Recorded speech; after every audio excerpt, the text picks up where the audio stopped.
Lethal and Lavender, a honeypot mystery, Book 2. Written by Sarah Hualde.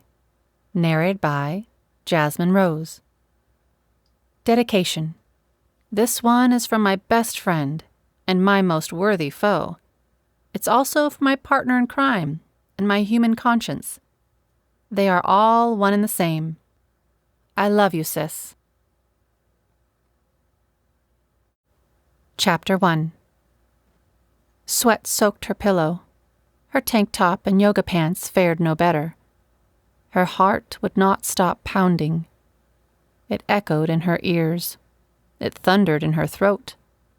It stampeded faster and faster. Averie remembered her training. Hadn't she taught thousands how to overcome their panic attacks? Surely she could get through one herself. Calm your breathing. Averie refused to chide her already stressed mind. Instead, she coached herself with encouraging thoughts. This will not kill you. You are not dying. This will pass. Acknowledge it and write it out. It wasn't working. Not like she hoped. Averie scanned her hotel room. Through a blurry haze, she spotted her amethyst sphere. It shimmered like purple hope from atop the desk. She wished she had brought her altar, but it was 2 states away. Maven, her assistant, and her best friend, had encouraged her to leave the cumbersome load behind. Maven claimed the gems were hindering Averie's coping ability. She believed they'd become a crutch. Averie agreed, but smuggled her amethyst and a small set of crystals in her bag. She regretted not setting up her crystal grid before bed. Liquid fear coursed up her spine and swirled in her belly. Heart still raging, Averie swung her legs over the bed's edge and then pulled them back onto the blankets. She hugged her knees and rocked. This isn't real. It's all part of the attack. There's nothing under the bed. There's no one else here. Breathe, Averie. In through the nose, out through the mouth. In through the nose. She struggled to console herself. A cold breeze whizzed from the bathroom door and into the bedroom. Averie almost screamed. She needed to get to her amethyst. The terror would not overtake her. She would not let it. She squeezed the fear of the unknown from her mind and planted her feet to the floor. She focused on the carpet hugging her toes instead of the terror needling her neck. 1 step. The breeze shifted a curtain. Ignore it, Averie. 2 steps. 3 steps. 4 steps. She stretched out her shaking arm and secured the gem in her palm. Its icy buzz of energy rolled along her forehead as she traced the stone across her face and neck. Averie let out a deep, sputtering breath and snuggled the stone to her heart. She'd be okay now. She'd sleep well. The shadow man stepped out from the hotel bathroom. His figure filled the doorframe. His horrid breath sucked the freshness from the clean, filtered air. Averie shook violently. She blinked. No, she whispered. You can't have followed me. Not here. Not here. Shadow Man opened his deceptive mouth to reply, but Averie didn't hear his words. She crumbled to the floor as her healing stone rolled toward the bathroom. Averie watched it land at the feet of her nightmarish foe. She cried without a sound when he picked it up and blacked out completely when the Shadow Man laughed. Lydia Everett glided her fingers through the water's crust. A warm, lackluster breeze created lazy swirling waves. The timid puffs of wind forced her inner tube to sway in a lulling rhythm. Lydia enjoyed the tender rocking.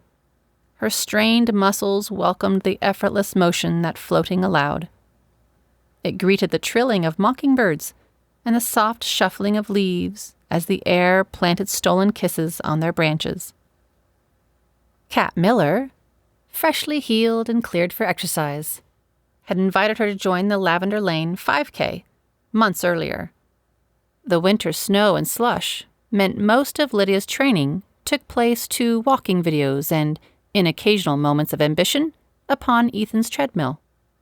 As soon as the flurries said goodbye to Honeypot, Cat strapped on her new trainers and rang Lydia. Lydia regretted her choice to race. Lydia watched Cat run laps around the 3-block circumference of their neighborhood every morning.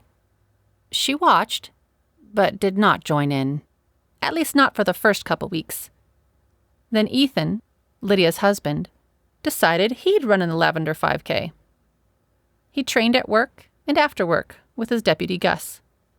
The extra exercise toned 10 pounds from his belly and 10 years off his age. He came home sweaty and giddy, bursting with conversation and energy. He was expectant and hopeful his wife would join in on the jubilation. Lydia refused, until Ivy, their live-in teenage mother, complained about her own baby weight. Then, in a kind act of sisterhood, Lydia strapped Baby Scout to her back, donned her running shoes, and hit the asphalt alongside Cat. Ivy's baby fat was minuscule and minimizing every day. Lydia's baby fat was an inhabitant of her waistline for the last 2 decades. It only grew jigglier and jigglier. After Lydia trekked the entire run with Cat, her body craved solace. She stripped off her workout clothes, tossed on an old bathing suit, and sloshed into the family's inflatable backyard pool. There she drifted, dreaming of excuses to drop out of the run. The soft honeypot afternoon air tickled her damp skin. She nearly nodded off as she spiraled about. "Lydia!" Lydia grimaced as she entered real life. She'd forgotten she was on babysitting duty for the afternoon. Using her arms as paddles, she splashed her way to the small aluminum pool ladder. Ivy's calling was fast approaching, and she wanted to hide in her beach towel before the sliding glass door opened. "Lydia!" Ivy's voice rattled through the kitchen. She cooed and sang to Scout. The 6-month-old perched delighted on her mama's hip. Her no longer relaxed muscles shoved Lydia's bum from the float. She tripled the effort by pulling on the ladder with a grunt. Overcompensated, and now overwhelmed, the side of the pool bowed beneath Lydia's belly. Water tidal waved over her back and swept behind her legs. Tossed overboard, Lydia skidded across her patio's scratchy cement floor. She landed, tangled, at the feet of her outside bistro table. Her bouncing upset her favorite iced coffee cup. It upchucked over her head and splattered down her back. Sticky cocktail ice wedged into her cleavage, just as Ivy stepped outside. Scout babbled and clapped. Ivy held in her laughter. She set Scout down inside the kitchen and turned to offer Lydia a hand up. The pool regained its figure, and the last of the water sprayed all over Lydia's towel.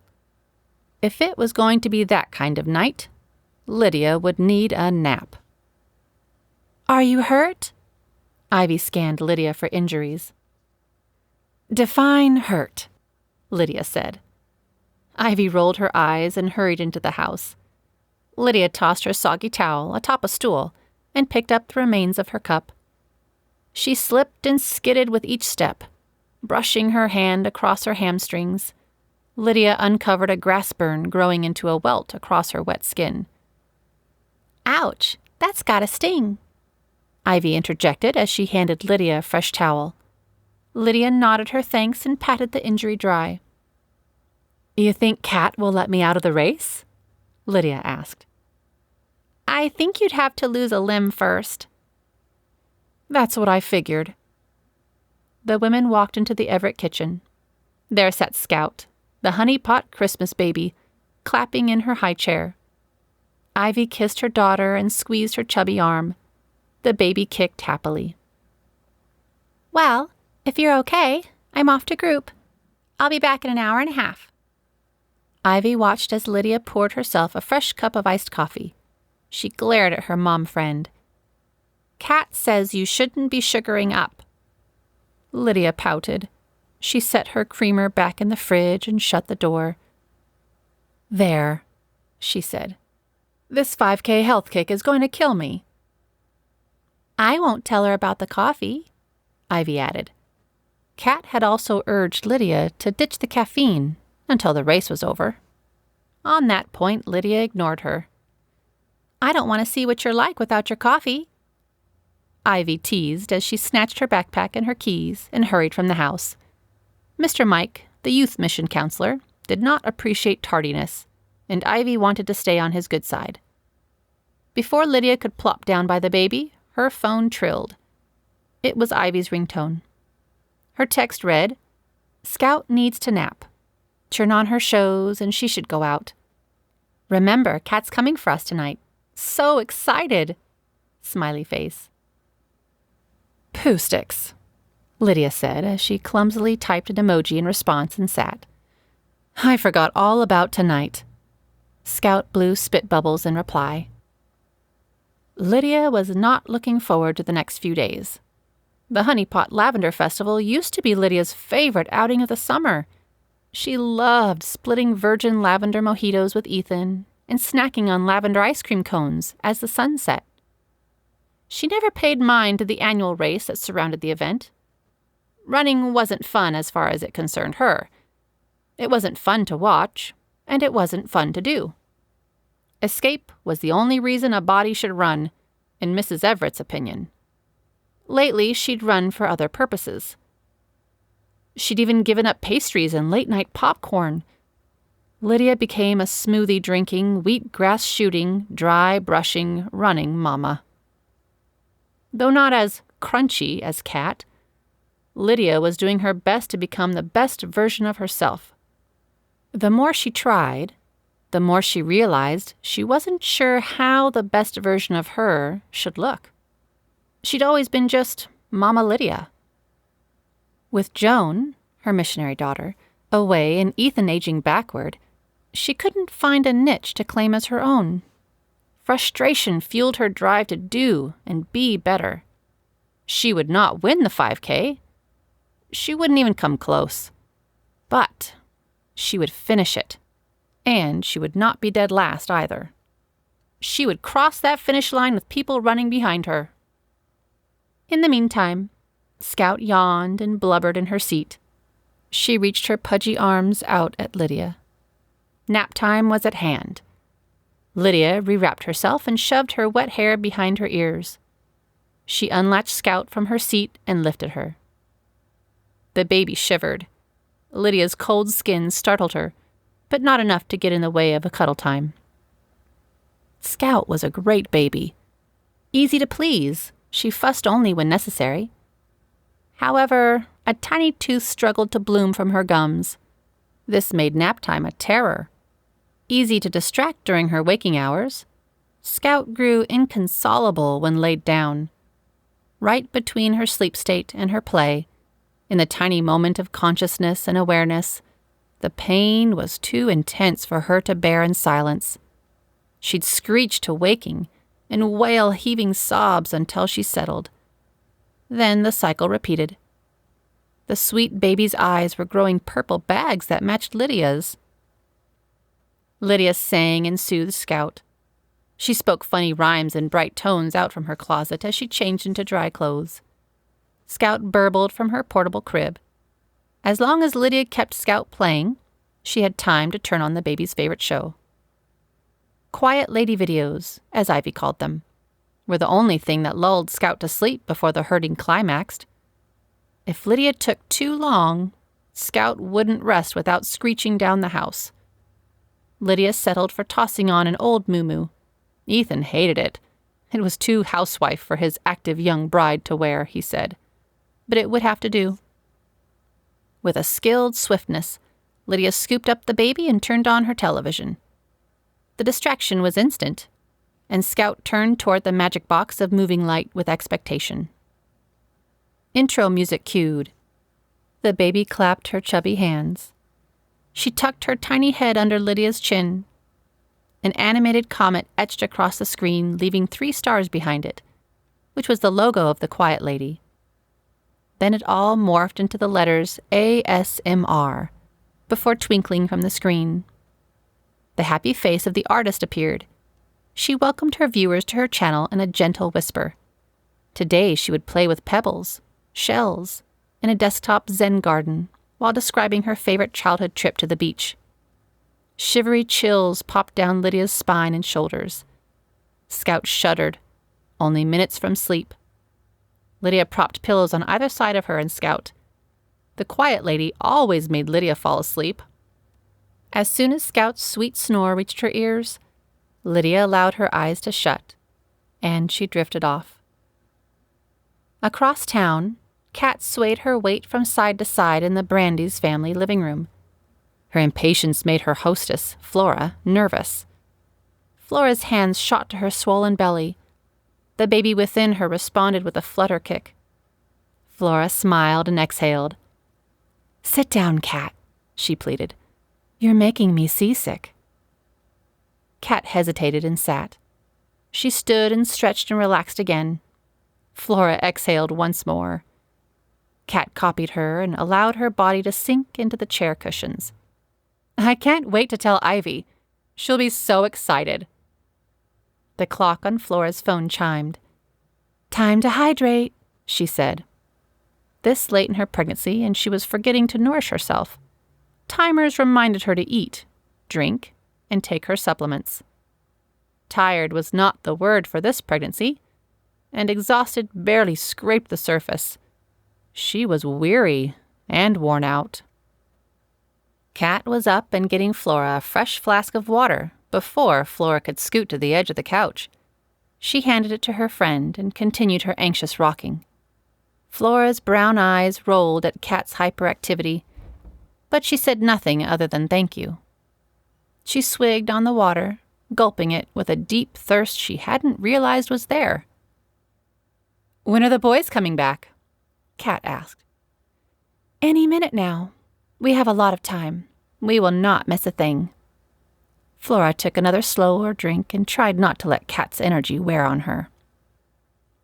"I thought they were meeting back here at 3:30. "It's only 3:32.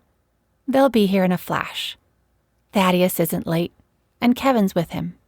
Kevin's the only reason I'm on time to anything," Flora said. Now Kat's eyes rolled, though she didn't let her friends see it. Flora was never less than 10 minutes late to everything. They made entire timetables and itineraries with a 10-minute Flora gap to ensure promptness. She wasn't sure if Flora knew of her infamy, and chose not to be the one to tell her. Instead, she let her thoughts drift to the evening to come. The Hive Bed and Breakfast, where Thad worked, hosted the Lavender Festival and 5K runs every June. This winter, Bernadette Hodges, the owner of the inn, commissioned Thaddeus to construct a new building on her property. It was a spa, the only one in Honey Pot. It boasted a quiet room, sauna, massage room, indoor hot tub, and a community room. This room would serve for small meetings. Construction and woodworking were a passion for Thad. In winter, he oversaw the upkeep of the B&B and the land surrounding it. In summer and fall, he managed the maintenance and events. He had poured his heart into the spa's creation. The first party in Berna's new space belonged to the Millers. Before showing it to Berna, the family dined atop a quilt in the middle of the hardwood floor. Kat and Thad danced to their wedding song in the unused parlor as their children feasted on cupcakes. This secret celebration tickled the children. The night before every festival, Berna hosted a special event at her bed and breakfast. Thaddeus always scored an invitation. This time, Berna invited not only Thad, but his wife and her friends. He would help, attend the meal, and bow out before the event. Kat, Lydia, Ivy, and even Flora would enjoy both the dinner and the extra activity. Kat kept the event a secret. Now, in Flora's comfy living room, Kat paced and bounced with manic energy. She hated being late, and though nothing started until 5:30 p.m., she was nervous. Flora's sighs and gentle chiding went unheeded. Only the clock's persistent clucking drew Kat's focus. 3 months of juicing and cleansing routines, Sugar-free desserts and amped-up exercise regimes produced the energy lift Kat desired. Her family and friends watched her rappel from situation to situation with exuberance and speed. She talked, walked, and thought faster than any of them, and frankly, it was driving them batty. Flora ate her healthiest, feeding the needs of the life within her. Lydia tried to keep up with Kat. She ran and fasted and juiced as best as she could. Still, Kat's energy high left them in the dust. Flora's garage door slammed shut before either woman registered it opening. Ever and Sam flew through the room. They plunged hands and heads first into the refrigerator. Kat stood behind them at the counter as they pulled away with frosty water bottles in one hand and slices of cold pizza in the other. Flora felt Kat count the carbs of the Brandy's family's leftovers. She consoled her from the couch. "It's cauliflower crust," she said. Sam's nose wrinkled in a micro-expression of disgust. He shrugged off the revulsion and took another large chomp of pizza. Kevin and Thad entered the room laughing. They continued chortling as they kissed their wives hello. Flora patted Kevin's shoulder as he arched around her belly to plant his kiss. Kat wiped Thad's sweat from her cheek as he pulled away and helped himself to a water bottle. "How'd it go, men?" Flora asked the crowd. "Fine," Kevin said as he washed his hands in the kitchen sink. "These boys are hard workers. They pulled weeds and set up tables like champs." He ruffled his son's wet hair. "Well," Kat grimaced, "you all stink." Sam laughed and raised an arm to smell his pit. He frowned when no offensive man scent hit his nostrils. Thad laughed. "Don't worry, it'll happen." Kat shook her head. "Why you boys want to stink is beyond me."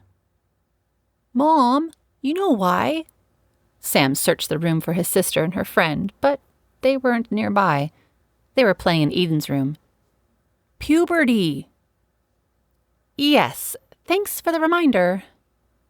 Sam's mother was less than impressed with his knowledge of hormonal changes and their impact on boy sweat. "Ever's already got his stink," the boy proclaimed. "And with that," Thaddeus announced, "the Miller family takes its leave." He swatted Sam's cap brim with a proud glow on his cheeks. "Go get your sister. Mom will buzz about the room if we don't leave soon." Kat heaved a deep centering sigh and shook frustration from her shoulders. Thad squeezed her hand in his and let it drop back to her side. The Millers left in a frenzied rush. Kat shoved each family member out the door and into her van. She wanted to shower and change and ensure her family did the same before leaving for her dinner. "Tell me all about your day, Ever." Flora patted her son on the back and readied herself for his tale. Ever was tiptoeing into puberty, but he wasn't yet to the guttural response stage. His stories often took longer than the experiences they detailed. Kevin rested a soft hand on his wife's rumbling belly and settled in for the story. "Are you sure you need to go out tonight?" he asked before Ever stole the show. Flora traced the veins on the back of Kevin's hand. "No, I don't have to go. However, I'd like to go out, once more, before this one pops." She pointed to her stomach. Kevin took her hand in his and lifted it to his mouth, kissed it, and set it back on Flora's belly. "You're right," he said. "I've got an hour before Lydia picks me up. Can you fit your story into that time?" Flora focused her energy on her only son. Ever's eyes glittered with Flora's attention. He told of their morning meal, breakfast burritos from the diner, and their lunchtime feast, foot-long sandwiches. Ever talked of Mrs. Berna's 2 quads and how he and Sam shared one for the day. He described the booths he helped build and the vendors who dropped by to decorate them. He continued on, with vivid descriptions of the operating hours of the ice cream stand and the churro maker and the cotton candy machine. "Then the work began." He accented his tale with a deep intake of air and giant whoosh of drama. His sisters sat at his feet, listening to him explain the day. Mrs. Berna had us pulling weeds from the north fields. It's hallow. Fallow, Kevin corrected. Yeah, that. It means land that's left alone for a season, like nap time for the soil. Anyway, it's grown all crazy and wild. There are weeds hidden between the clovers, and her goats got into them. They made them sick, and she had us hunt for them in the hot sun. We aren't allowed to touch them. Not even smell it. She only had us place flag markers near the batches of the stuff. Ever snuffled and wiped a hand over his face. It was his way of signifying the story was halfway to its conclusion. So we did, and we hunted all over that field. It's a big plot. You know the one. Ever nodded toward Eloise. She nodded back. Eden, you'd like the weed. Its leaves are dark and spiky, but its flower's pretty. If it weren't so dangerous, I'd make you a wreath of the stuff. You could wear it to church. The little girl giggled and touched the crown of her head. She pictured the beautiful flowers draped throughout her curly hair. Which goat did it make sick? The animal lover asked. Peabody. The doctor fed him this nasty stuff and watched him all day. He's locked in his own pen, but should be okay soon. Ever tossed his arms across his chest, proud of his story. Mrs. Berna had us set up a fence around the field, and then we taped it off. That's why we ran a little late. Kevin summed up the tale to his wife, but the children weren't around to listen. They'd started their own game and ran from the room. Well, that's good. Flora's phone alarm barked. Whoops, I've got 15 minutes until Lydia's here. Kevin helped his wife up from the couch and followed her about as she freshened up. So, what's got Kat so excited? Lydia asked Flora after shutting the driver's side door. She wouldn't say. Flora eyed Lydia's garb and then her own. I thought she said to dress casually. It's only jeans and a blouse. It's nothing fancy, Lydia said. Yes, but those boots aren't everyday boots. Flora pointed to Lydia's favorite footwear, her tall, gray leather boots. Their heels weren't stiletto height, but they were far from flat. Listen, I refuse to do any more running tonight. The race is the first thing tomorrow. My body cannot take a second run today. Lydia snapped at her friend. Sorry, I figure the boots give me an out if Kat asks me to jog the track with her. If you hate running so much, why did you sign up for a 5K? It was an innocent question, but it caught Lydia in the throat whenever asked. Her shoulders slumped. I don't like to work out. With Joan home, we worked out for PE, but nothing intense or major. We played in the backyard. Badminton, volleyball, even handball on the garage door. Sometimes we'd play one of those dancing video games. We kept active, but I wouldn't classify it as real exercise. We had fun together. With her gone, I've let that whole part of my life slide. So, why the sudden urge to pick it back up? Flora asked. I'm tired of being the old one. Flora repositioned her seatbelt and placed a small pillow between the strap and her baby bump. She noticed Lydia's gym bag in the back seat. So, what's that then? Lydia's left eyebrow rose. Well, Kat can be bossy. I don't want to run, but I don't want to argue even more. Flora snickered to herself and gazed out the window as the women drove to the Hive bed and breakfast. Chapter 2. The pathway from the parking area to the Hive's new building glistened with hundreds of solar lights. Kat waited near the spa entrance. Her hand shot up, her energy bursting in anticipation. She tucked her arms behind her back, striving for nonchalance, and failing. I guess we're not walking fast enough, Flora giggled. Lydia didn't answer. She checked her watch/fitness tracker. 5:20. Why was Kat beside herself? We're not late. I got Flora here early. She held her thoughts in and continued her natural stride next to Flora. The paving stone path was gorgeous, but not prenatally sound. Flora's waddle worried Lydia. She didn't want to leave her unattended and have her stumble onto the grass. Ivy is wigging out. She won't leave her alone. You've got to come calm her down. Kat met them with only a third of the walk left. Panic shoved up Lydia's throat and clogged her ability to ask questions. Flora understood and took the lead. Is she hurt? Hurt? No. Why would you think that?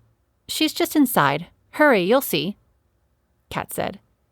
Flora grabbed the railing and ascended the porch steps. Lydia swallowed her worry and followed her. Inside the community room, 3 tables held small water fountains at their center. A fireplace graced one corner of the room. It hosted a single crackling log. Sliding glass doors, dressed in long, flowing curtains, created an entire wall of the room. The fabric fluttered on the breeze, dancing in and out of place. Lydia marinated in the ambiance. Gorgeous, isn't it? Kat clapped her hands. She led Flora to their table and held a chair out for her.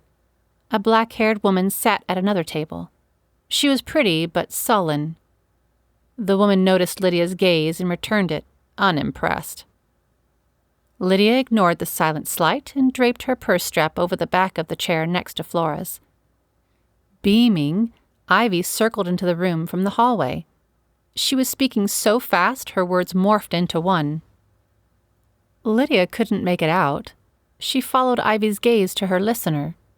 A tender smile rested on the woman's face. Ivy trembled as Averie, Scout's ASMR artist, moved Ivy's place card to the setting beside her own. The dark-haired sulker shoved back her seat and hurried to the pair. She spoke quietly to Averie. Averie's smile faded. The powder gestured to the cards and the chairs. Ivy's smile stuttered. She took her card and walked back to Lydia's table. Averie stayed, chatting with woman number 2. Can you believe it, Lids? Averie Stardust is here in Honey Pot, at the hive. Joy pulsated from Ivy. Oh, I wish Scout understood how cool this is. Ivy melted into her chair. Lydia remembered that kind of buzz. She understood the adrenaline surge. Once, when she was Ivy's age, she'd charged past a barricade and security guard to meet her favorite singer. She was so sure they were soulmates. However, when face to face with the celebrity, she couldn't form a sensible sentence. Kat watched on, glad her gift hit its mark. Flora winked at her. So, who's the other woman? Lydia sipped her glass of cucumber water. Ivy looked over toward Averie. The internet star hugged the woman of mystery. Oh, that's her cousin Maven. She's her assistant of sorts, Ivy said. Was there an issue with their seats? Kat watched over the girls talking. Oh, no, not really. Maven doesn't think Averie should rearrange the tables for one fan. That's all. She's right. Anyway, she said she'll say hi to Scout at the festival. Won't that be awesome? Ivy's thumbs went flying. She texted the news to Emily, her best friend. Mrs. Berna entered the room with Thad close behind her. She greeted her small group of guests and introduced them to the guest of honor. This is Averie. She's an ASMR artist and yogi. Her videos are famous on the internet. Her fan base is growing every day. Averie glowed a smile at the group. And this is her assistant, Maven. Maven is also a video artist. Maven's grin was too huge, but passed as friendly. After a light dinner, Averie will lead us in an easy yoga session. Then I will serve dessert out on the lawn. After that, these lovely ladies will treat us all to a private ASMR session. The room clapped and cheered. Thad ate his meal next to Kat. Lydia, Flora, and Ivy made up the rest of the table. Other than Thaddeus, all the guests were female. He was ill at ease with all the estrogen flooding the room. With dinner done, Berna led the ladies outside as the staff took down the tables and chairs and swept the room. Flora luxuriated in a porch swing, enjoying the breeze sweeping through her hair. Ivy hovered around Averie, who accepted her company with pleasure. Kat visited with Lydia as she trudged back to her car. "I told you to dress casual." Kat poked for the third time as Lydia hefted her gym bag out of the back seat. "I know," Lydia said. Lydia hurried to the spa locker room and changed into flexible clothing. She pulled her hair back into a bun and spritzed herself with lavender mint body spray.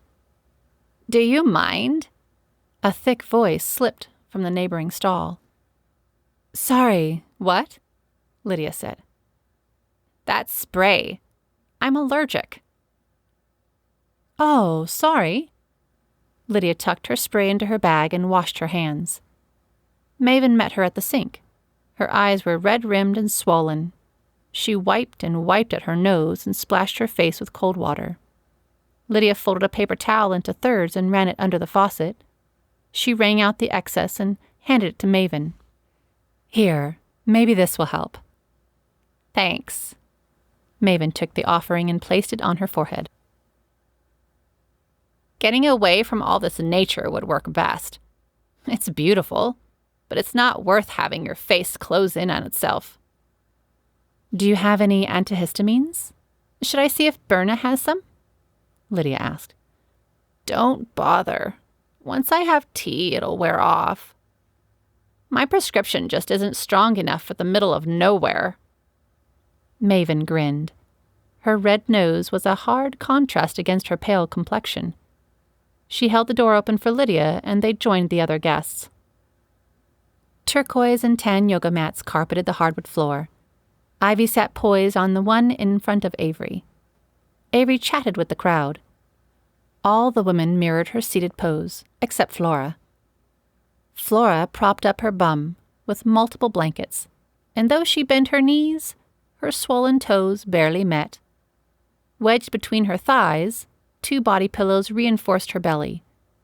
She curled around them, enjoying the squishy support. Lydia took the mat beside her.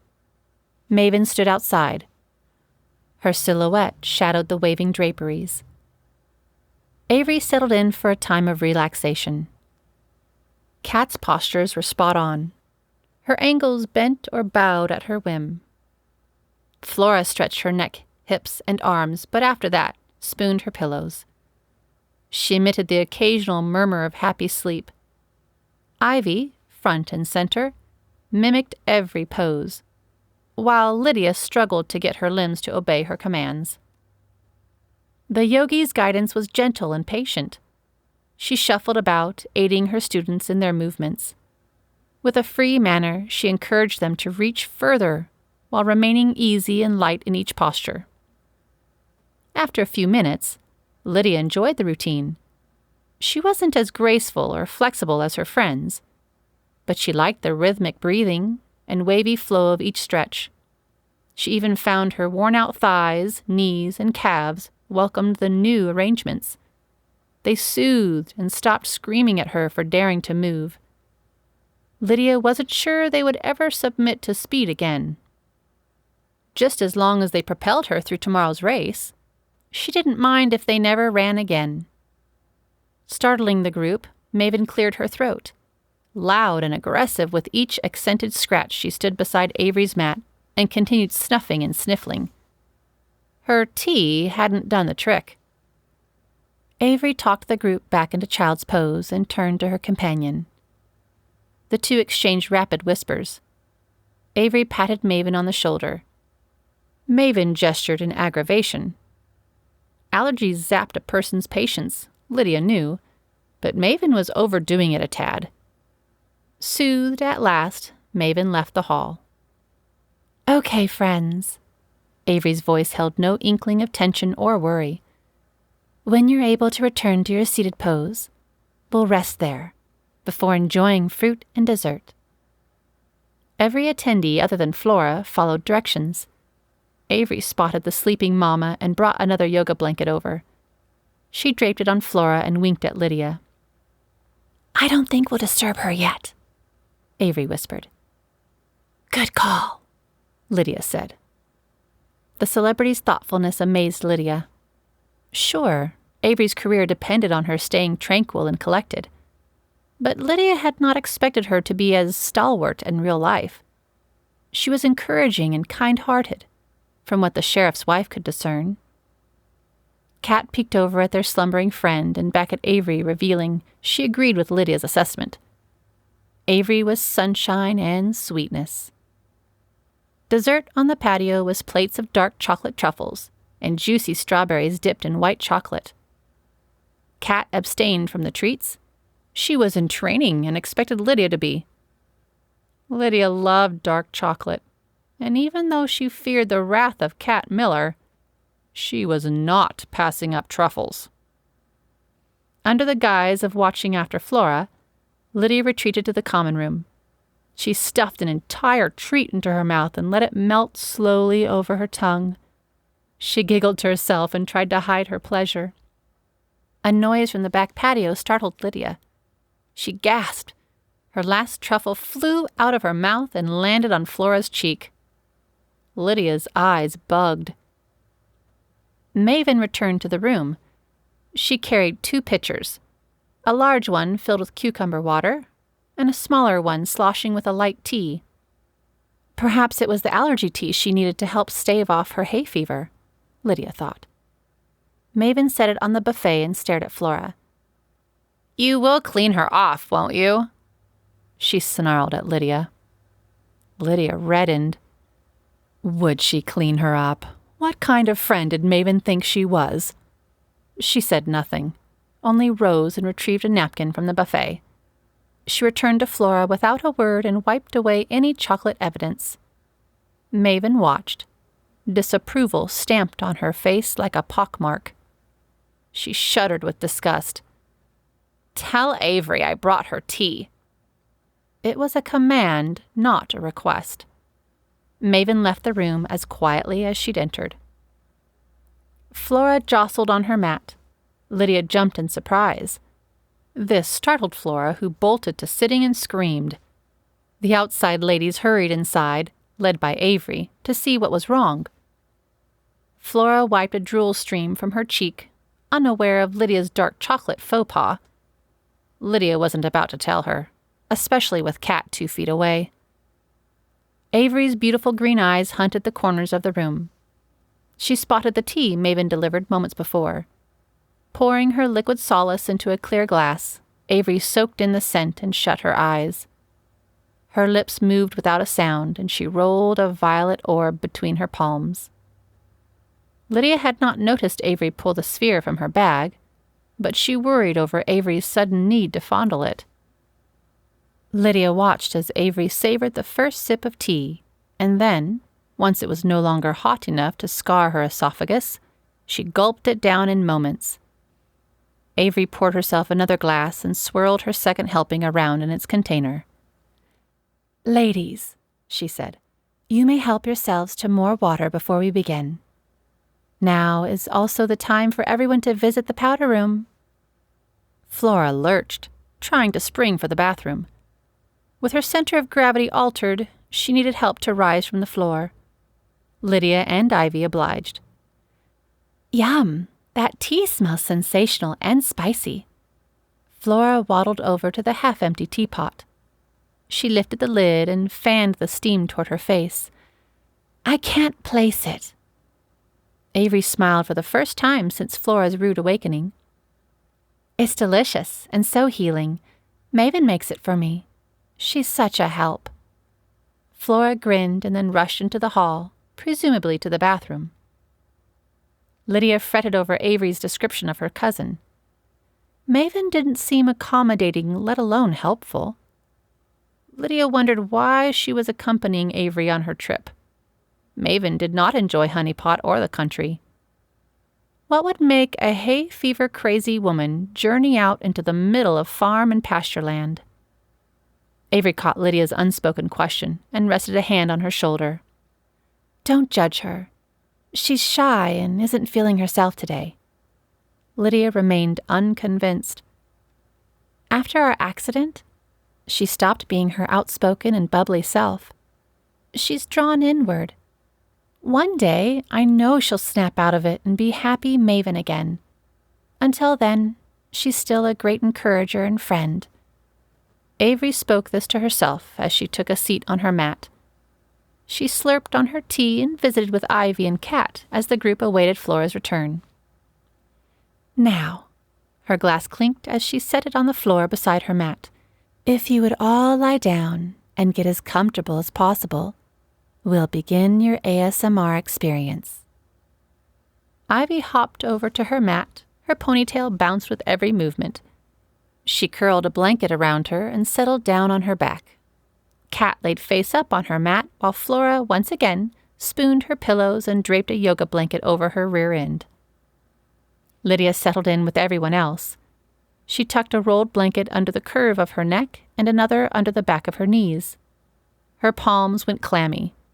She'd watched Averie's videos with Scout, but still did not understand what ASMR was or what to expect from a live treatment.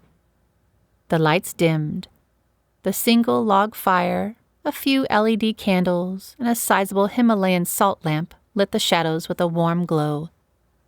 With the click of a remote, white noise hummed from the hidden speakers in the room. On cue, Averie took a long, soothing breath and stressed her exhale. She took her tea into her hands and tapped the glass with her long nails.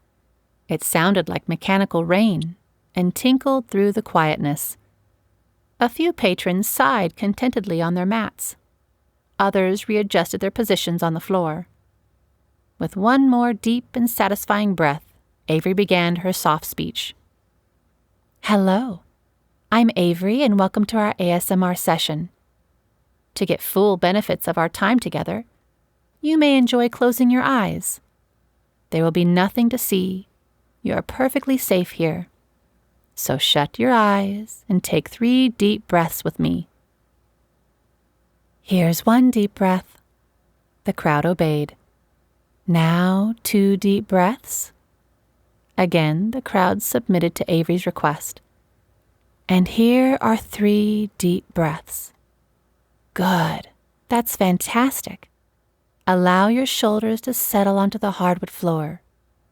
Let the ground absorb all your weight and feel every worry drift from your muscles, up into the air and out into the breeze. There is absolutely nothing else you need to think about. Just keep breathing, keep your muscles soft, and listen to the surrounding sounds. Can you hear the fabric of the tapestries as they wave on the night air? Swoosh, swoosh, swoosh. Their swaying almost matches the rhythm of our quiet, gentle breathing. As you continue to let go of your stress and worries, let me explain what exactly ASMR is and why it can be so helpful in relieving anxiety and stress. I may even share my story with you if you don't mind." Averie paused and ran her fingers through a wooden bowl filled with small pebbles and river rocks. The clattering of the stones was slight. Every muscle in Lydia's back and neck soothed. From her mat, Lydia could hear Kat mumble assent to the rhetorical question. ASMR stands for Autonomous Sensory Meridian Response, characterized by a tingling sensation on the skin. Sometimes it feels like tiny firework explosions along your scalp. Other times it's a pleasant chill that flows from your neck to your shoulders and sometimes down your spine. ASMR can be an excellent stress reliever and tame a bout of insomnia or even anxiety. Not everyone is ASMR sensitive. However, for those who are, an ASMR artist will stir up ASMR sensations in their audience by the use of specific triggers. These triggers are different for everyone, and what works best for one person may not for another. A favorite trigger is a whispered, hushed tone. Averie's already soothing volume decreased as she purposefully made each word breathy and more lingering than the last, She continued, "Even certain syllables can trigger ASMR. Sounds like sk, sk, sk, sk can create tingles. Words like so, so, so, so also can be enjoyable." Averie reached into a nearby satchel and drew out a hardback book. "Tapping is a favorite trigger," she said. She took her long nails and scratched and tapped the surface of the massive tomb. Lydia cracked one eye open to check on Ivy. She was resting, glee smeared across her young face. When the tapping ended, Averie turned the pages of the large volume. Lydia opened both eyes and watched over her friends. Averie lighted beside each guest and whispered an affirmation over their heads. She purposefully planted every step to create just the right sound. Flora squirmed and seemed unsettled when Averie paced the floor. Averie carried her jug of tea along with her. She swished the drink around in the container. The sloshing sound made Flora jump. Once the artist noticed her participants' discomfort, she ceased the sloshing and took a heavy drink, emptying the cup. Averie returned to flicking the rim of her glass with her nails. Tapping was Scout's favorite sound. She stopped wailing to listen to the gentle tapping. Lydia had tried to imitate the taps with her nails and her favorite coffee mug. It wasn't the same. Even Averie's live demonstration wasn't as powerful as her videos. Must be her microphones, Lydia thought. She shut her eyes when she noticed Averie was only one person away from her. She smelled Averie's patchouli and ylang-ylang oil before she felt her breath by her hair. The aroma of her tea hung thickly in her whisper. It was pleasant and earthy. Averie swept a stray strand of hair away from Lydia's face, without making skin-to-skin contact, and whispered, "You sparkle. You are stardust. You are magnificent." Lydia exhaled deeply as Averie's bare feet returned to her yoga mat. "Now, ladies, I will turn on some quiet music, and the lights will return to normal. When you're ready, sit up and stretch. Bring your attention back to the room. Please take your time. I'm in no rush. Thank you so much for allowing me to treat you to this session. It's been my pleasure to serve you." Averie slowly increased her volume from a whisper to a quiet, casual tone. Lydia felt the light increase through her eyelids. She braced for the glaring brightness and shielded her eyes with her hand before sitting up. Flora teetered on all fours. She untangled herself from her pillow and blankets and blinked at Lydia. Ivy stretched and yawned, while Kat shot to sitting the instant the electricity hummed to life. Maven, suddenly in the room, perched on a chair behind Lydia. Her voice, still scratchy, erased the stillness. "That was wonderful, Averie." She cracked her knuckles before walking over to her cousin. Maven hugged her. Averie returned the embrace with joy. "Her allergy meds kicked in," Lydia whispered without thinking. Flora followed her gaze to the cousins. "Isn't that sweet?" she responded. "It's nice to see families acting like families." Maven graced Ivy with an apology. "I'm so sorry for my rudeness earlier. I don't know what was wrong with me." Averie gave Maven's back a forgiving and gentle pat. "It's okay," Ivy spouted. "Thanks. It's no big deal." "I think it's a huge deal," Maven said. "We're all on the same journey. We're all just trying to live our lives to the fullest. Who am I to get bossy and all up in your aura?" Ivy's brows knitted, confused yet sympathetic. "And to prove to you how sorry I am, and how much I'd like us all to be friends, I brought you a present." "You didn't need—" Ivy started. Maven hugged her mid-sentence. "I like you all the more for saying so, but I insist." She escorted Ivy over to a large basket of goodies. Ivy chuckled with joy. I had to beg Berna to open the spa shop, but I think this makes a decent peace offering. Ivy nodded with her mouth open. She pulled out DVDs of Averie's sessions. These aren't released yet, Ivy said. I know, but we had a few copies with us and I wanted to share them with you and your little girl. Maven's eyes popped in surprise at the hug. Ivy squeezed her and dug through the gift basket. Well, that was nice.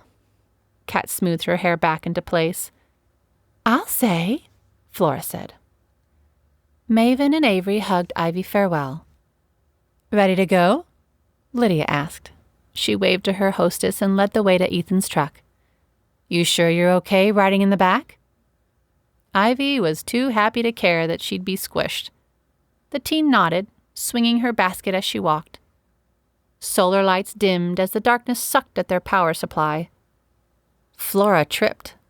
Lydia's stomach lurched in response. She was ready to dive to the ground and act as a landing pad for Flora's nesting belly. We're good, Flora assured her protector. She held the truck door open and Ivy slid her basket into the narrow back seat. Lydia had one leg in the car and one toe on the gravel drive when the screaming started. Flora echoed the yell and held her tummy. Ivy, trapped in the back, flipped her head from side to side, trying to assess the situation from an impossible angle. Quick thinking, Lydia retreated from the truck cab and shut the door. She snatched her cell phone through the open window and barked orders. Ivy, get ready to drive away if the need arises. Flora, call Ethan. Tell him not to panic, but to stay on the line just in case. I forbid either of you to freak out. Roll up the windows and lock the doors. Ivy, I'll call your phone if I need anything. Stay in the car, both of you. With that, Lydia ran back towards the spa cottage. The screaming intensified. At the door, she paused and listened. It wouldn't be wise to charge into a room, blind and clueless. She remained calm, even as Berna slid up behind her shoulder. What's going on? Lydia asked. I don't have the foggiest. I ran up to the inn to set down a bundle. I heard the shouting on my way back. Berna's hand wrapped around Lydia's elbow. Don't you think we should go inside? Lydia shook her head. Are you armed? Berna lifted a cattle prod to Lydia's eyeline. Well, that makes me nervous. There was no reason to ask if Berna knew how to wield a cattle prod. Berna raised on ranches, often chased wandering livestock from her field. Still, a long stick charged with electricity made a clumsy weapon. Is the slider locked? Lydia asked. No, it's open. It sounds like the scuffle is happening near the fireplace. We might sneak in through the slider. The terrified screeching slowed. Hurried words and frantic pleading replaced the screaming. Someone was in trouble. The ladies snuck around the porch. From the cover of the flowing curtains, Lydia could see a man gesturing in controlled frustration in the face of a shivering Averie. His sentences rode the breeze, but only hit Lydia's ears in chunks. You know, it's me. How many? Don't listen. She's not. Just run. With me, he said. Must be a crazed fan, Berna noted as she charged her prod. I guess even internet celebrities have them. Just tell me when you're ready to storm in. Lydia quickly texted Ivy and asked her to tell Ethan to hurry to the hive. She hoped the girl was wise enough not to respond to the text but follow the directive. Even a vibrating notification might attract unwanted attention. Lydia secured the phone under her bra strap, since her yoga pants didn't have pockets, and slipped off her sandals. Wait here. Come in swinging if things get hairy, she instructed Berna and took one soft footfall into the room. From inside the doorframe, she noticed Averie's eyes, trying to understand the situation. Her pupils were wild with fear and unbelief. Her so-called attacker had his hands on her shoulders, but wasn't shaking her. His knuckles weren't even white with strain. Averie's sobs were gut-churning. Lydia stood dead center in the room, vulnerable from every side. Even Berna's wand of electric power was a threat. Ethan, her husband, and the town sheriff would be on his way. From the station, it was a 30-minute drive at a decent speed. From their home, it was 35 minutes. Ethan would need to find a sitter for Scout. Flora and Kat were here with Lydia, and thus unable to help with the baby. Taking the time to find a reliable sitter would slow his progress. Where is Kat? Lydia wondered. She didn't want to get anyone hurt, but she'd love more backup. Berna was spry and determined, but Kat was agile and angry. Kat would make an excellent sidekick in this situation. Lydia pondered all these things in less than half a second, as she swallowed her fear and opened her mouth in warning. Before her voice found the air, Maven charged in from the hallway. She launched on the man's back and buffeted at his ribs. Her thighs secured him, and she ripped into him with foul language and threats. Averie sunk to the floor, sobbing. Lydia flew on the scene. She knelt beside Averie and held her head in her lap. "Are you hurt? Who is he? What does he want?" Her questions went unanswered. Berna hurled in from the slider, cattle prod waving in the air, warrior cry shredding through the surrounding voices. Maven stopped her assault and watched the formidable Berna approach. The man whimpered and cursed. He flung Maven from his back. She collided with a chair, but not before sweeping the stranger's feet out from under him. He crashed into a pounce position. Berna overshot her swing in the clamoring kerfuffle and grazed Lydia with the tip of her wand. Lydia hollered, and Averie screeched as the shock ran through them, however briefly. Averie's crying stopped, and she lay stunned, gazing up to the ceiling. Lydia grabbed her wound in reflex. Through watering eyes, she watched the assailant scramble away and escape into the darkness.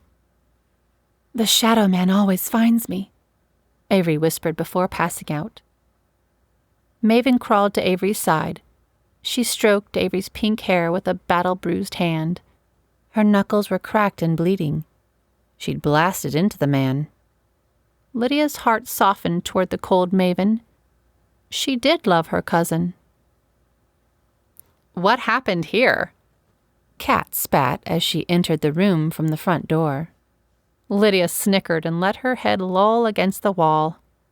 She'd talk later. Outside, Flora and Ivy were praying when the truck rattled beneath them.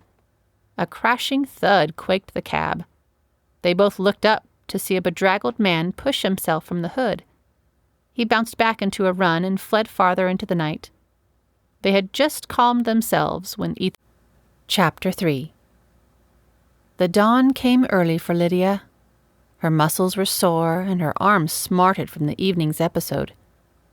Ethan slammed a palm upon her alarm clock. "No snooze today. Time for the run." He jogged in place, waiting for Lydia to get out of bed. Her eyes creaked open, offended by the light. "Why are you so happy this morning?" she asked. Ethan shrugged and handed Lydia a water bottle. "No coffee this morning, Lids." She groaned and flipped her feet over the bed. Ethan exited the master bedroom and disappeared in the bathroom. "I'll start the shower for you. A good cool shower will pep you up." Lydia huffed. Where did Ethan get his energy? Hadn't he been with her at the Hive until 1 a.m. this morning? Ethan kept his cop face on and his wits about him while he interviewed Averie and Maven. Lydia spent the night swaying on the porch swing. Averie's collected calm had not returned. She stopped whimpering when Berna brought her some hot chocolate and a biscuit. But that's as good as she got. Kat's interview was short. She wasn't in the room for the attack. Then, Ivy drove Flora home after describing the blurred countenance of a man running from the scene. Lydia sat chewing her cuticles during Maven's interview. The man was a fan, just as Berna predicted. "He's always popping up, disturbing Averie when she's not expecting him," Maven said. Averie had called him the Shadow Man in her half-coherent whisper to Lydia. During the last 6 months, the man's appearances had increased. There was no restraining order. Neither Averie nor Maven knew who he was or where he came from. He was always just there. He commented online, but never anything threatening or rude.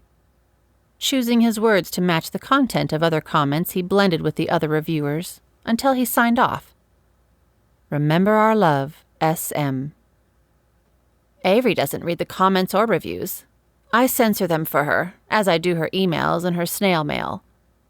After SM hassled her, I took over. She doesn't need the extra stress. It influences her work. When she's anxious, it shows. Maven had relayed this information to Ethan during Averie's interview. Averie didn't have the strength to add anything to her answers. Toward the end of her interview, Ethan asked only yes or no questions and clarified the answers from there. Maven filled in missing pieces. Then the night was over. A few hours later, Lydia rubbed the knots clumping at the base of her neck. Her feet screamed at her with every pad toward the shower. Ethan's handsome smile only irked her. He kissed her forehead and left her alone to awaken fully.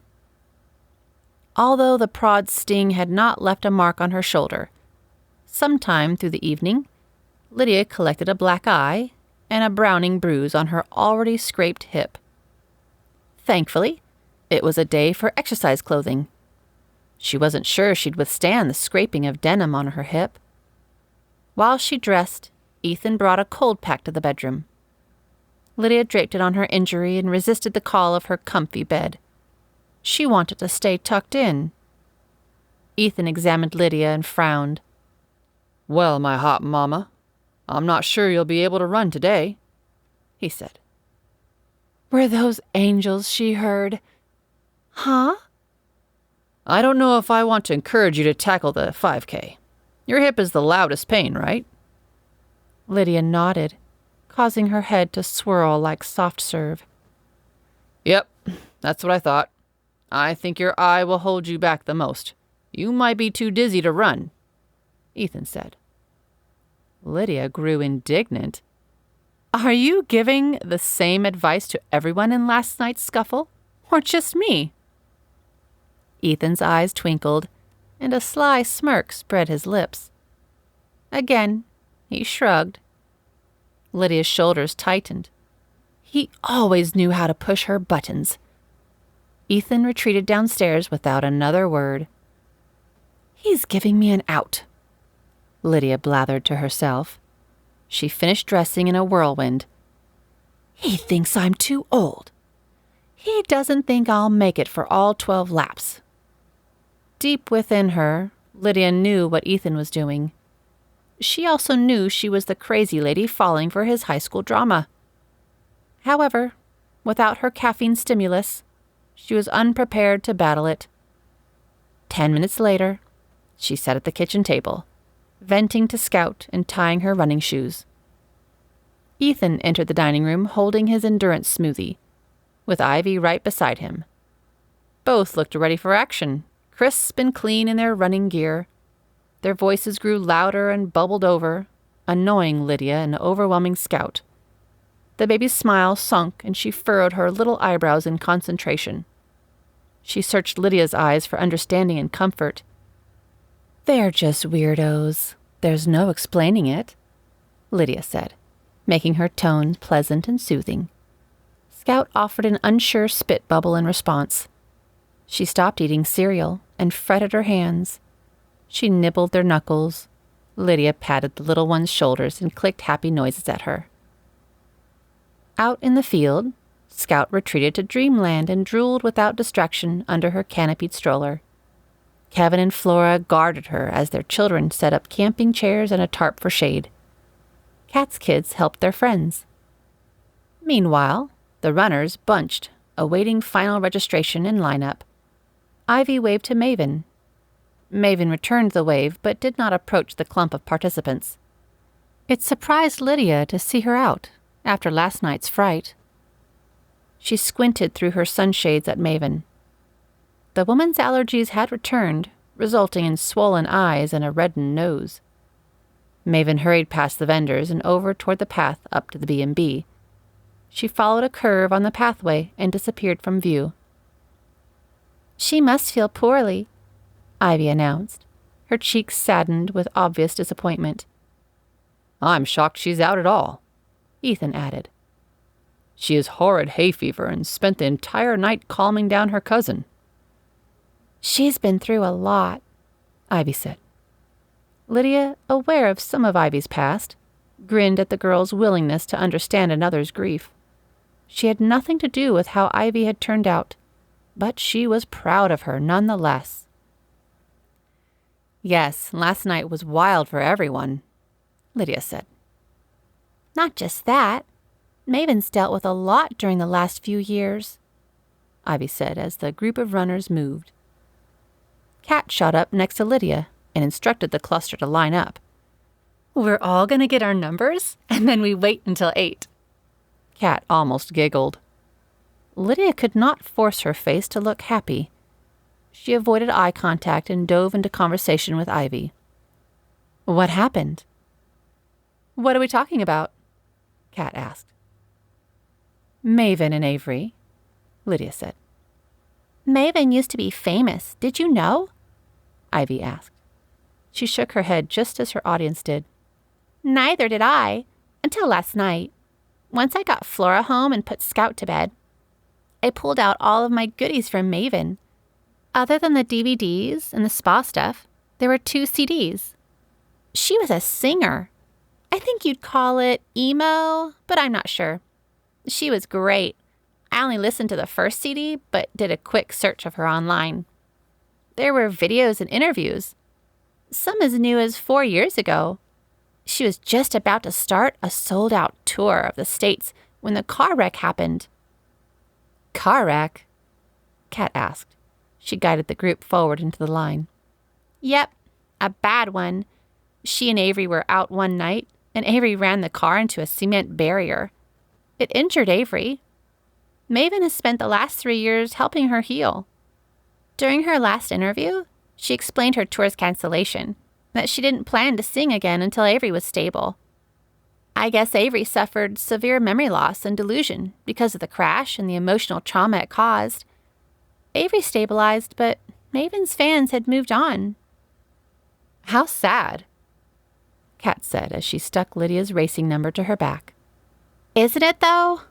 Ivy said. She helped Kat with her identification. "Since then, I guess Maven's grown accustomed to being Averie's assistant. Averie will never be the celebrity Maven once was, but she's got enough of a following to support them both." Lydia exhaled. "Lord, forgive me for judging her." She spoke inwardly to her heavenly Father. Why must she assume the worst in people? Wasn't she constantly chiding Joan about rushing to judgment? Her own thoughts needed reminding. What would her missionary daughter think if she could see her mother now, mentally persecuting Maven? She heaved her heavy heart closer to the registration booth and prayed for a blessing over such a self-sacrificing young lady. "Time to line up," Berna announced. Lydia shook Maven from her mind and followed the herd into position. "Dear Lord, help me not make a fool of myself," she repeated the whisper as she lined herself up with the other runners. She was going through with this. Why? "What was that?" the man nearest her asked as he double-tied his laces. "Nothing. Just hoping for a way out of this and praying for strength," Lydia explained. The man snickered. "It's too late for that." He inclined his head toward the starting line. Berna handed over the official starter pistol. Flora cheered Lydia's name above the crowd. The huddle absorbed Ethan and Ivy. There were no last words of encouragement. Boom! The crowd shifted and surged. Stronger athletes pulled away from the group and left the newbies in the dust. One red-haired woman smacked Lydia in the face with her ponytail as she passed. She muttered, "Under 24, under 24. 24 minutes? Lydia focused on lifting her knees and planting her heels, arms swinging as Kat had trained her to do. She jogged as she gathered strength and momentum for a sprint. Jog 1, sprint 1. Jog 1, sprint 1. She spoke to her inner critic and plummeted ahead. Her side cramped by the Fifth Circuit. Kat lapped her once. Thankfully, Ethan had not. He was probably keeping pace with Ivy, Lydia thought. It won't be long until they catch up.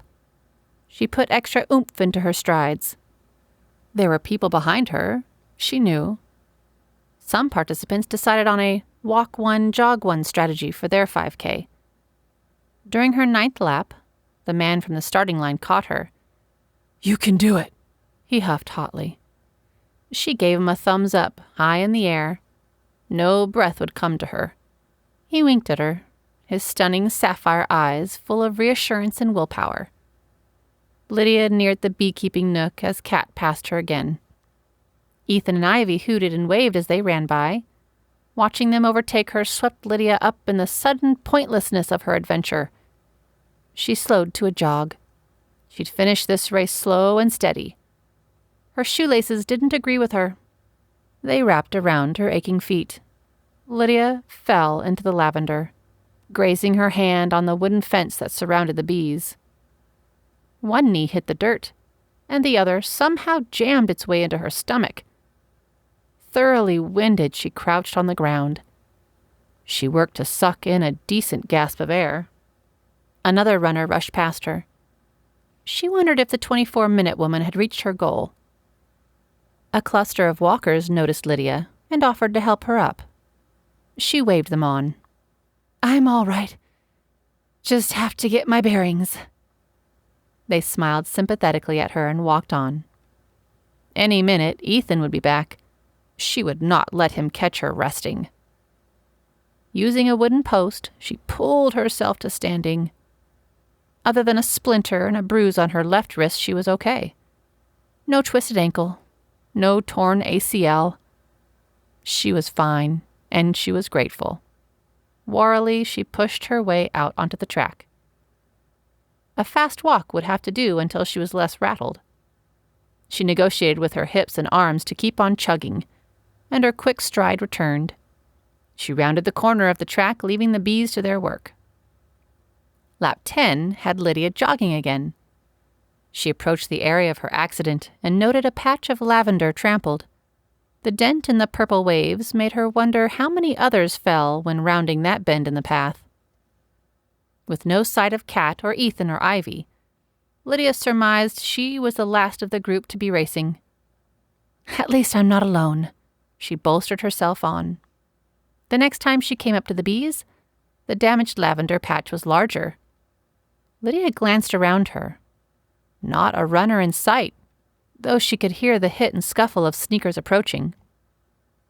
An animal must have found its way into the lavender, Lydia thought. Her mind flashed with scenes of Peabody, the goat, some years back, escaping his pen and eating half the merchandise at the savory sweet bread booth.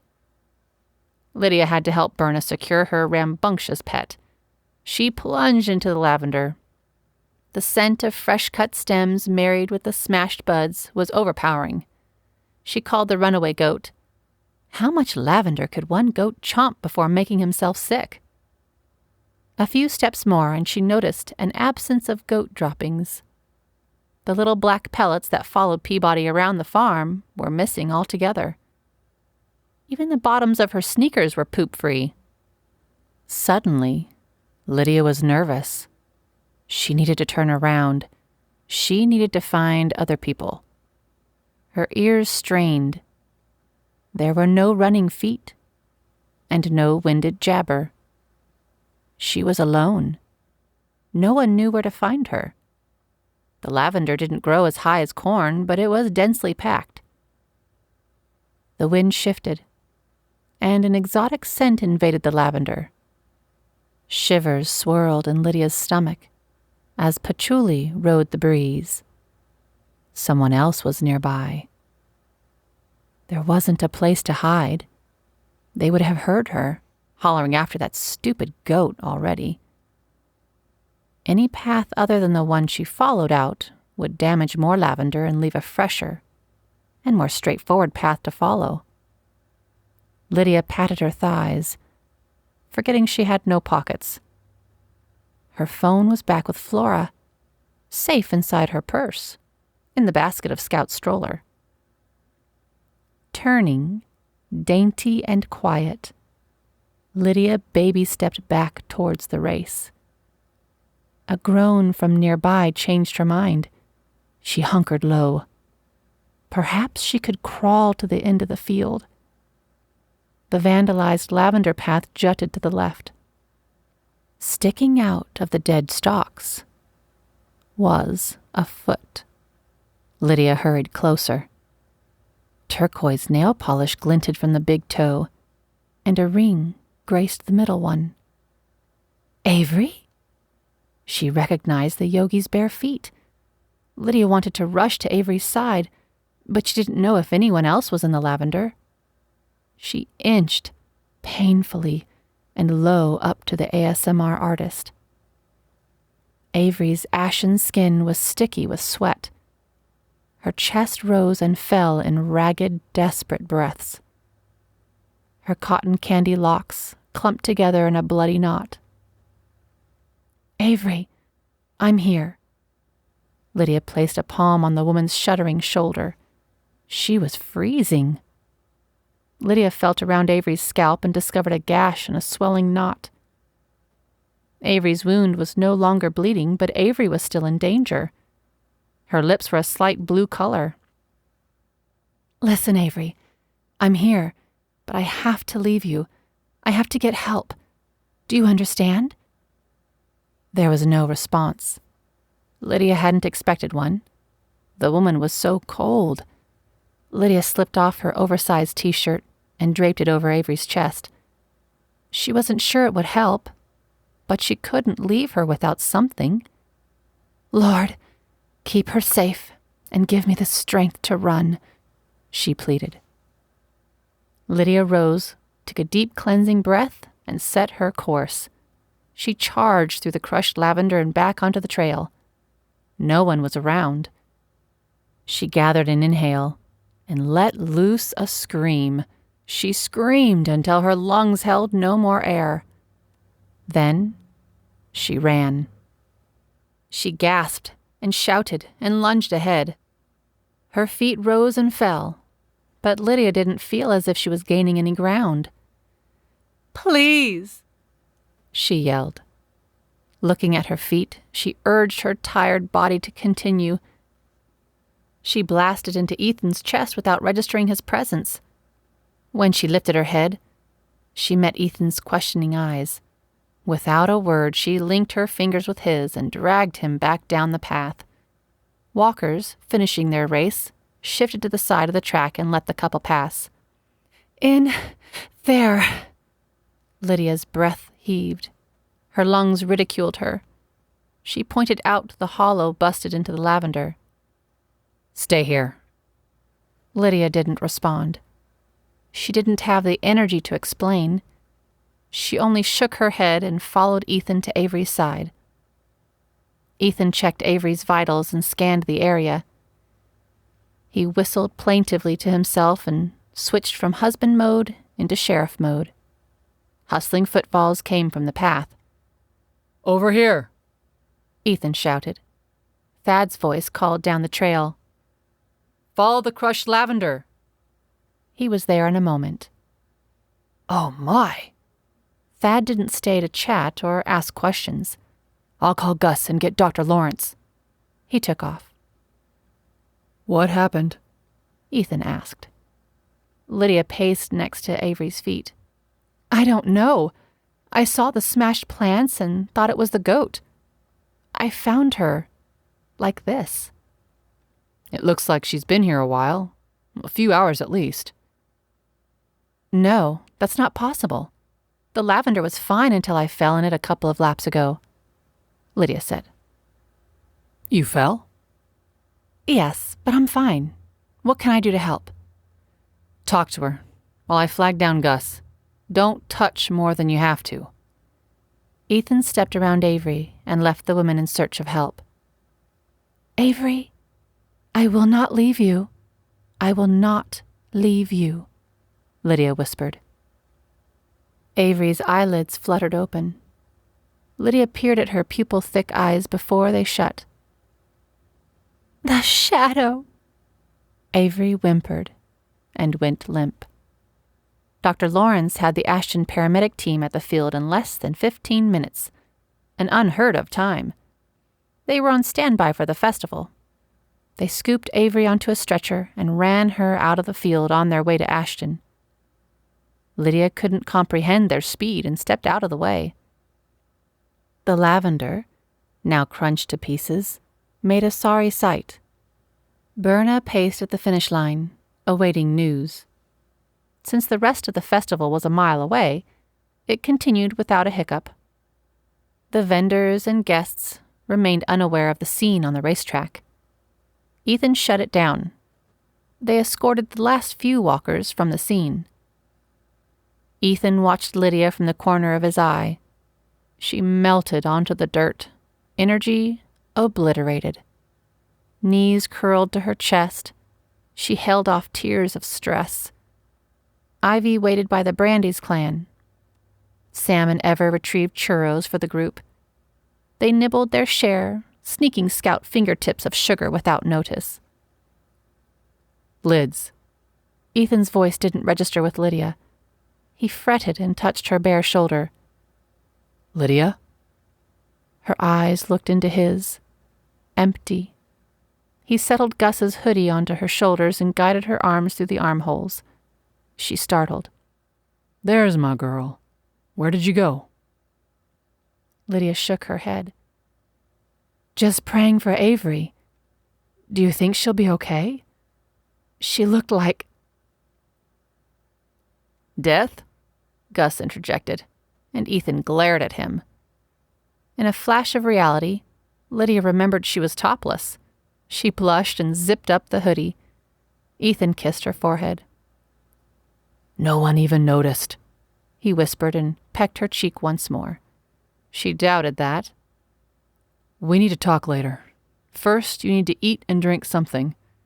Too much adrenaline for one morning. I will walk you back to Kat and Flora, and then I've got to talk to Maven. I'd like to come with you. Are you sure you can handle it? Ethan asked. Lydia's eyebrow arched.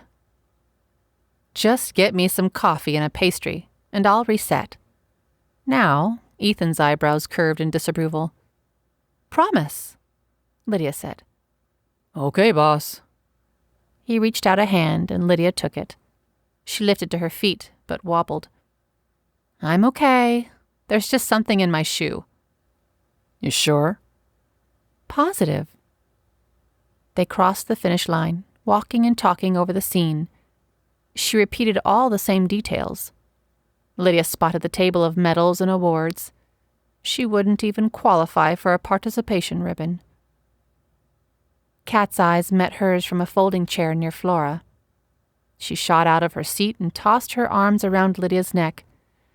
I thought something had happened to you. Flora's hormonal eyes watered. She had thought the same. Lydia had not imagined they would panic about her. She felt guilty and appreciated all at once. It was nice to have friends that worried. Can one of you grab her something to eat? Flora turned toward her children. We're on our way to talk with Maven, Lydia said, her lips shaking in shock. Flora handed Lydia a thermos of black coffee and a small mason jar of creamer. Lydia gasped with pleasure. I thought you'd need this after the race. Lydia almost kissed Flora's cheek for her thoughtfulness. And I bought you a churro, Sam shouted, carting the sugar stick over to Lydia. Mom says she has cheese for you, too. I didn't think you'd want that. Armed with fuel, Lydia mixed the creamer and coffee and swigged a molten sip before chomping on her churro. Sugar confettied all over Gus's black hoodie. She dusted it off, but it only smashed into the fabric. Hopefully, Maven wouldn't be hypercritical of her attire. Berna led the couple to Maven's room. It took 3 loud raps for Maven to answer. She opened it with a theatrical whoosh and wavered, unsteady on her legs. Her black hair stabbed out every which way from her head. "Were you sleeping?" Lydia asked. It hadn't been that long since she spotted Maven tromping past the racetrack. Could she have fallen that deeply asleep in such a short time? Perhaps it was later than Lydia knew. Time had flashed and stalled for her once she discovered Averie. Maven waved a shaking hand at Lydia. "Averie had me up all night," she said. Ethan stepped into the doorframe, in time to steady Maven. She was trembling and slurring her words. "Are you taking any medications?" Lydia asked, craning to see into Maven's darkened hotel room. Maven shook her head and mumbled, "Nothing to help you sleep, maybe?" Again, Maven shook her head. "Can we come inside?" Maven grumbled and tossed an arm back toward her bedroom. "I'll take that as a yes," Lydia said, as she and Ethan, with Berna close behind, entered the room. Berna went to a window and let in some fresh honey pot breeze. "Shut it!" Maven shouted and then apologized for her loudness. Lydia remembered their previous chat in the bathroom. "She has terrible hay fever. I bet she's on antihistamines. They can make people goofy if they take too many," she said. "Especially if they've used alcohol as a chaser." Berna held up 3 tiny liquor bottles. "I don't stock these. She must have brought them with her." "Yep, that adds up," Ethan said, plopping the incoherent Maven into the room's only office chair. "Berna, could you—" The inn owner waved a tanned hand at Ethan's request. "I'll be right back with black coffee and some toast." She was out of the room before the end of her statement. Lydia worried over Maven. How could they explain Averie's condition to her when she was in such bad shape? She retrieved a clean, cool washcloth from the bathroom, just as she'd done the night before. Only this time, she placed the rag on Maven's forehead. Ethan knelt beside Maven's chair. Lydia scoured the room, looking for a water glass or bottle. Berna returned before she found one. "Here, sweetie. Here's some hot coffee, double strength," Berna said as she held a mug beneath Maven's mouth. A pale arm lurched toward it and grabbed the mug. Brown liquid sloshed around but did not overflow. I'm fine. I need a rest. Allergies always do this." Maven sipped the coffee and sighed. "I boiled my taste buds." She stuck out her tongue and investigated the injury, like a whiny child. In 3 more swallows, she regained her faculties. Lydia, Ethan, and Berna watched the transformation, their anxiety evaporating. "Sorry to worry you all. I'm fine. My medication knocks me out," Maven explained. "The drinks help me fall asleep faster and stay asleep longer. Sleep is the only thing that gets rid of my allergies." Lydia perched on the edge of the bed, relieved. "We're sorry to wake you, but you scared us." "Well, I wasn't planning on having company. My thought was I'd shower, take my pills, and sleep until Averie's ready to shoot her next video. We're doing a shoot in the Lavender tonight. It should be pretty," Maven said. Ethan glanced at Lydia and swallowed back his friendliness. Time for Sheriff Everett to emerge. "Averie will not make any shoot. Not tonight, anyway," he said. Maven chuckled, nervously. "Sure she will. That girl made videos with bronchitis before. My hay fever won't stop her. Besides, after a fantastic rest, I'll be fine. Just like I told you." "No, honey." Berna spoke, then turned apologetic eyes toward Ethan. "They took Averie to the hospital in Ashton," the sheriff said. "What? Why?" I found her near the racetrack, Lydia added. She wasn't conscious. Ethan reached out and squeezed Lydia's arm. She was disclosing too much. Why wasn't she conscious? She doesn't have allergies. Not like me. She could run in a field of bees naked and be fine. Ethan cleared his throat. We're not sure what happened. Lydia found her during the 5K. The ambulance drove her to Ashton about half an hour ago. She should be there now. We'd like to take you there if you'd like to go, Lydia said. I'd like to, and heaven knows I can't drive like this. Maven scanned her rumpled sleepwear. Ethan smiled. We'll just step out and let you get dressed. Berna left on cue. Ethan followed, but Maven snatched Lydia's arm as she walked away. Lydia winced. She'd forgotten her hurt wrist. Will you help me? I'm shaky. I'd feel better if you were in the room, just in case I get dizzy. Maven's sad eyes matched her voice. Lydia agreed and shut the door on Ethan's advising face. Why was he so cautious with Maven? Averie was her cousin. She should know what's going on.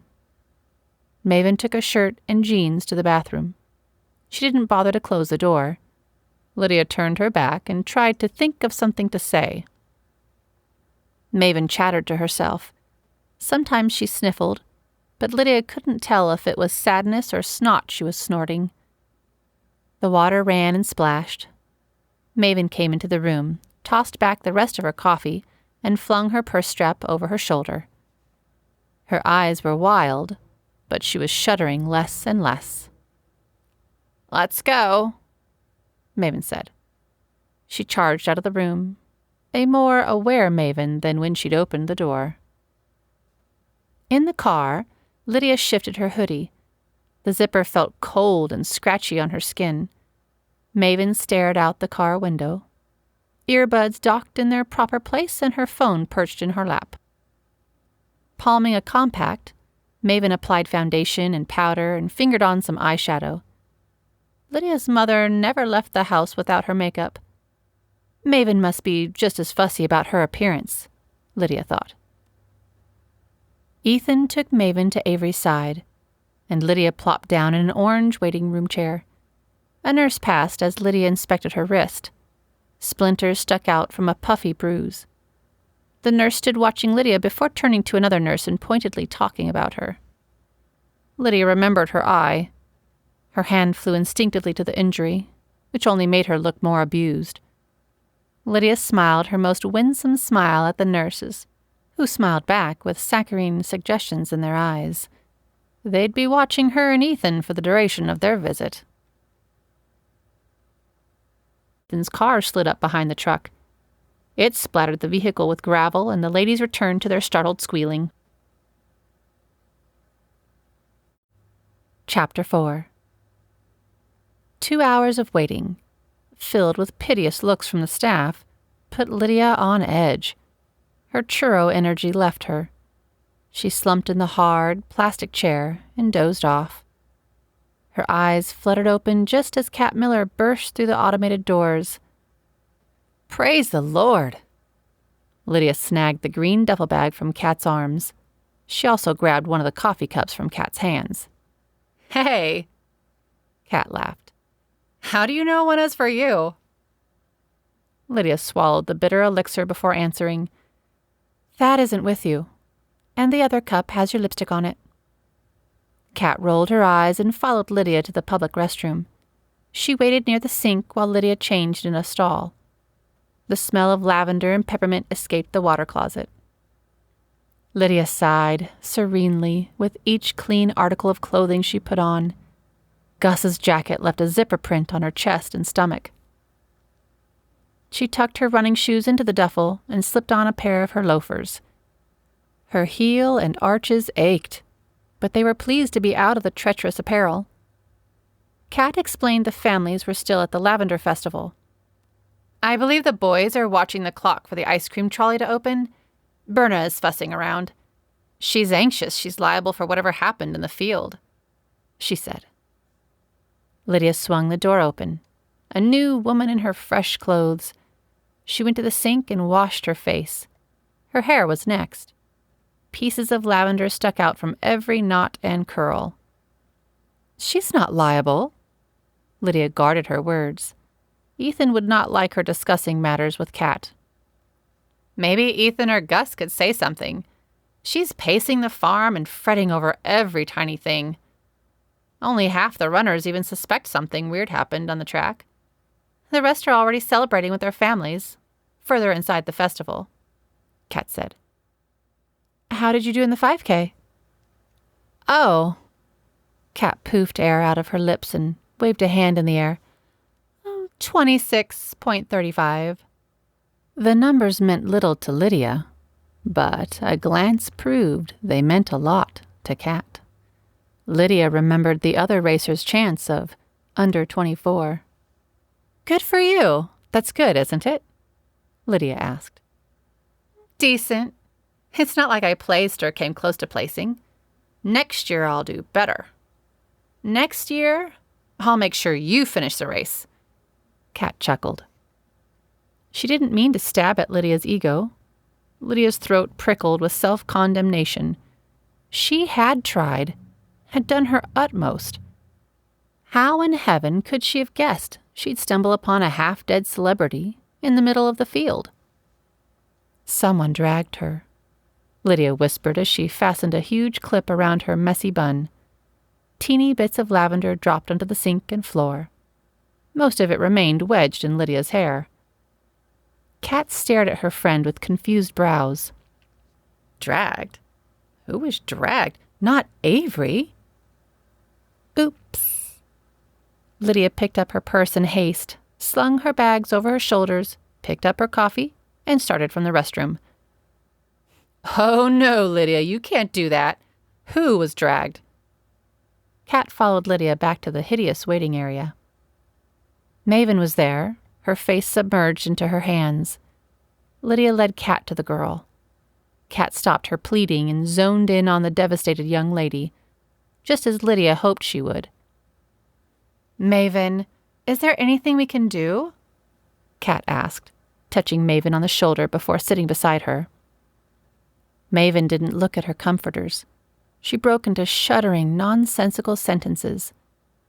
Lydia slid into the chair on Maven's empty side and wrapped an arm around her. Maven continued to cry. Kat, uncomfortable but sympathetic, hoped to soothe her with words, but none came to mind. She sat quiet and still, allowing the grieving to run its course. She hadn't known Averie's situation was so dire. Kat didn't expect to show up at the hospital and confront death and a devastated next of kin. So sorry, Maven. I can't imagine losing a cousin in such a dramatic way, Kat uttered when she considered a kind-hearted note of understanding. Maven's sudden stall and sobbing and her strong, startling gaze made Kat regret trying to say anything. Sorry, I only meant... Maven took her arm and slid it across her eyes, deepening their redness and wiping all the moisture from her face. She's not dead, Maven snarled. Kat recoiled. Not even close. Well, that's a... Kat tried to save herself, but Maven silenced her. She's a crazy mess of nerves. They've restrained her. She's strapped to her bed, and I'm supposed to keep her company and try to calm her, Maven complained. Kat failed to see the underbelly of Averie's healing. She bit her bottom lip like a frightened toddler and avoided Maven's eye contact. Lydia jumped into the conversation. What about her head? With a forced inhale and severe exhale, Maven turned a softer countenance toward Lydia. 3 staples. They scanned her, and there's no serious damage, she said. But she's delirious and needs restraining? Lydia asked. Averie has been under a great strain. That crazy man from last night has stalked her for weeks. It's all but broken her. I guess this morning it did. With that, Maven rose straight and powerful. I only needed a moment to process everything. Since it seems I can't even have that, I'll return to my cousin. She glared at Kat and then nodded to Lydia before pivoting and walking down the hall. We'll pray for you, hon, Lydia called to Maven's back. The girl stiffened, but did not turn around or reply. At the festival, Flora hustled all the kids from stand to stand, guarding her belly against bumps and rushing children. Thaddeus was off tending to Berna and anything she needed doing for the festival or her nerves. Kevin pushed the childless stroller stacked to brimming with ice chests and duffel bags. Ivy carried Scout around. Her thoughts often flashed to Lydia and Averie, but Scout's shimmies of delight and random coos of excitement consumed most of her attention. Her friend, Emily, from Mission House, was meeting her for lunch in an hour. Berna instructed the ice cream vendor to begin sales at 2, which meant the line would start any minute. Ivy paced around the location. Maybe if she jumped in line as soon as it began, Emily would bring her lunch and they'd be able to have the ice lavender treat for dessert. How's the belly? Kevin asked again. Flora touched his hand and smiled. Big, Flora said. Hurting, cramping? Tired, though that's the new normal for me. Perhaps we should go home. Sure, Kat and Lydia are busy. However, it would be best if you weren't walking around out here all day. We can cart all the kids to our house, Kevin said. Flora smirked at Kevin's obvious concern. 2 more weeks and their little one would emerge. Kevin didn't want her taking any chances. But if Flora stayed cooped up for another week without fresh air and new things to look at, she'd go nuts. Walking is good for the baby and me, Flora said. Yes, but not the heat, or the worry, and the babysitting, and the sugar, and the... all day. Flora stood on tiptoes, her stomach pushing into Kevin's waist, and kissed her husband. I promise, if I get too tired, I'll sit down. But... And if I get too tired to do that, I'll have you take me home. She kissed him again and linked her arm with his. They continued walking through the crowds.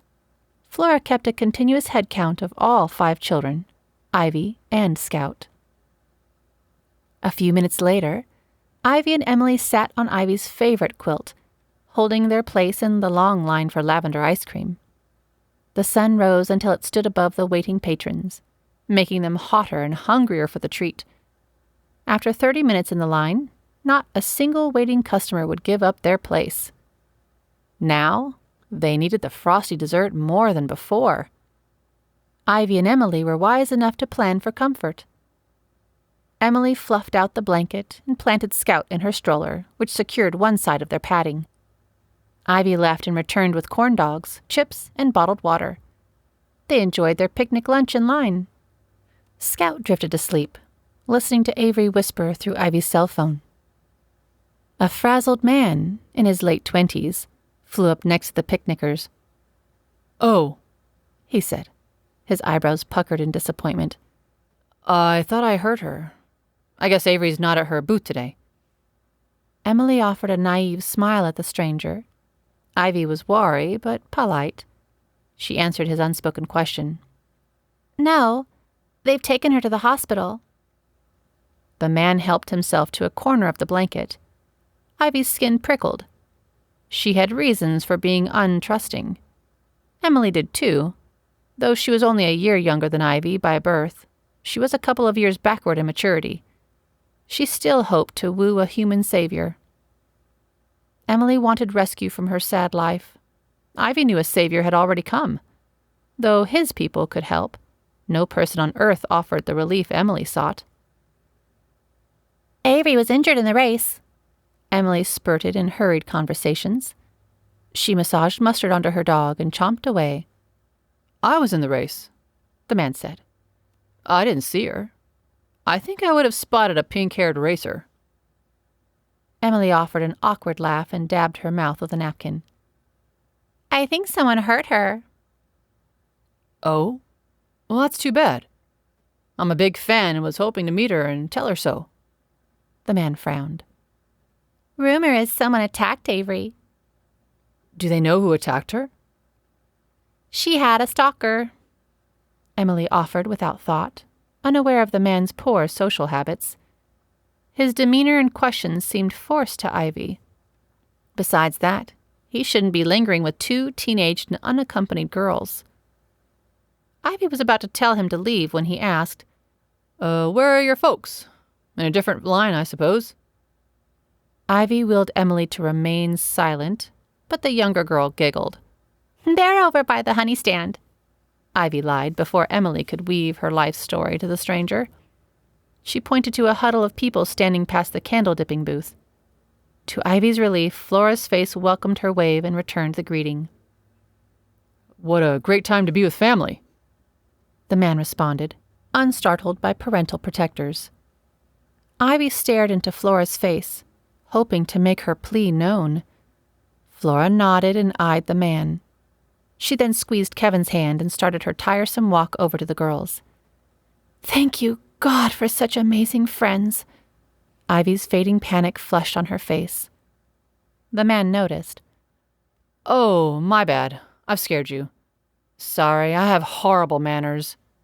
He rose to leave, Flora still a couple of feet away. We're not scared. Emily's voice oozed false sincerity. I'm glad, but... The man started. We were talking about holding a vigil for Averie, to send her positive energy and good thoughts. Maybe you'd like to join us? Emily's voice wounded Ivy's heart. She'd been there before, desperate to have it all together. For Emily, it was imperative that people believed nothing affected her.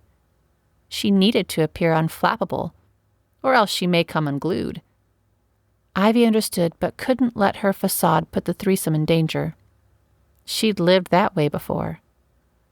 Sounds nice, but I'm not sure I'll be in town, the man said. Tomorrow night? You can stay for one more night, right? Emily jabbed an elbow into Ivy's side.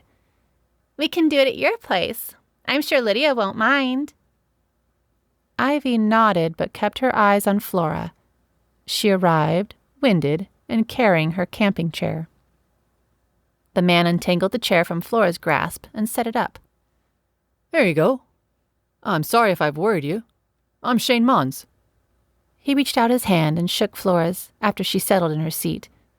Your girls are smart. I'm afraid I worried them with my over-friendliness. Flora, still heaving, inclined her head and smiled. Well, ladies, I'll see you around. Shane grinned and left the group heading towards the bee sanctuary. Who was that?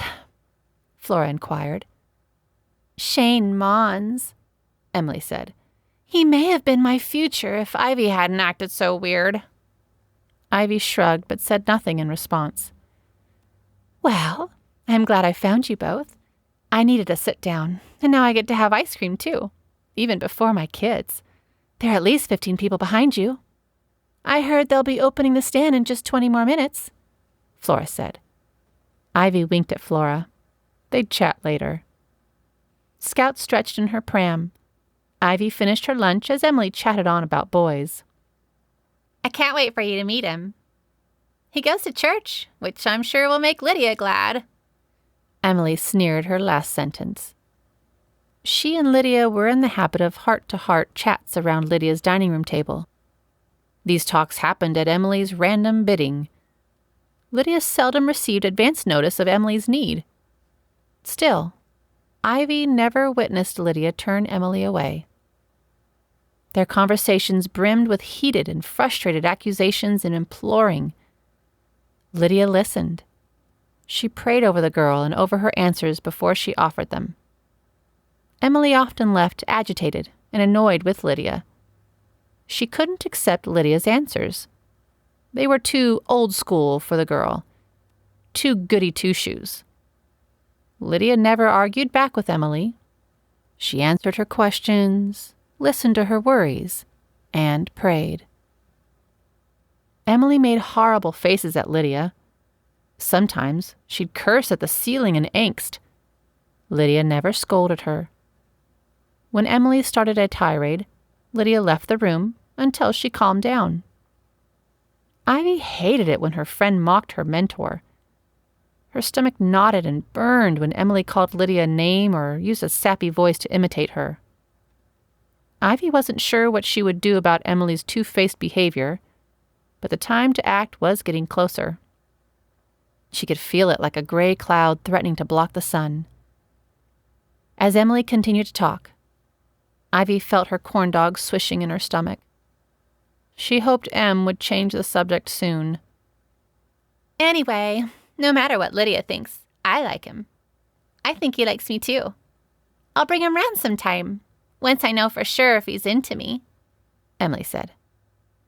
How will you know? Flora asked. Oh, you know. Little ways. Flirty eye contact. Late-night text messages. Things like that. Emily blushed as she spoke. She was hooked. Ivy hoped this new guy would be a good guy. No, she wished he would be a godly guy. Emily needed a godly guy in her life.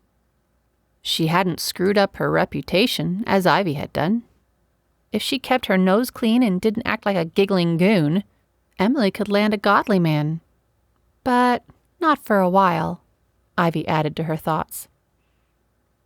What do you think Lucas would think if he saw you flirting with a grown man?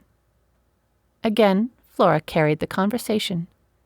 Ivy, trapped in her wonderings, did not take part. Emily's face flushed a raspberry color. Well, he better think. I need to snatch up Emily Pryor now, before someone else gets to her first. Emily looked to Ivy for approval. Ivy only smiled. Line is moving. The call echoed from a cluster of patrons ahead of the blanket. It repeated to the picnic party, and they repeated it to those behind them.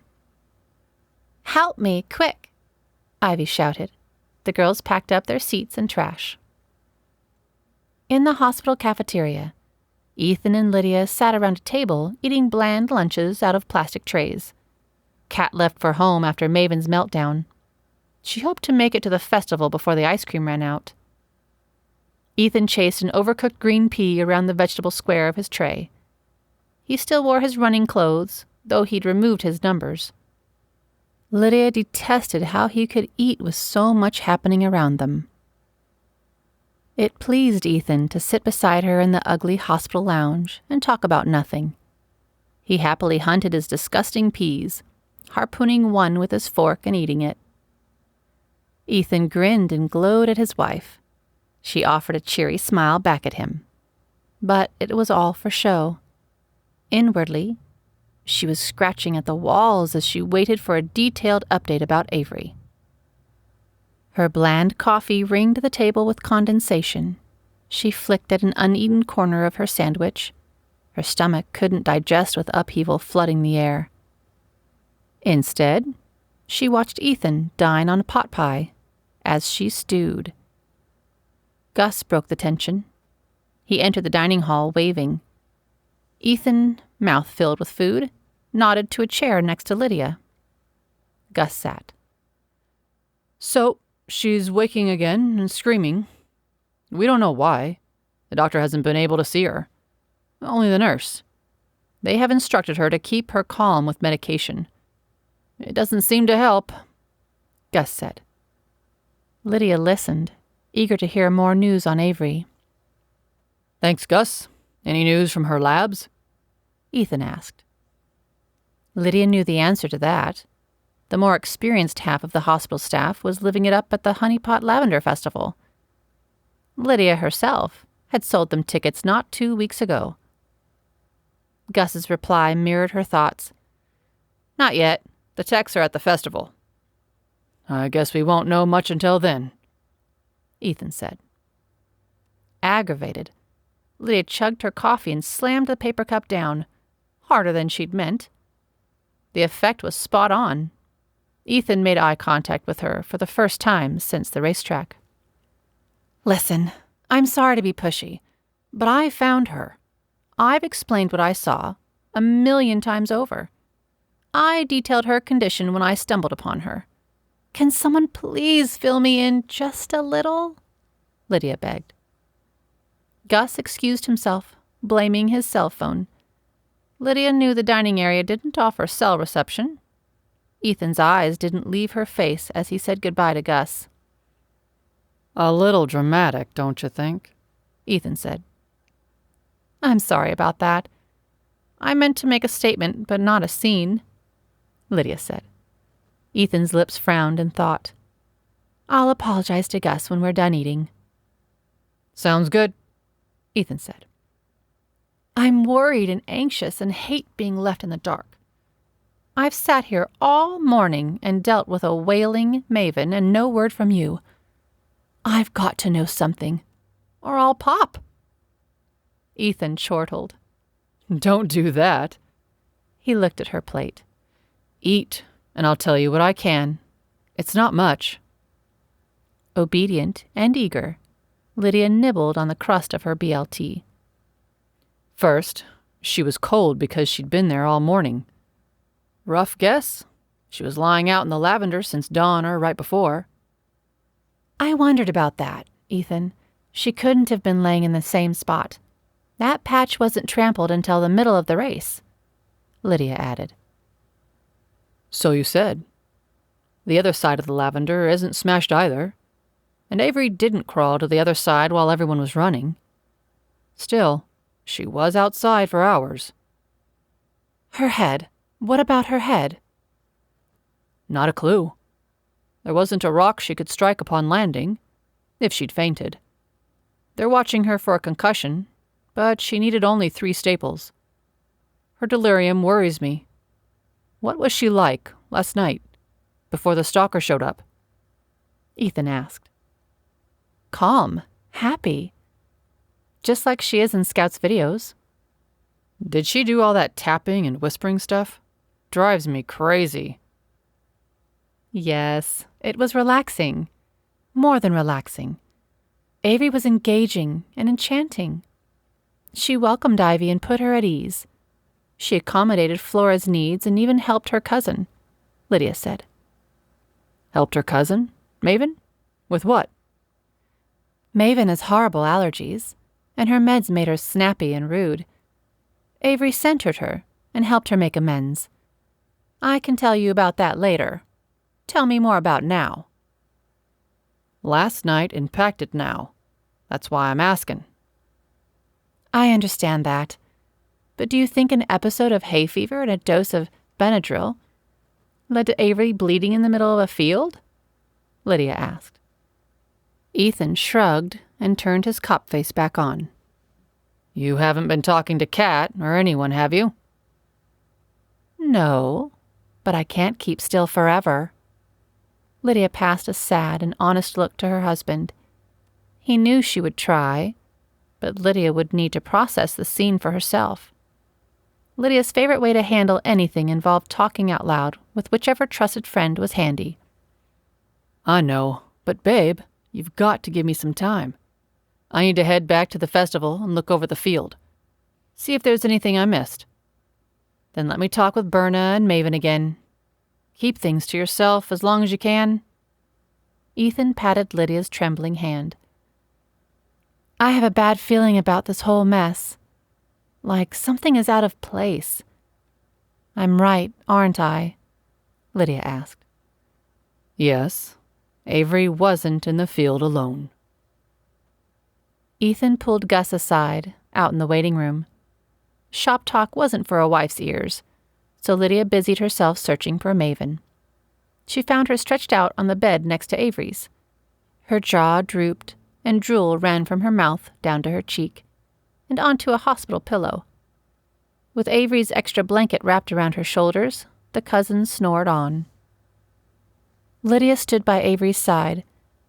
She wasn't asleep, but she wasn't alert either. Carefully, Lydia rested her hand over Averie's.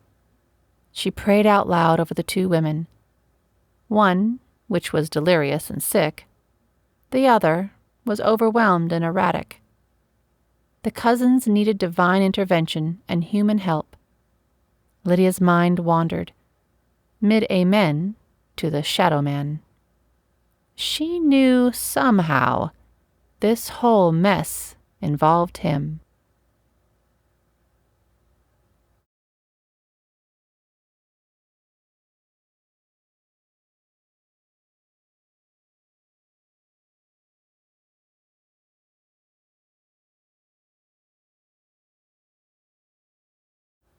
Chapter 5. Kat relieved Flora of childcare duties after securing a lavender ice cream cone. She tramped through the vendors and stalls with her children and Flora's. Each child explained all their previous finds to fresh ears. Thad met her halfway through round 2, right before the petting zoo. "Jess likes the geckos," she informed her mate. "Since when does the petting zoo have reptiles?" Thad asked. "Since there are 2 zoos. They sectioned one off for farm animals and the other is for exotic animals." "Are geckos exotic?" "They are in Honey Pot," Thad said. They watched as their youngest draped lizards and mice on her shoulders. She giggled when a tiny tan mouse ran up and down her braid. The gecko, named Spartacus, nestled into the heat of Jess's neck. Thad took pictures on his cell phone and praised his daughter's bravery. Kat plastered a grin on her face and hoped her girl wouldn't notice the disgust ripping through her nerves. Thad took pictures of Kat's squirming encouragement and chuckled. He watched the boys try to catch Peabody the goat. Healed in time for the festival, Peabody only pretended to be obstinate. The goat loved every speck of the attention. The boys petted the tuft of hairs between his horns and fed him smuggled breakfast cereal. Berna canceled the apiary demonstration. Also, the 5K path wasn't open for lazy promenades for couples or sugar rush jaunts by overstimulated children. Most new families didn't even notice the missing attractions. The Millers did. Though the children found many other thrills to consume them, Thad missed watching Berna work with her bees. The new worry of the day overshadowed their family traditions. Berna buzzed about the hive. She couldn't stand still. Being a very hospitable soul, Berna delighted in roaming in the crowds. She loved conversing with her guests in her lounge or on her patio. After the discovery of Averie's misfortune, the innkeeper fretted over every single detail of the day. In constant phone contact with Thad, she assailed him with panic-laden questions. He talked the woman off the edge of her apprehensions. The graying lady charged from the B&B end of her property, bursting through the crowds, with her eyes locked on Thad. "Uh-oh," Kat said. Berna was in a state. Thad met Berna halfway. Kat watched as her husband put an arm around Berna's shoulder and guided her back up the path. He bent his tall, slender body down to meet Berna's height, so he could listen to her as they walked. Jess exited the pen, shutting the door behind her. She brushed Kat's arm with the tip of her braid, just saying hello. Kat shrieked. Thad spun to see his wife shaking with laughter and holding Jess close. "Sweet Jessie, I thought your hair was one of those mice." Kat laughed. The little girl beamed up at her mother. "They said I could buy one if you'd let me." Kat shrieked and giggled, kissing the face of her animal-loving girl. After the hospital, the shower was delicious. Lydia's muscles danced with delight in the steamy spray. She couldn't take long. Ivy needed a ride home from the festival. Scout would be sleepy and need her own room. 40 minutes later, with damp hair twisted in a clip and lip gloss applied, Lydia pulled into the hive's parking lot. She slid into the same spot as the previous night. It left her quite a hike toward the main activities and back, but it was better than stalking pedestrians in the main lot. The sky shimmered pink over the purple fields. The sun would blaze for another hour and then start its slow descent behind the lavender. Ivy wanted Scout home before sunset. Lydia agreed and hurried into the crowds. Before Lydia separated the faces in the moving herds, Flora spotted her. "What's with the limp?" Flora asked. Her mothering instinct extended far beyond her brood and out to her friends. "Was I limping?" Lydia asked. A mental muscle check brought no new injuries to light. Hip bruised? Check. Eye swollen? Check. Wrist battered? Check. Nope, all the same wounds resounded. "We were just leaving. Kevin thinks I need to lie down a while, and I agree with him. Any news?" Nothing that Ethan can share. Averie's injuries are non-fatal, but she's acting strangely. They should know more in the morning. "When everyone is back to work," Flora stated. You got it. All the department heads are here, Lydia said. Flora followed Lydia's watchful eye from face to face. Dr. Lawrence's thoughtful expression met hers. Wow, look at that. The doctor walked over to the ladies. He scowled at Flora. Have you been out here all day? Mrs. Brandeis blushed and avoided answering her friend and general practitioner. You have, haven't you? "Yes, but I feel great. Even stronger than a week ago. The air and the sun feel so wonderful. I'm tired of the couch and my bed and my yard. Besides, Kevin has me sitting down more than walking." The doctor looked unimpressed with Flora's answer. His frown lines deepened. "He's carrying a chair around." Kevin arrived at the huddle, empty-handed. "He just put it in the car," Flora huffed. Is Dr. Lawrence telling you to rest again? Kevin asked. The men locked eyes. Gee, that's what I've said all day. Okay. We're leaving right now." Flora flung up her hands in surrender. Please do. Dr. Lawrence didn't beat around the bush. Flora's late-in-life pregnancy, compounded with her multiple miscarriages, made her a high-risk case.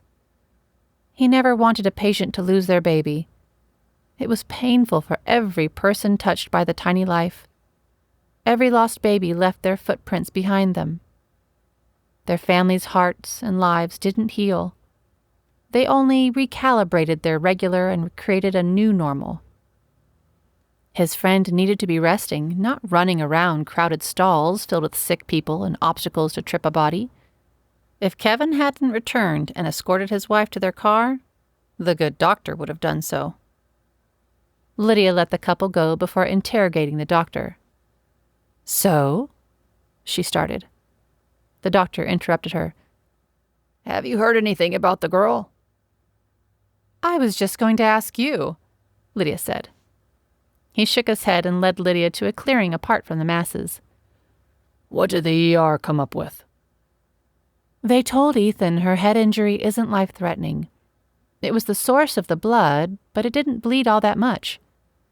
Heads can do that. How long was she outside? The doctor crossed his arms. Since before sunup. That's 4 a.m. at the latest. 4 hours out in the field. What about her temperature? I heard nothing about that. Lydia wondered how she'd missed that detail. Dr. Lawrence silenced himself and veered the topic. Well, maybe I'll call them. I know Dr. Shirley was around here somewhere.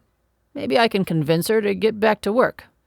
His thought trailed off before he could reveal any information absent-mindedly. Oops, there's Mary. He waved to his wife, gave a cordial excuse, and was off. Lydia watched as the doctor bumped into Ivy, and the two spoke a moment before he pointed toward the sheriff's wife. Ivy smiled and hugged the older man. He bent down to see Scout, who wailed at the sight of him. Ivy shrugged, and the doctor walked away with his wife. "You're back." Ivy's tired smile lagged. Her eyes drooped with exhaustion. The look was out of place on her youthful face. However, motherhood left its mark on every newbie. It showed no ageism. "I'm beat."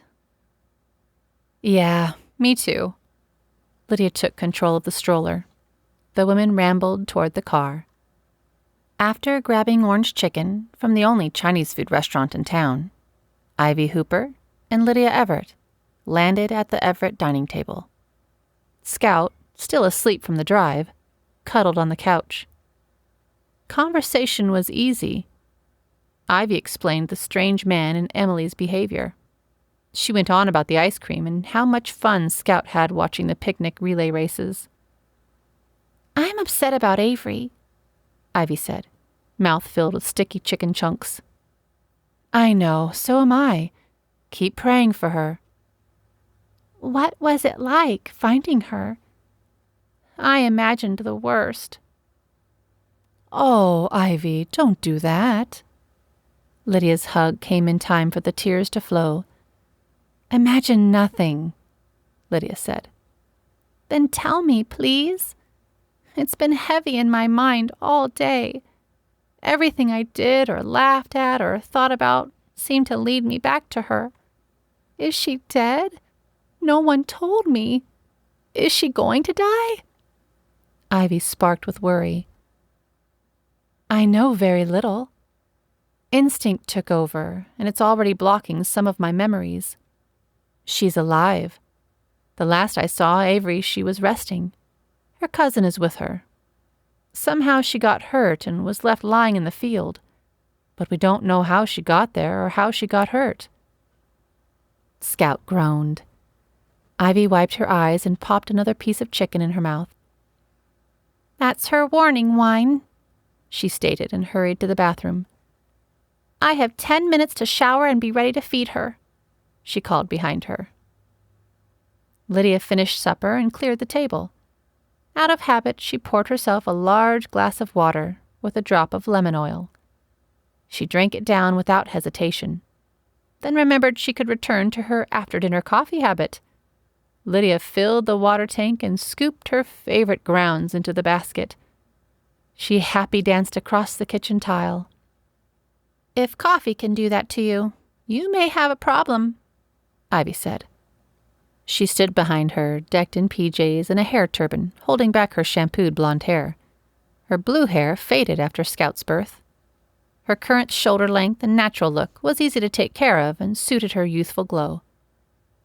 Lydia jumped at Ivy's voice, but ignored her boarder friend and continued her dance of joy. Ivy unwrapped the waking Scout and curled her close on her shoulder. Lydia was thrilled at how comfortable Ivy was in her home. The jigsaw puzzle family fit into each other's lifestyle. There were moments of tension and fighting happened. It would be freakish to have a perfectly placid home with a teenager and a baby on board.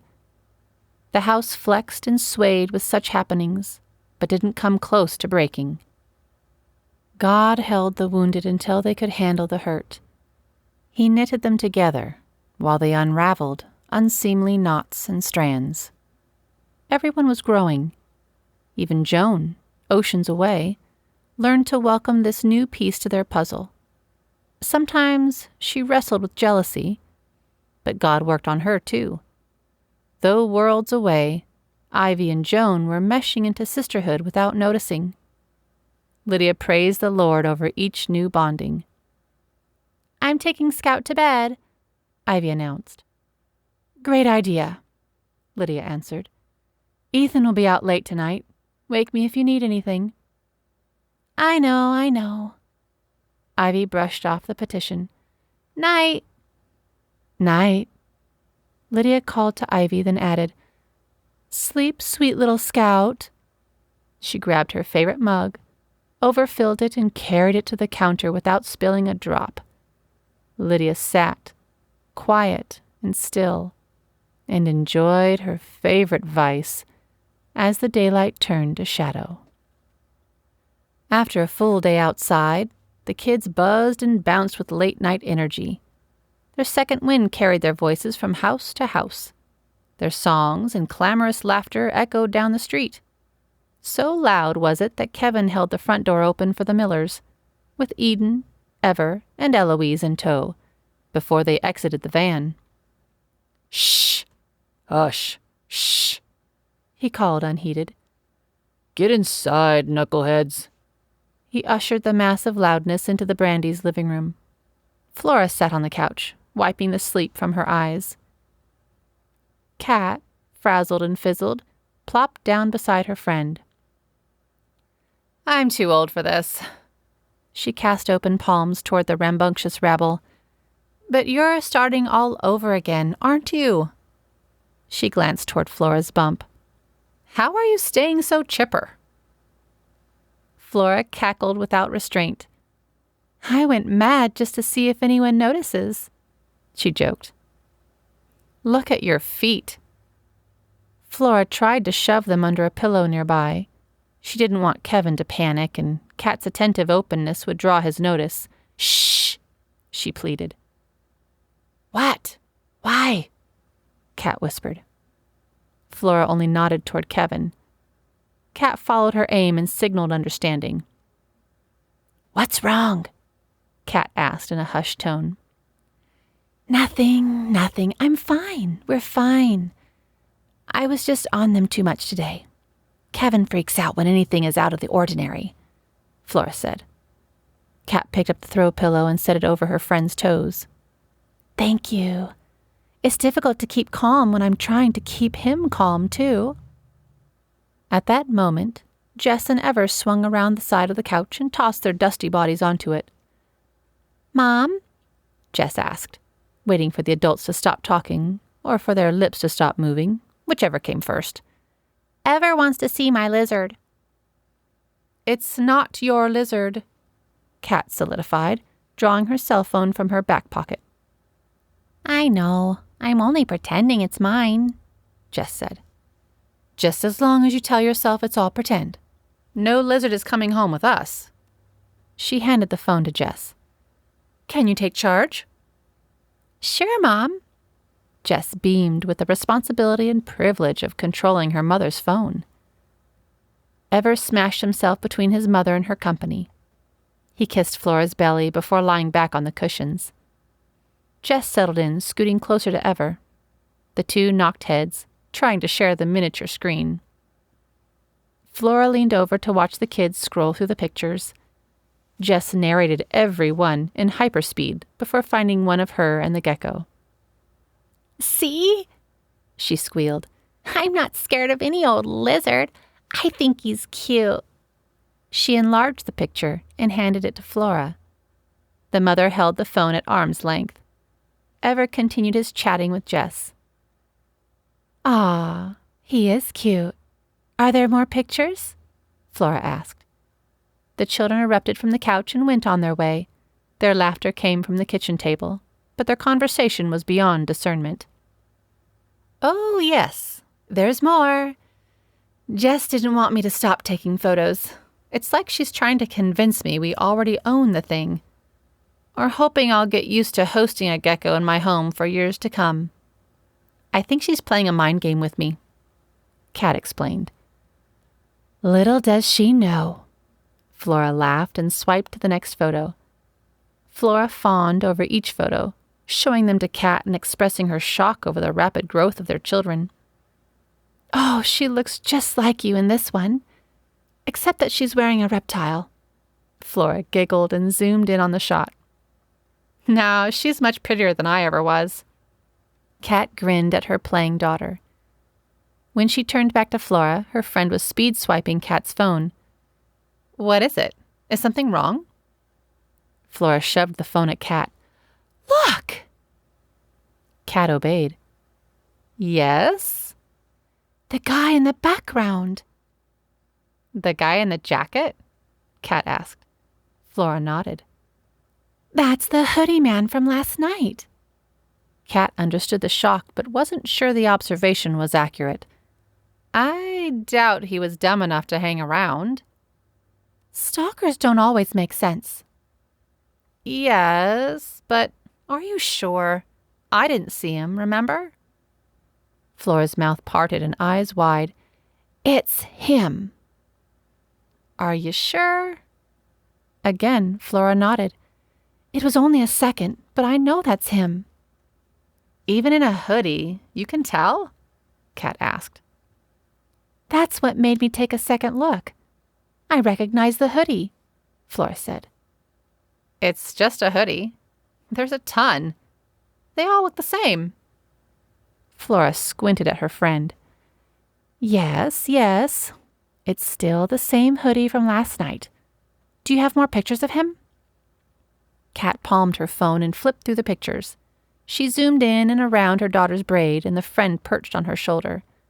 She scanned the horizon, and there he was, the man in the hoodie. There were 3 photos of his back, 1 of his profile, and 1 where he'd turned to face Kat's phone.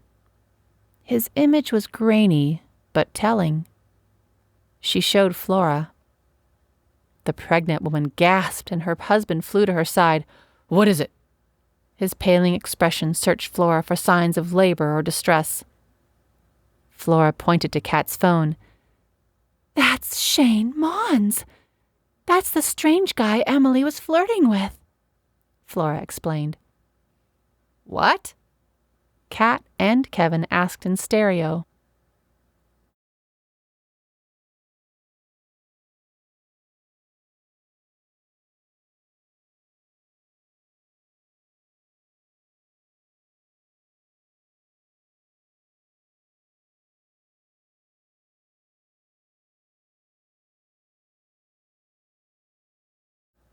Chapter 6. Averie's eyes opened. The twittering of machine told her where she was. She'd lived in a hospital before. After the accident, she stayed in the hospital for months. Fear click-clacked down her neck. Her heartbeat increased. Beeping monitors kept rhythm. Sight hazy and eyelids heavy.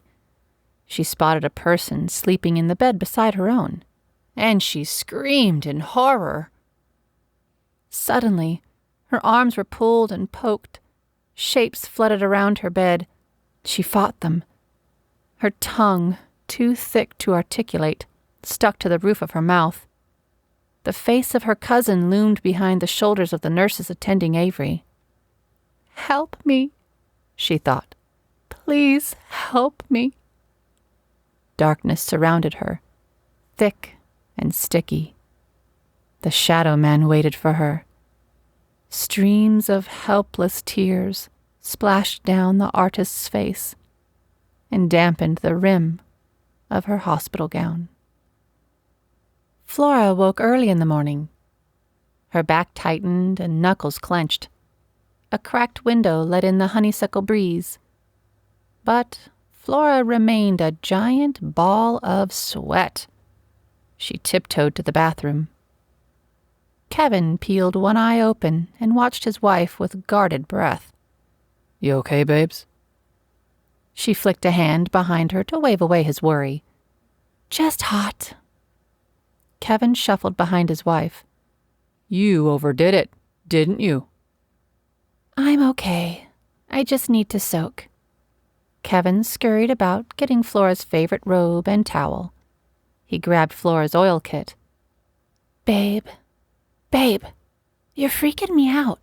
Please go back to bed. Reluctant to leave her side, Kevin lay down, but did not allow himself to get comfortable. He rested his head on the foot of the bed. His drowsy eyes flitted from sleep to the bathroom and back again in a paranoid cycle. If Flora sighed, he jumped to sitting.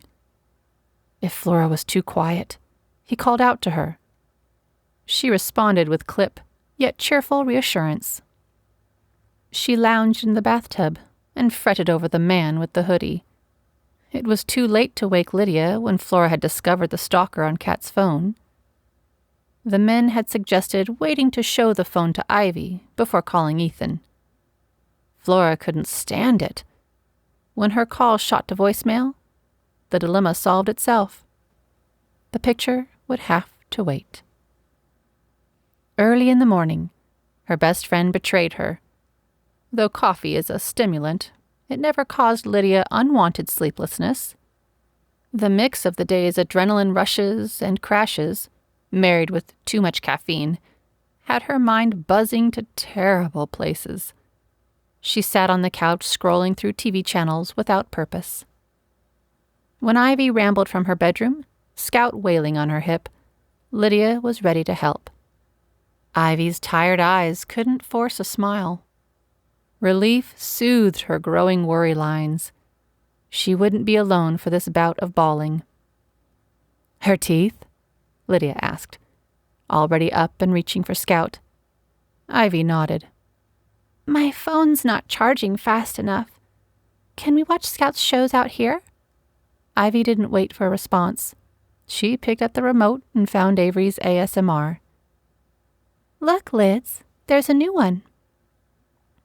Lydia paced with the red-faced Scout while rubbing her jaw in soft circles.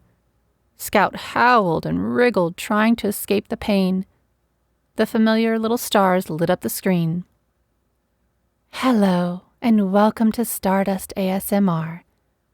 Let's spend some time with one of my favorite animals, Averie said. If Lydia could preoccupy Scout long enough, she would hear Averie. The fighting would be over. Ivy wept on the couch. Scout froze, watching her mother. She reached pudgy arms out for her mom. Then she noticed the screen. Averie wore a white beekeeper uniform. The veiled head cover shaded her face, but the pink of her hair and the green of her eyes shimmered beneath it. Lydia handed the teen her baby. Girl mom and baby daughter, soothed at skin contact. They nestled into each other.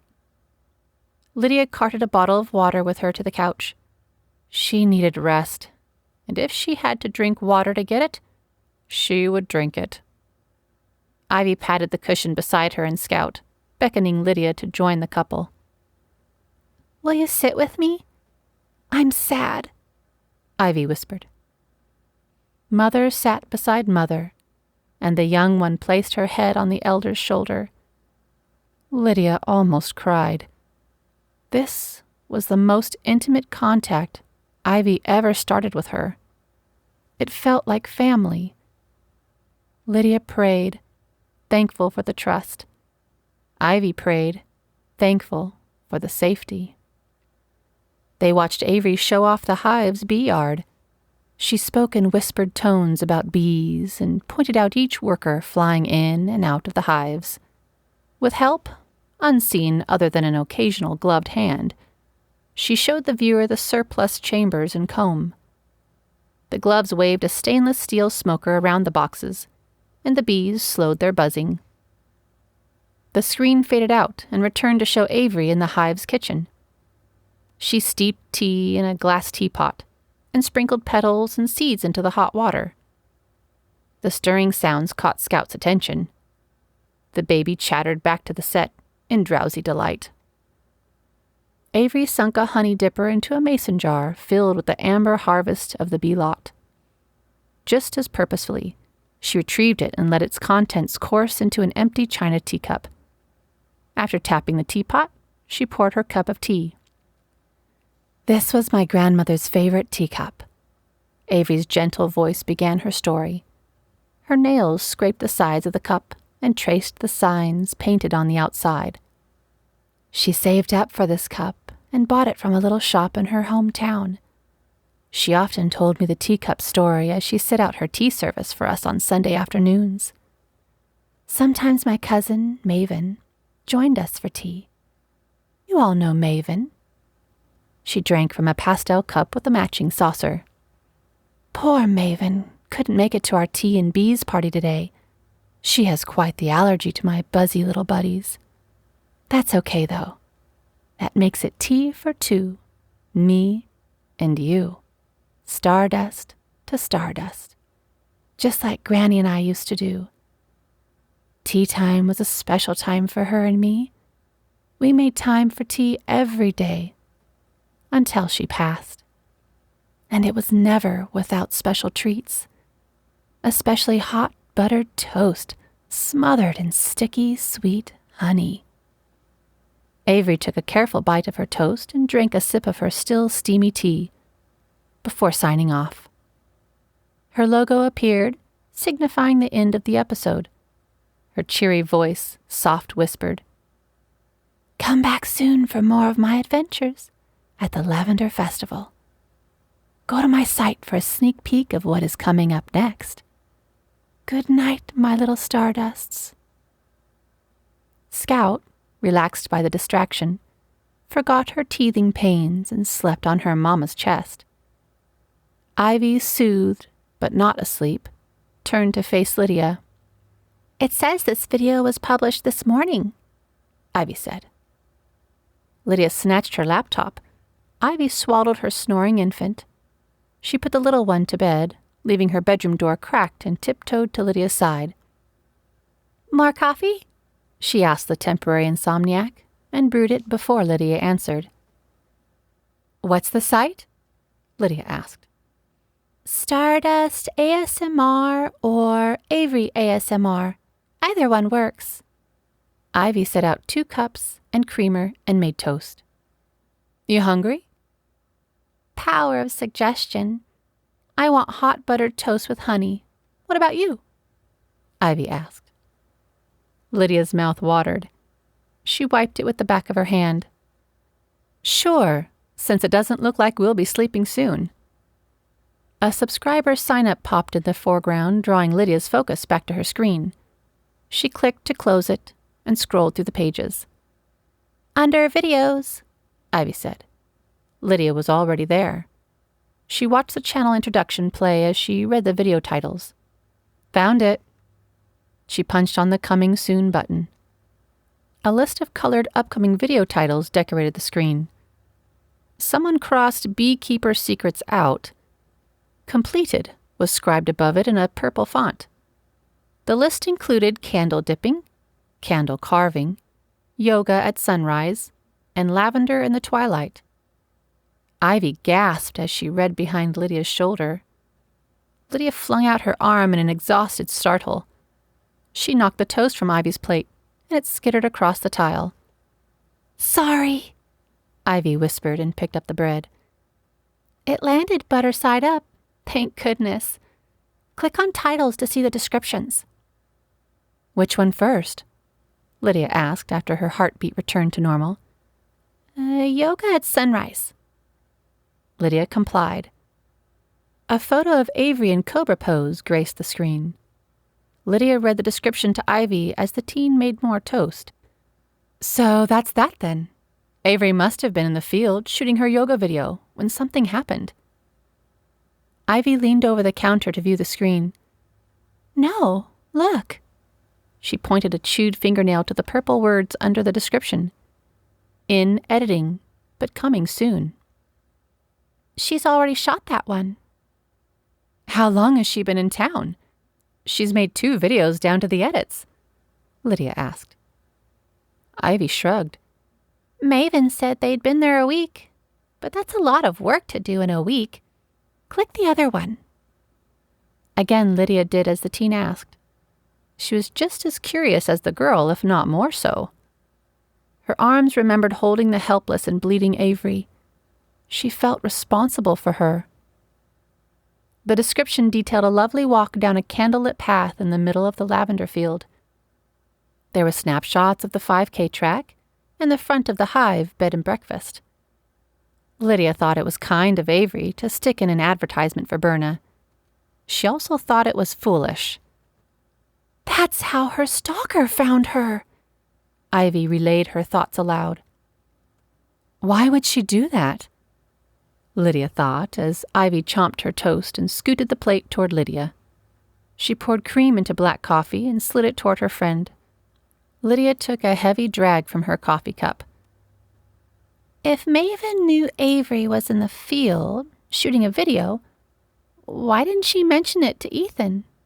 Ivy asked. Where's the videotape? As the words left her mouth, Lydia felt her age showing and blushed. Ivy snickered. No tape. It's probably on her cell phone or camera. Averie films her workout videos and role-play videos with a camera. She shoots her day in the life videos on her phone. Still, where is it? I didn't see a phone near her. Also, I don't think there was one in her hospital bag of personal items. Maven probably has it, and any of Averie's valuables. She's next of kin. Isn't that what the hospital would do? Give it to the next of kin? Ivy asked. The thought made sense, but then again, Ethan could have the missing cell phone. She'd have to ask him without raising suspicions. He'd clam up if he thought she was digging around. Ivy said, groggy but attentive. I didn't know Averie made videos with Maven. She pointed to the screen. There's a whole playlist of videos with each of them. They don't show up on her channel. Lydia led the cursor over the playlist and double-clicked. The first video came to the screen. Maven sat next to a reclining chair and spoke to the camera. Averie lounged in the chair covered in a thick crocheted blanket. Welcome to Stardust ASMR. I'm Maven, and this is my sound spa. Maven's voice, though whispered and delicate, was too gravelly to be relaxing. Instead of mouth sounds and subtle clicking between words, she emitted a nasal squeak. She walked the viewer through a spa treatment using Averie as the client. Averie's green eyes glistened with trust. Her cousin exfoliated, masked, toned, and moisturized her skin. Maven ended the treatment with a hot rag wrapped around her cousin's face. That was strange, Ivy blurted. Must be one of the first videos, Lydia agreed. Let's watch another. Again, Maven's face greeted the viewer. Welcome to Stardust ASMR. I'm Maven, and this is my ASMR space shuttle. In the video, Maven played doctor to a newly discovered alien. Averie, being the alien, sat on the sidelines. Maven examined her ears, eyes, and palpitated her skull. Even though the execution was better than that of the first video, it didn't hit the ASMR mark. The women watched the entire playlist, unable to quit. All 7 videos were appalling. Lydia couldn't put her finger on it, but something was off about Maven. Maybe it was her hair? Instead of black and short, it was long and blonde. Strange, Ivy whispered, closing the computer. What is? In all the videos, Averie never showed her face. In the spa video, they covered her with either a mud mask or a towel, most of the time. The alien one had her in a crazy makeup. The acupressure one, we only saw her ears, and in part 2, her hands and feet. We don't know it was her, Lydia said. Well, she had the same ankle tattoo of a comet and the green star behind her ear. You're right. I wonder what made her take center stage. Me too, but I'm too tired to think about it anymore. Ivy stood and stretched. Scout will want to eat again in 30 minutes. Maybe I'll wake her now and see if she'll eat and go right back to sleep. It's a gamble, but I'm one tired mama, Ivy said. Ditto, Lydia quipped. I will sleep on the couch until Ethan comes home. I'll get you if I need you. Ivy blew a kiss at Lydia. Lydia captured it in her heart and thanked God for the growing relationship. Lydia had expected fighting and tension and tears from Ivy when she first moved in. She'd expected her to respond to Lydia's offer of safety the same way Ivy's friend Emily had replied. Emily yelled, tossed blame, and offered needy displays of disappointment. These moods came and went in a flash. They hurt, but they weren't on Lydia's shoulders. Lydia just happened to be present for the guilt trips. Lydia did not demand gratitude or kindness from either girl, but she cherished it when it came her way. She took Ivy's blown kiss to the couch and snuggled it in prayer and reflection until she drifted off to sleep. Chapter 7.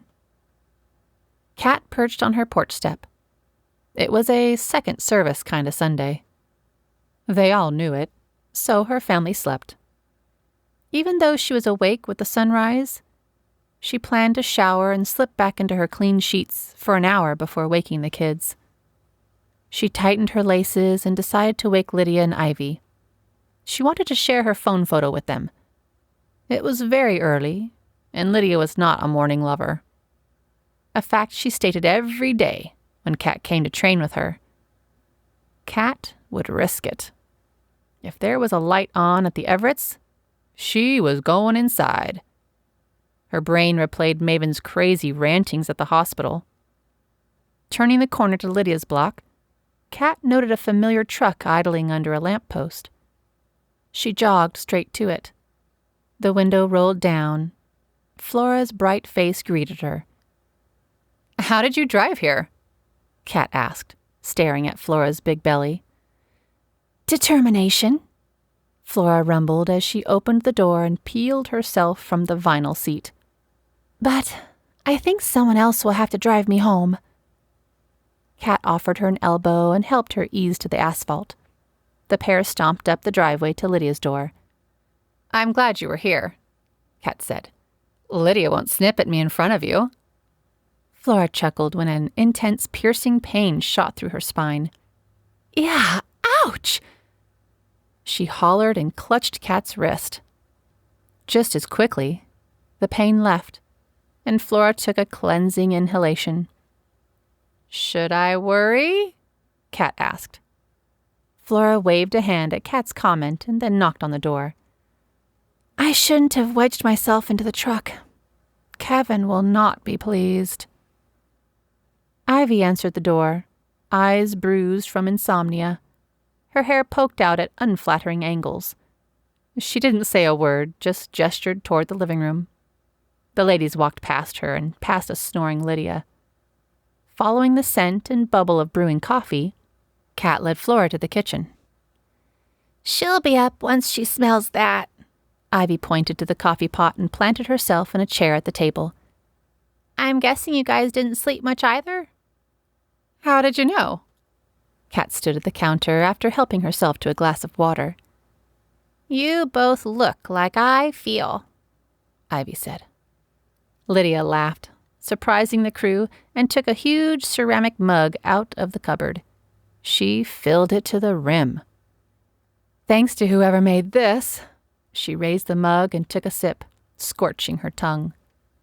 Lydia staggered to the seat next to Ivy's and continued drinking her liquid lava. "Why are you all here?" "Averie." Everyone talked at once. "What do you two know?" Kat asked, pacing the kitchen tile. "Not a whole heap. Just that it appears Averie was about to shoot a video yesterday when she was interrupted." Ivy curled one knee to her chest in the roomy wooden chair. Flora tossed a cushion on a stool and half sat, half stretched across it. "Can't bend at the moment," she explained. "We think we know who interrupted her," Kat said. "What do you mean?" Lydia rubbed her eyelids. "Flora thinks she knows who the stalker is." Kat and Flora expounded on their findings. They pored over every picture, pointing and explaining. When Kat expanded the frontal face shot of Shane Mons, Ivy gasped and nodded. She hugged her knees tighter to her chest. Lydia slid a hand over and patted Ivy's forearm. She chewed on her glossless bottom lip and took the phone from Kat. Lydia saw the stalker up close. She remembered the angles of his face in crazed flashes. She recognized him from the photo, but could not pick him out from a group. It was his voice. It was his desperate, pleading, frustrated tones that pierced deepest into her memory. Shane Mons. Ivy drizzled the name from her mouth as if getting used to its taste on her lips. "I know I'm already creeped out, but I swear I've heard that name before." Again and again she said the stranger's name. The morning fog settled on Ivy's mind. She couldn't shake sleepiness off long enough to focus. To accommodate her lag, she gathered a hot pink Post-it pad and a permanent marker from her purse and returned to the table. Shane Mons. Shane Mons. She repeated as she wrote his name over and over. Sticky notes decorated the tabletop. Something's missing, she said, hoping for a breakthrough. Sorry, I know something's there, but I can't reach it. That's okay. Flora stood, arching and stretching her back. Then she squatted and reached her arms out in front of her torso, like an overgrown toddler pretending to be Superman. Kat averted her eyes to hide her laughter. I know it's not pretty, but it's how I get this little E to move off my rib cage, Flora explained. Lydia's phone jingled from the couch, and Scout returned the call with a yell of frustrated restlessness. Lydia launched towards the couch. Her foot hooked on her chair and she crashed to the floor. Ivy leaped over Lydia's flattened form to avoid racing across her backside. Now that's funny, Kat said and roiled with hilarity. Don't do that, Flora begged, striving to remain sympathetic. Her voice cracked and she snorted as laughter bellowed from her core. Now stop! I'll pee. Flora laughed. She too hopped over Lydia to make it to the restroom. Lydia crawled for the rest of the journey to her phone and answered out of breath. Hey, babe, she greeted Ethan, so her guests knew to zip it. Kat restrained her hooting with a stern hand to her mouth. You're working out? After the day we had? His voice was so encouraging, Lydia didn't correct him. Something like that, Lydia said, her smirk unseen by her husband. Her husband cleared his throat and spoke to someone nearby.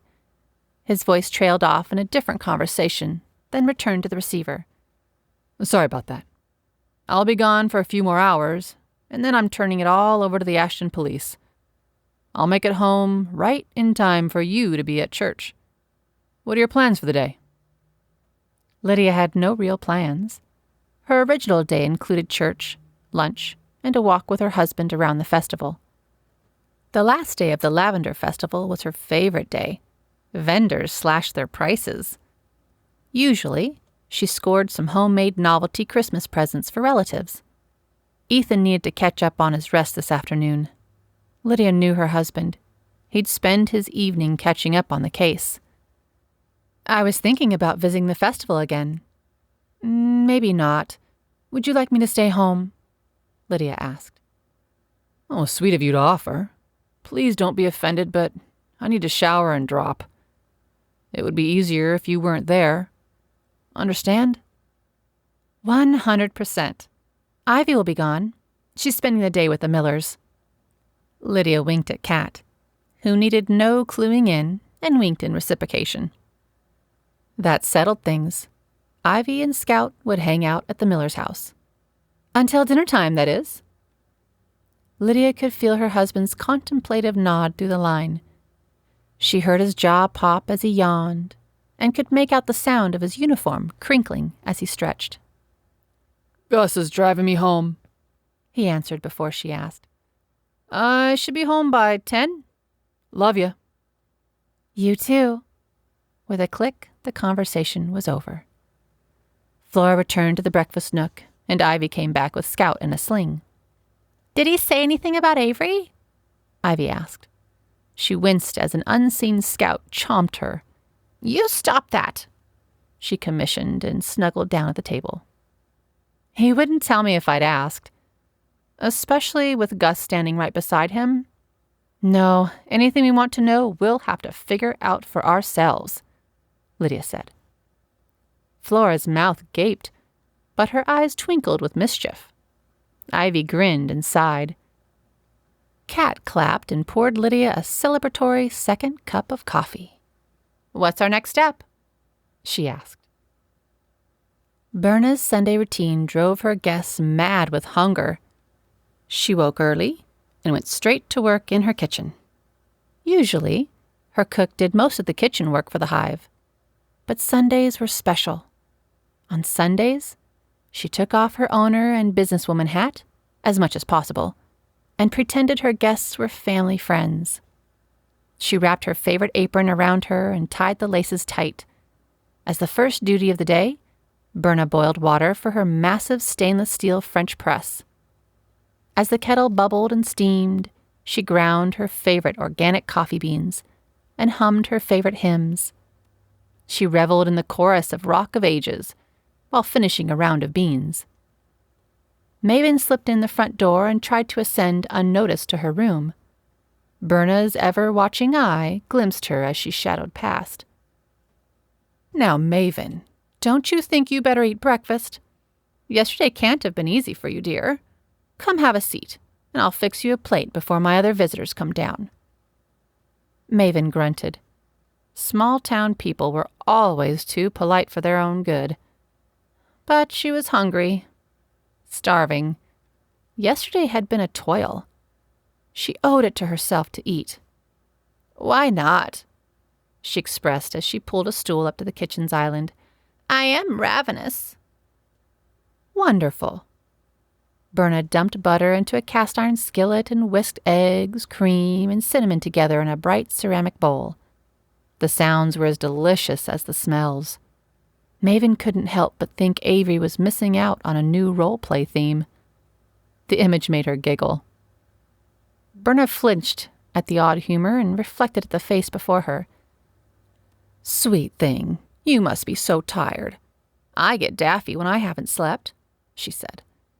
"In fact, if I had not enjoyed my usual tumbler of chamomile and valerian tea last night, I'd be daffy right with you." Maven smiled as Berna set the plate of fresh French toast before her. A fork, spoon, knife, and napkin followed the dish. "Coffee, love?" "Probably not. You probably want to sleep, don't you, dear? How about some milk?" "Do you have almond milk?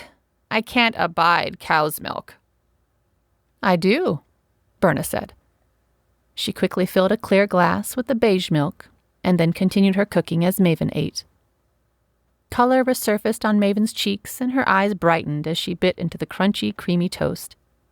She soaked each forkful in maple syrup and took her time chewing.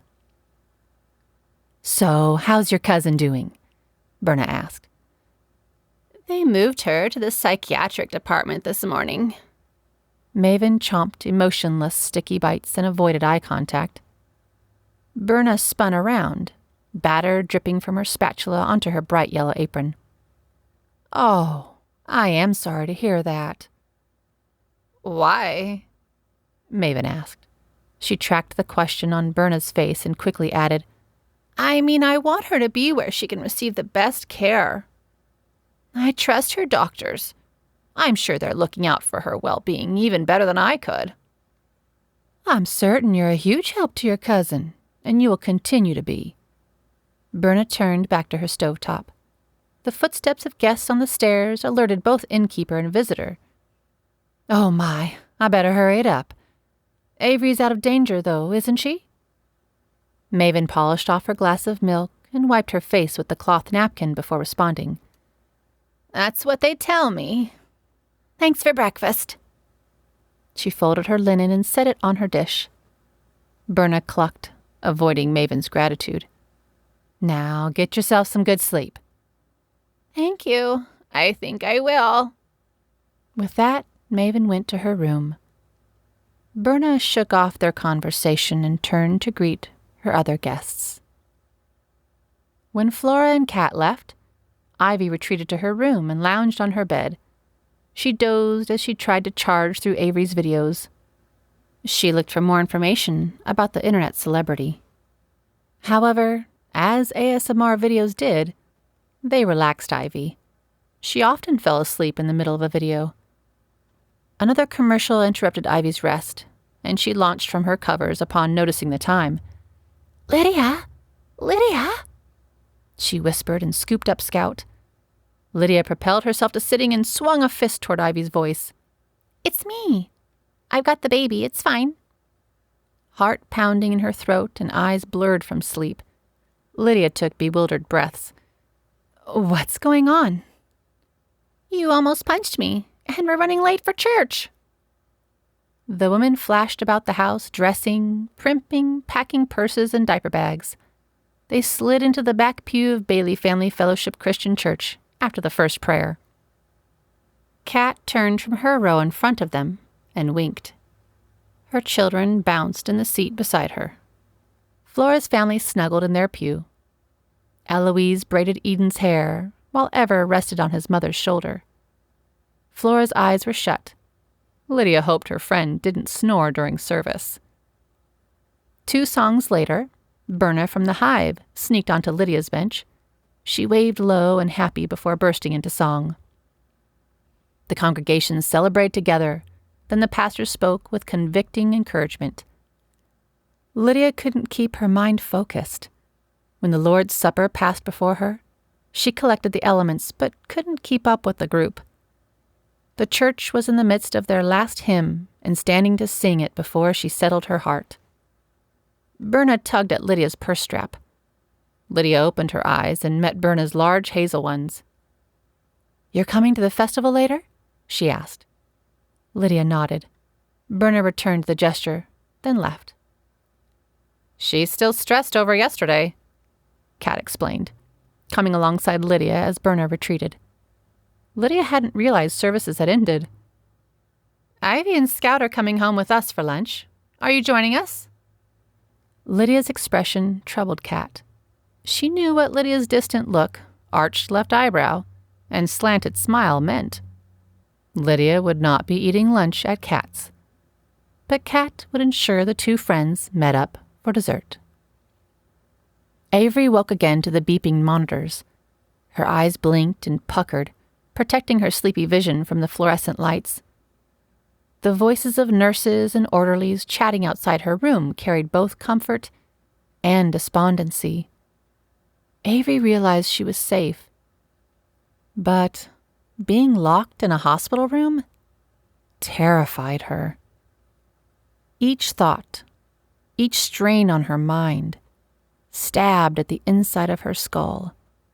Her head crashed with thunderous pain. She reached a hand to feel the source of the aching. Leather cuffs held her wrist to the bed and stopped her from touching the knot on the back of her head. Avrie's eyes tried to cry, but there was no moisture for them to draw on. Her mouth was dry. Her tongue stuck to the side of her cheek. She was desperate for a drink of water, but unable to ring for assistance. Using her agonized mind, she sent wishes and energy toward the workers right outside her room. Their silhouettes and sentences were clear, but their attentions were elsewhere. They turned in their crocs and walked away. Averie sunk deeper into her bed and begged the universe for help. The universe did not answer. Chapter 8. Maven's sleep was lush and fruitful. She arose enthusiastic for the day. Her body delighted in her yoga routine. She meditated for a full 30 minutes and then curled up with her journal. Perhaps she'd take a drive later. Maybe she'd meander through the crazy small town she was visiting and see what all the fuss was about. The inn owner knocked on Maven's door, interrupting her morning primping. Maven chose not to allow the disruption to annoy her. She answered the door, cheery. "Hello, Mrs. Berna." Berna appeared discombobulated for a moment. Maven was not the same weary woman from the morning. The only thing dark on this woman was her hair. Berna held the tray out toward her guest. "Thought you'd appreciate lunch before you head off to see your cousin." Maven's smile flickered. "My cousin," she whispered. "I'd almost forgotten about poor Averie." She guided Berna into her room. "I thought for a second. Yesterday was only a nightmare. Your French toast borders on the miraculous. I slept better than a baby." Good. I'm glad." Berna set down her tray. Maven stood in the bathroom, applying her makeup. Thanks for the lunch. Berna watched Maven grab her eyeliner and apply a thin, perfect line with ease. Was there anything else? I believe Averie paid through the weekend. Embarrassed, Berna responded, "Oh, no. Nothing like that. Yes, you're paid up through Tuesday. I was just wondering if you've heard anything else about your sweet cousin? Any news?" Only that they believe she's gone loony. You know, yelling at the walls and talking to invisible people. That kind of thing. Maven's steady hand completed her second eye's liner without a smudge, as if she'd been describing a book she had read and not been talking about the fate of her best friend and cousin. They'll probably tell me more about it later. Maybe they'll lock her up for good this time. This time? Berna felt awkward and useless, so she removed the room's trash bags. She hopped between flat surfaces, dumping only the visible trash items. Maven chortled with cool numbness. Oh, you didn't know? Yes. Cousin Averie goes off her rocker from time to time. I'm so sorry you had to witness it here at your beautiful inn. With a flick of the switch, the bathroom went dark, and Maven led Berna toward the door. "Oh, that's too bad," Berna consoled. "I'll come to pick up the tray when I come to clean your room. I don't want to keep you from the hospital." "Thank you. Aren't you sweet?" Maven offered an abrupt goodbye, leaving Berna confused and wandering the hall with a half-empty trash bag. Clattering from outside awakened Berna from her haze. There was a lot to do. No use wasting time coming back up to Maven's room. It was the last day of the festival. The vendors were preparing to open shop. She'd spend her lunchtime cleaning the bedrooms on the 3rd floor. Olive, her assistant, would have to tackle the bottom-story suites. Alone at home, the stillness soothed Flora, but only for the first hour or two. After passing a quiet spell, just sitting with herself and her lord, the silence grew creepy. Shadows seemed ominous, even in the middle of the day. Kevin made her lunch and left it in the fridge. Eloise purchased muffins from the 3 Alarm coffee shop with her own money. They sat on the Lazy Susan, waiting for Flora to enjoy. It should have been a fantastic afternoon, but Flora was lonely without her family. If she called, they'd come home. She further knew they were having a great time at the festival. She didn't want to interrupt their fun, and she couldn't walk the fair another day. Her back, still harboring bitterness at its overuse, tightened and stiffened at random. The powerful twinges took her breath away every time. Flora turned on the television, more for audible companionship than for viewing pleasure. Without thinking, she found herself on Averie's channel. She scrolled from video to video, looking for older posts. Maven videos weren't on a playlist since they were website exclusives. Flora watched a few before succumbing to an afternoon snooze. She awakened to the shrill keening of screeching tires and shouting. Jumping up from the couch, she forgot her straining belly and pained back. A searing ache soon reminded her. She crouched on all fours, one hand supporting her belly bump and the other balancing her against an ottoman. Flora panted and cried. The baby rolled and kicked at the upset. It too must have been napping. "You're okay, sweet baby. You're okay. I'm okay too. We're just going to lie on the floor until the hurting stops." Flora curled up, wedging a cushion from the couch behind her back. She continued to cry while forcing her breath to even out. Knees on the hardwood, she shifted her focus to the television. Whatever had startled her was flashing on the screen. The wreck left her cousin trapped in a coma for 2 months. Giving up her career, Maven canceled her tour and turned her attention to the caretaking of her cousin. The narrator's voice was deep and smooth. Flora rested in its rhythm, matching her breath with its cadence. A gruff and grumpy-looking man wearing an outlandish ascot appeared on the screen. He sat in an oversized leather lounger and crossed his legs in protective anger. The band and I were livid. We tried to understand, but this was the first big chance someone offered us. I did my best to convince Maeve to only postpone the tour. You know, give it a year, then hit the road. She wasn't having it. She was sure Averie would need her. Well, none of us had any choice. We had to move on, he said. He's a treasure, Flora, still struggling to center herself, joked with her unborn child. It didn't help. Again, she zoned in on the narrator's voice. Maven herself did not escape unfazed from the accident, he said. With no other family, except their ailing grandmother, the girls clung to each other through high school. When Maven made her break, Averie stayed home and took care of Grandma, but was always there to offer Maven solace.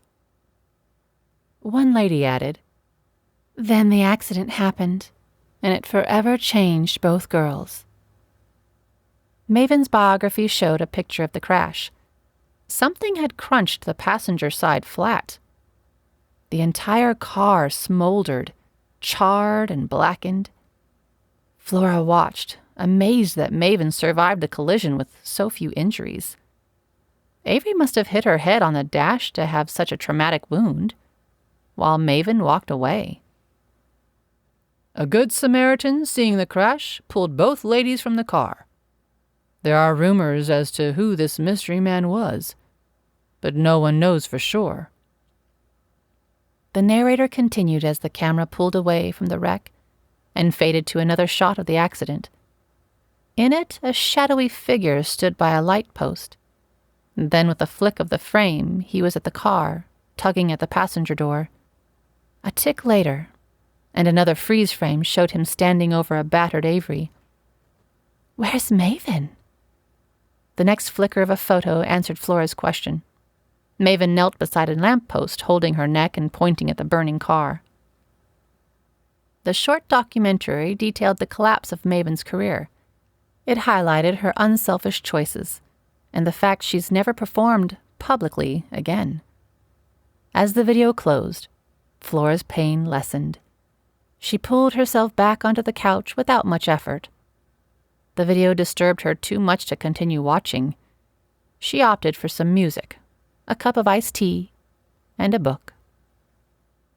At the festival, booths hummed. Last-minute shoppers and visitors hopped from vendor to vendor. Some guests complained about the closure of Lavender Lane and the bee yard. They soothed themselves with drinks and treats. Lydia passed by all the excitement and headed straight for the inn. Unable to locate Berna, she cruised to the upper floors of the bed and breakfast. Olive chattered at Lydia as she passed with her housekeeping cart. Lydia paused just long enough for Olive to divulge which room was Averie's. Then the maid left, singing to herself as she exited the hall. Lydia waited for her conscience to quiet and Olive's footfalls to vanish. She triple-checked the hallway and tried Averie's door. Locked. Lydia huffed. What had she been expecting? Berna loved antiquities. She decorated her inn with a good deal of aged hardware. They added charm to the B&B and made breaking in much simpler for Lydia. Never having jimmied a lock before, Lydia stood shocked at the ease of her entry. Lodgers chatted in the stairwell. Lydia hurried into the room. She slipped the cuff of her sweater over her hand and shut the door with stealth. Averie's room was lovely and lived in. Berna discouraged Olive from cleaning it, at the request of Ashton police. Lydia stopped a moment, trying to figure out what to do next. With no interior lights shining, she looked around. She wasn't sure why she was standing in a stranger's hotel room.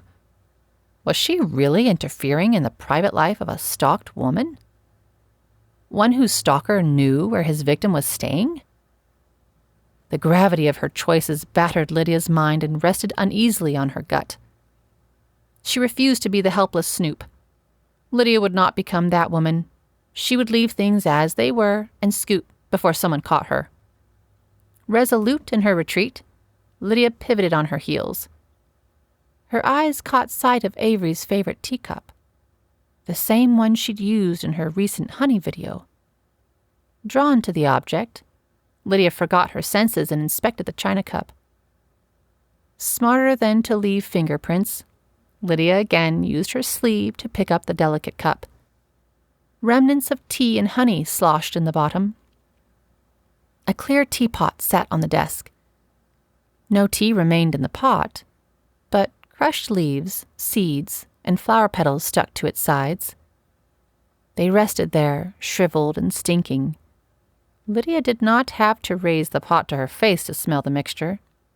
Slow rot wafted from the lidless pot. Lydia took out her phone. She snapped pictures of the pot and cup before deciding to take pictures of Averie's entire room. Her fear of discovery faded and she clicked away. 5 minutes won't make much of a difference. She excused her so-called crime. In the bathroom, she found an empty envelope. Averie's name graced its face. Someone left it at the front desk for Averie, Lydia reasoned. Tiny purple, hand-drawn hearts decorated the corners. The pen with purple ink sat next to the envelope. Lydia walked out of the bathroom and knocked into a familiar face. She swallowed a scream as Shane Mons placed a hand over her mouth. "What are you doing in here?" he questioned, shaking his head. "You shouldn't be in here. You don't know what's going on." With wide eyes, she watched Shane pace about the room before he bolted out the door. A hesitant second later, Lydia charged after him. She hurried down the hallway, determined not to lose sight of the man. Olive's cart blocked half the second-floor landing, and Lydia knocked her bruised hip against it. "Biscuits!" She limped as she followed Shane through the lounge and out into the festival's crowd. Shane weaved through the families and spectators. He launched over Lavender Lane's closed signage and into the field. Lydia cut through a bee court, hoping to catch him on the other side. She skirted the corners of the fence only to plummet face first into a damp patch of mud. Stalker man was long gone. Lydia pushed herself up, crunching something beneath her left knee. She sat back on drier earth and pulled the solid object from the mud. There, dirty, wet, and in a cracked case, was a cell phone. Lydia wiped away the mud splatter and uncovered 3 retro stars. Averie? Chapter 9. What happened to you? Kat opened her door without a greeting. I fell, Lydia said.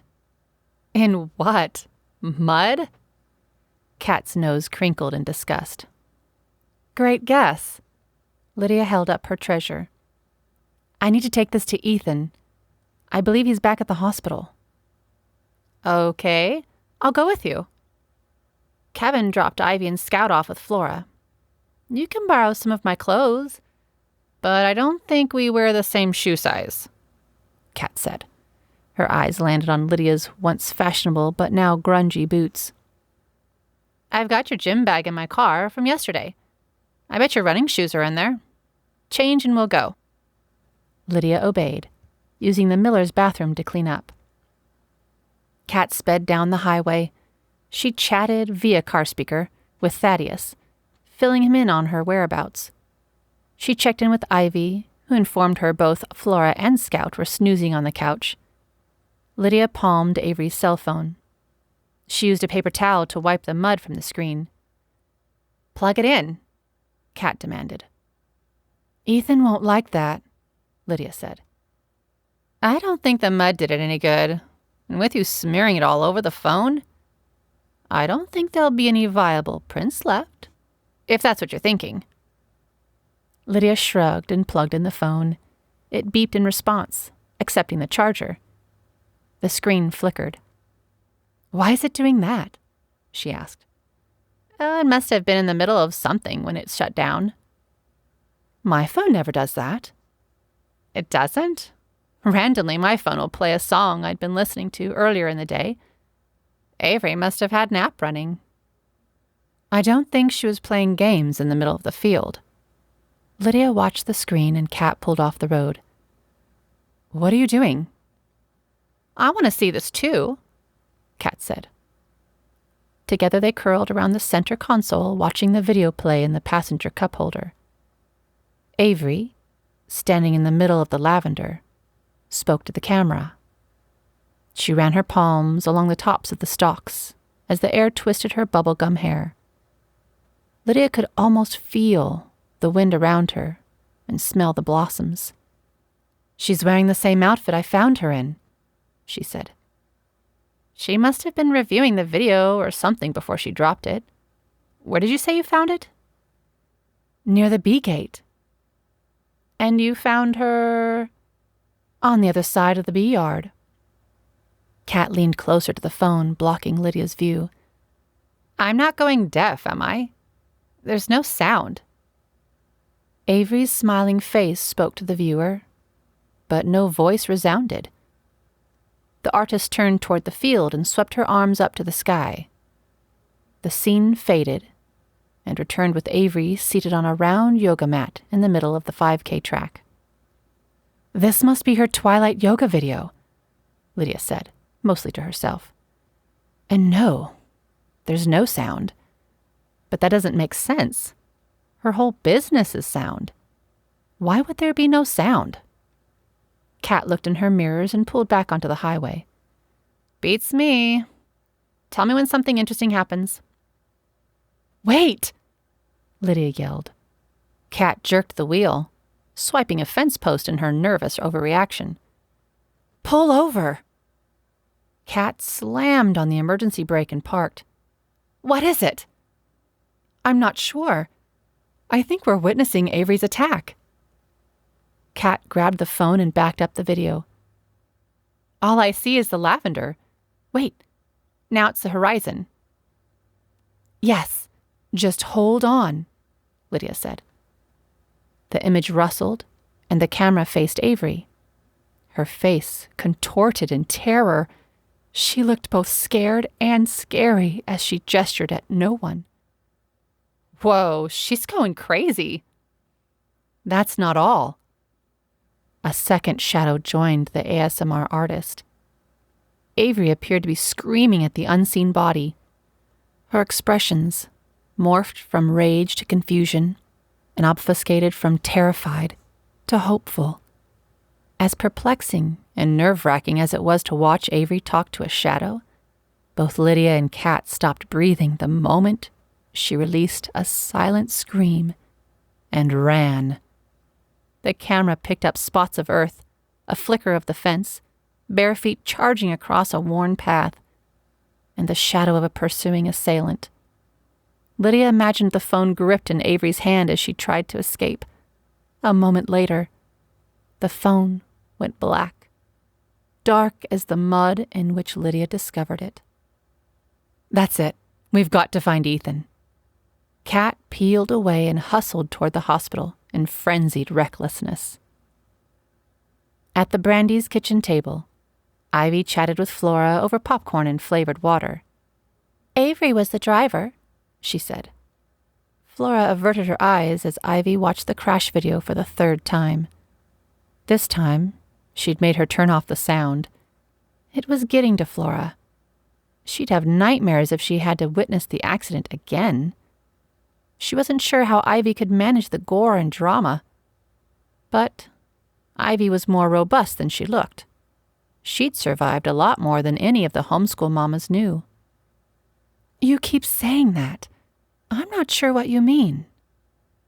Well, Averie was the driver.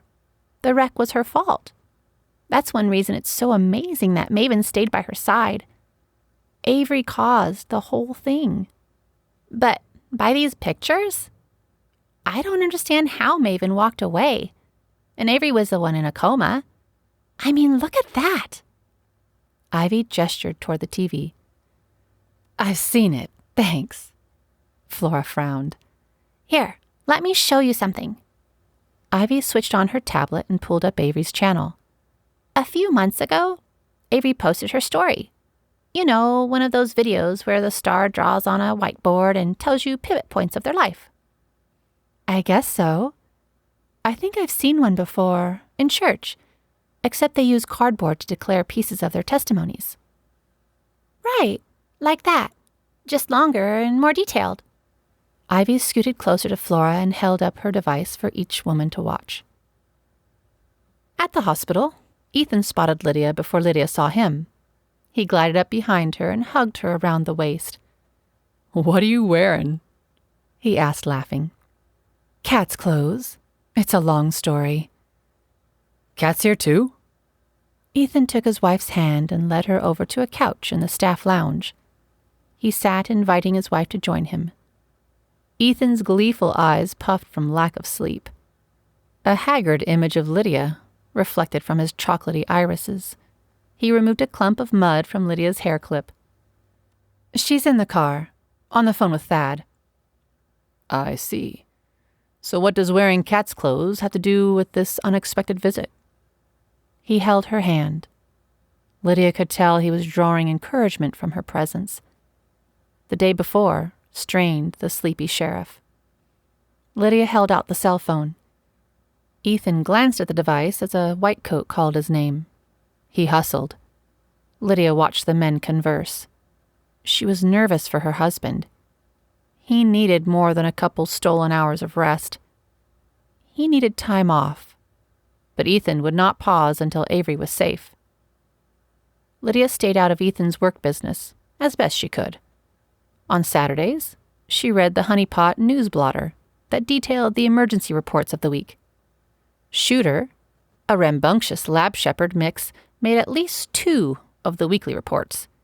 He ran away from home, often, and sat outside the elementary school waiting for his children to return. Sometimes he dug up a vegetable patch or flower garden on his route. But he always ended up sprawled on the lawn outside the school gate. The school left water out for him in the summer. In the winter, they left out a blanket. Other days, the blotter held news of domestic altercations and property thefts. Ethan would confirm the reports with a grunt and a grin over his coffee mug, as Lydia would read on. Those times, and a few random platters of treats to the station, were Lydia's idea of involvement and support. She knew Ethan wasn't free to divulge information. She also knew he preferred leaving work at the station. There were days when work stalked him. Files followed Ethan home, and phone calls with Gus echoed down the stairwell.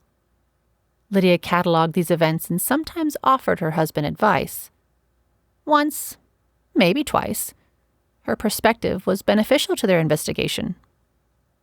With Joan away, Lydia listened more intently to these random slips. She discovered a new inquisitive side to herself. She enjoyed hunting down leads. Still, she knew Ethan didn't want his wife snooping. So she tried her best to stay clear of his job.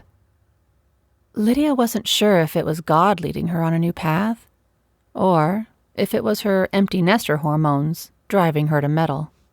But she wasn't strong enough to resist the pull of a mystery when it dropped clues in her lap. Without inner debate, Lydia turned on Averie's phone and emailed herself the video from the Lavender field. She thanked heaven the waiting room cell reception was working. The hospital consumed Ethan's time. He waited for Ashton police to ask him the right questions, or send him out looking for more information. She wanted to be ready to help him if he needed her. She also had the strangest twinge of foreboding about Averie and Maven. Something was not right. She could not settle her stomach about the matter. Who was the Shadow Man? Was Shane Mons the stalker? Why was Shane in Averie's room? Was he the shadow chasing Averie through the lavender field? Ethan flashed an apologetic grin at Lydia before the doctor pulled him away. The 2 men vanished inside a room. Lydia checked the time on her cell phone. 4:30 p.m. In Honeypot, in summer, the sun could stay shining until 10 p.m. Though it was June, it would be 1 more month before it would set so late. In 4 more hours, the day would end. Lydia's stomach whined. She had foregone lunch to speak with Berna. She missed talking to Berna to chase Shane Mons. Then there was the mud, the cell phone, Kat's house, and the drive to the hospital. Lydia calculated she had not eaten for hours. No wonder she was having trouble focusing. She tried to flag down Ethan. Though she trekked the hallway, she lost track of him. His voice didn't seep from any room, and she couldn't see him anywhere. She texted Kat and hunted for a vending machine. Beside Flora, mid-video, Ivy's phone chirped, and it replaced Averie's life story with an avatar of Emily Pryor. Sorry, Ivy said to Flora. She won't stop calling until I respond. Not a problem. I need a bathroom break anyway. Flora swung her arms back and forth for balance, and Ivy pushed on her upper back to help her get to her feet. Thank you. Ivy slid a finger over Emily's picture. What's up, Em? Where are you? Emily's voice was beyond irritated. Flora's? Why? When should I tell people to arrive for the vigil? Ivy didn't remember agreeing to a vigil. She certainly did not discuss it with Lydia. But for Emily, unless you said no repeatedly, she always assumed yes. If Ivy didn't fix this situation pronto, Lydia's lawn would swarm with strangers armed with lit candles. She dialed Lydia and was sent to voicemail. She needed Flora's planning and help. Chapter 10. Kat caught Lydia mid-chomp. You need protein, not sugar. Lydia frowned. Yes, but I'm not eating that ham and cheese sandwich. It's a relic. Kat followed Lydia's gaze toward the vending machine and shuddered. Besides, I chose the one with peanuts. She waved her plastic-wrapped prey before Kat's nose.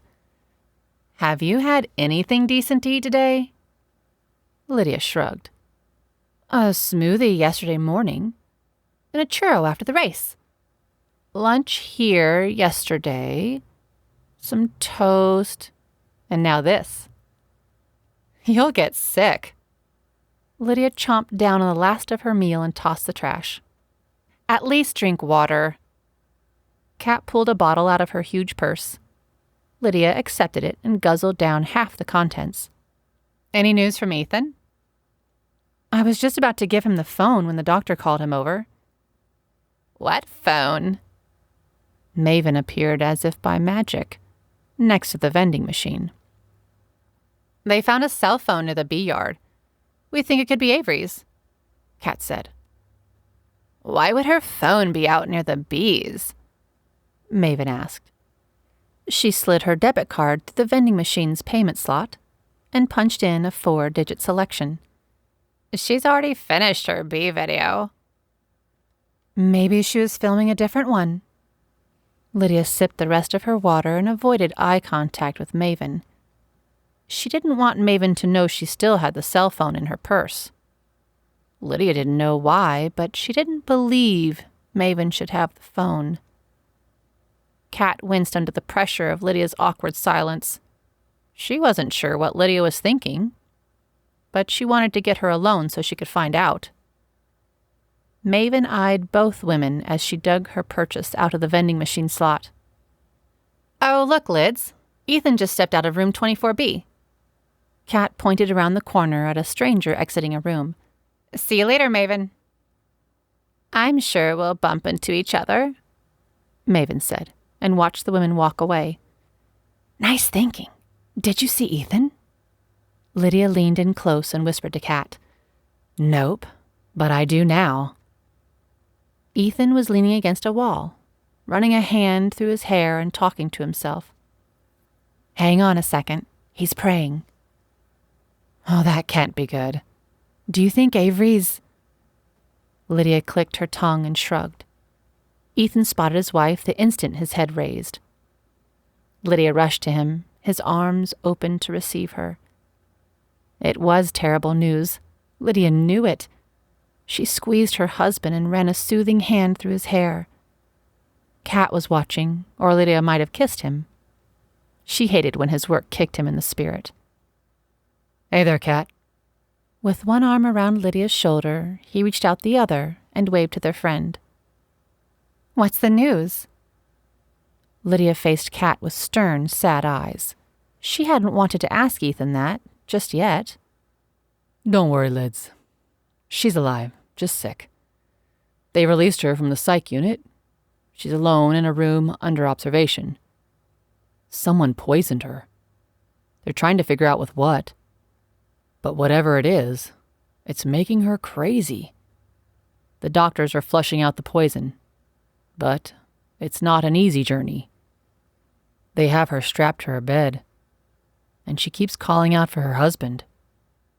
She has a husband? Not as far as we know, Ethan answered Kat.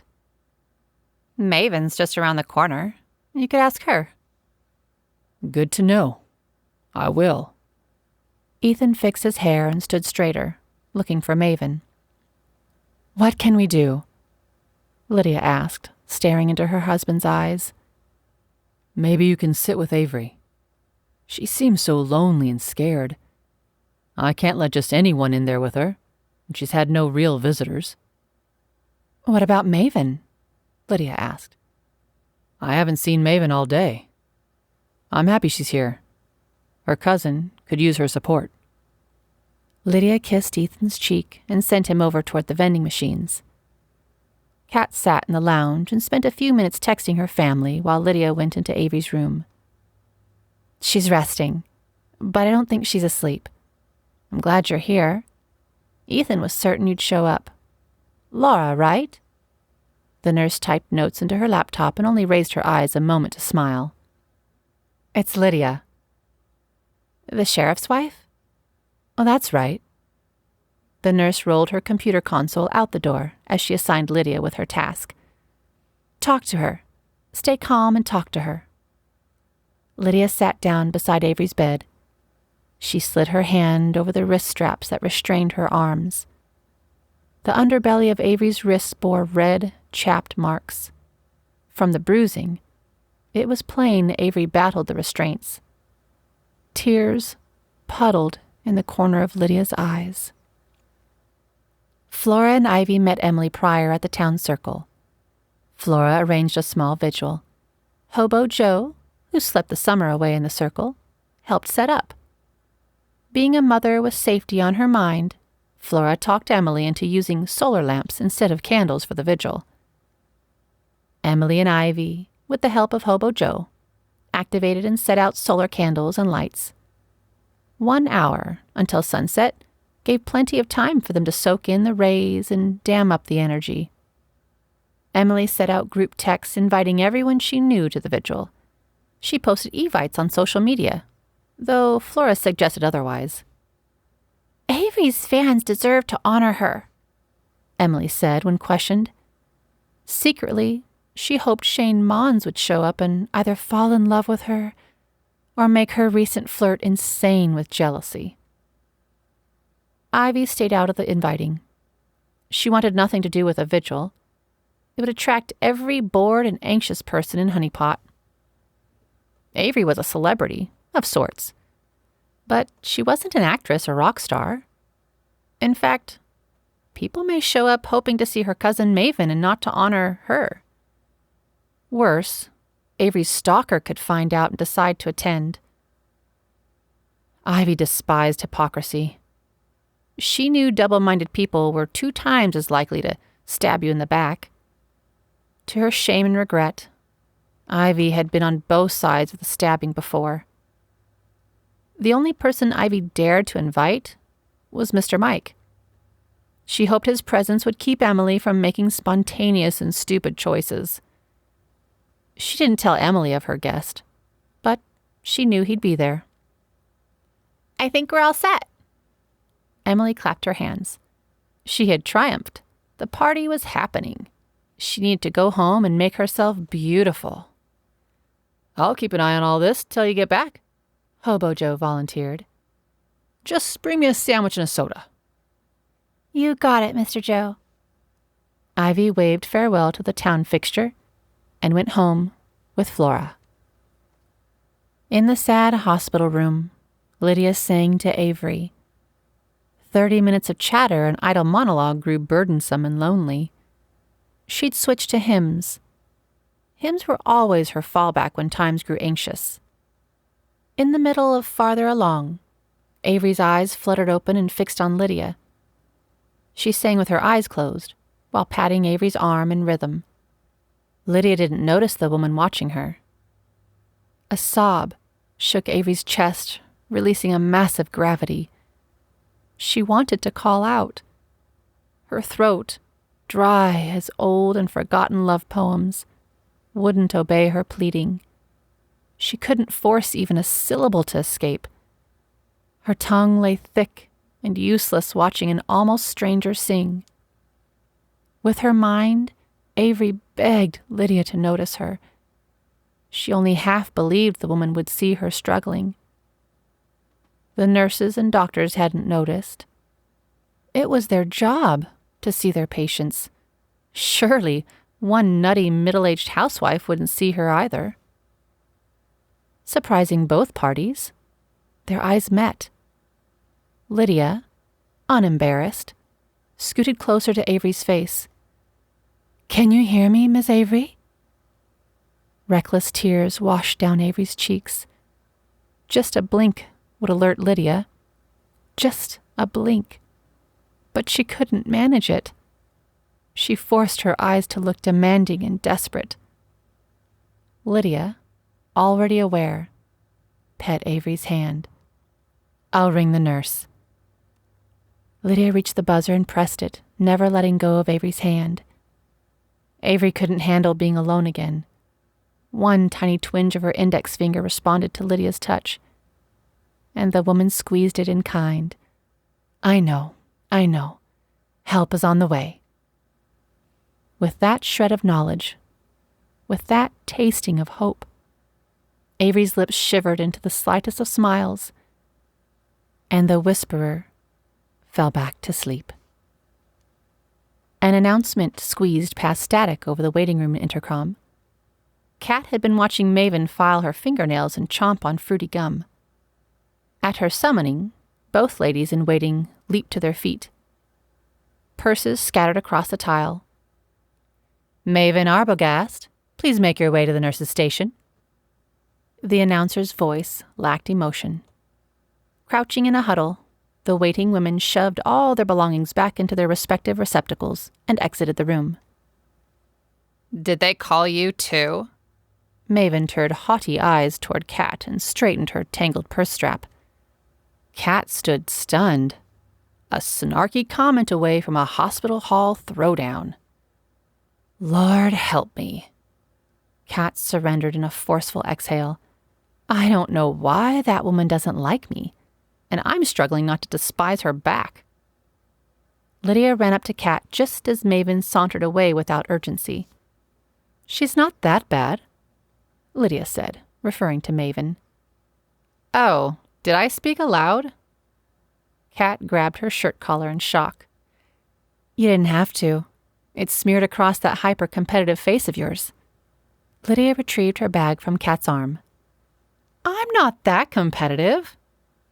Kat followed Lydia from the hall into the fresh air, alive with the blaze of sunset. "Besides, what would I be competing with her for?" "No idea. Maybe you're not the one who feels threatened. Maybe you're just reacting to the threats." Kat huffed and clicked the van's unlock button. "Let's get you some real food."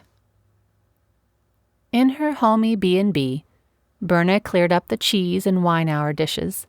She pulled her trusty carpet sweeper from the coat closet and sifted up the crumbs.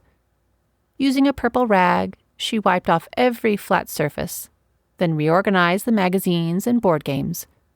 Her evening routine soothed her frazzled nerves. Berna was sure if a person could see how she felt, they'd see a chewed-up, twisted mess. like a hairball stuck to the bottom of a muck boot. Exhaustion loomed over her. Making time for her normal nighttime routines pacified her almost as much as her chamomile tea. The festival closed for the year. Only the annual paperwork and emails remained. Vendors carted off their remaining goods and packed up their booths during the last hour. The sunset and the lavender ceased being a stressor and transmitted its tranquil scent. Maven had left Berna a package of loose-leaf tea with a thank you card on her bedside table. Olive discovered it and brought it down when she had finished tidying Maven's room. The weekend had been so oppressive for Maven and her cousin. Berna felt guilty accepting a gift, but even guiltier turning it away. She scooped the crushed leaves and seeds into her tea diffuser and pondered over the fare. Berna lowered the diffuser into its awaiting steamy bath. Brown rivers of tea seeped from the diffuser and etched their way through the clear water. Berna retrieved honey and her nighttime cookies. She put them on her favorite platter and served them to herself, as if she were a guest at her inn. Olive burst into the hive's common room, carrying Dandelion the cat. Berna set her tea down and hurried to her employee's shaking side. "What is it?" "Henry, come help me." Olive set Dandelion down inside the screened porch area and shut the half door. "Hurry!" "What has that goofball done now?" Berna tramped behind Olive to the backfield. It was where her goats grazed when not in the barn. Henry, her somewhat unhelpful farmhand, slept in a small camper van near the field. Berna fed him and did his laundry, along with the guests. In return, he acted as protector to her fields. "I don't want to say." "You aren't going to like it." Olive ran, worried, to the hive's golf cart. Berna groaned. If Olive were aware Berna wouldn't like it, the situation had to be bad, with a capital B. "Well, tell me anyway. I can't help if I don't know what I'm getting into." Olive started up the golf cart at the same time she wailed, "I found something." "Where?" "In a guest's room." Olive sniffled and snorted between gasps of fear and sorrow. Berna didn't want to fire Olive. Olive was a simple, sweet, and usually sensible girl. Henry was a poor influence on the young thing. However, if she'd been stealing from guests, there was no way around it. Maybe Berna didn't want to know. The girl continued, "It fell from the mattress when I changed the bedding. I thought nothing of it. I wanted to throw it away. But Henry said..." "What was Henry doing in the guest rooms? I told him to be outside helping Thad with the festival." Berna clung to the side of the cart as Olive charged uphill and over dirt clods. "He brought me a churro." The last syllable of Olive's churro elongated into a piteous, whining sob. The cart ricocheted from bump to bump as Olive bawled. Berna took the wheel from Olive's shaking hand and steered the rest of the way to Henry's. "Okay, let's see the damage." Berna burst into the camper and wished she was a woman who cussed. She could use some potent profanity to sum up the stupidity she witnessed curled in a pile on the floor. Olive paced the dirt outside the vehicle/home. Her sniveling and gasping wafted into the tiny space and up Berna's spine. The proprietor wanted nothing more than to smack sense into the girl and shake the senselessness out of the man on the ground. "What have you done to yourself?" Berna felt Henry's pulse, which raced. His face was clammy and his pupils huge. "You didn't look sick this afternoon. You cannot make me believe this is a sudden illness. So spill. What kind of trouble have you gotten yourself into?" Olive's volume rose while Henry mumbled and smacked his dry lips together. "Get the cart. We have to take him to Ashton," Berna snapped. On the Main Street lawn, Ivy watched Emily smooth her short skirt for the millionth time. The skirt was way too tiny. Ivy wondered where Emily had picked it up. She texted Lydia again without success. She hoped Lydia knew what was happening. Flora had stayed at Lydia's with Scout. Her family brought dinner over, and all 7 of them dined at Lydia's table. Then the Brandy's family went home, leaving their mother behind to watch over the infant. More people attended the vigil than anyone had foreseen.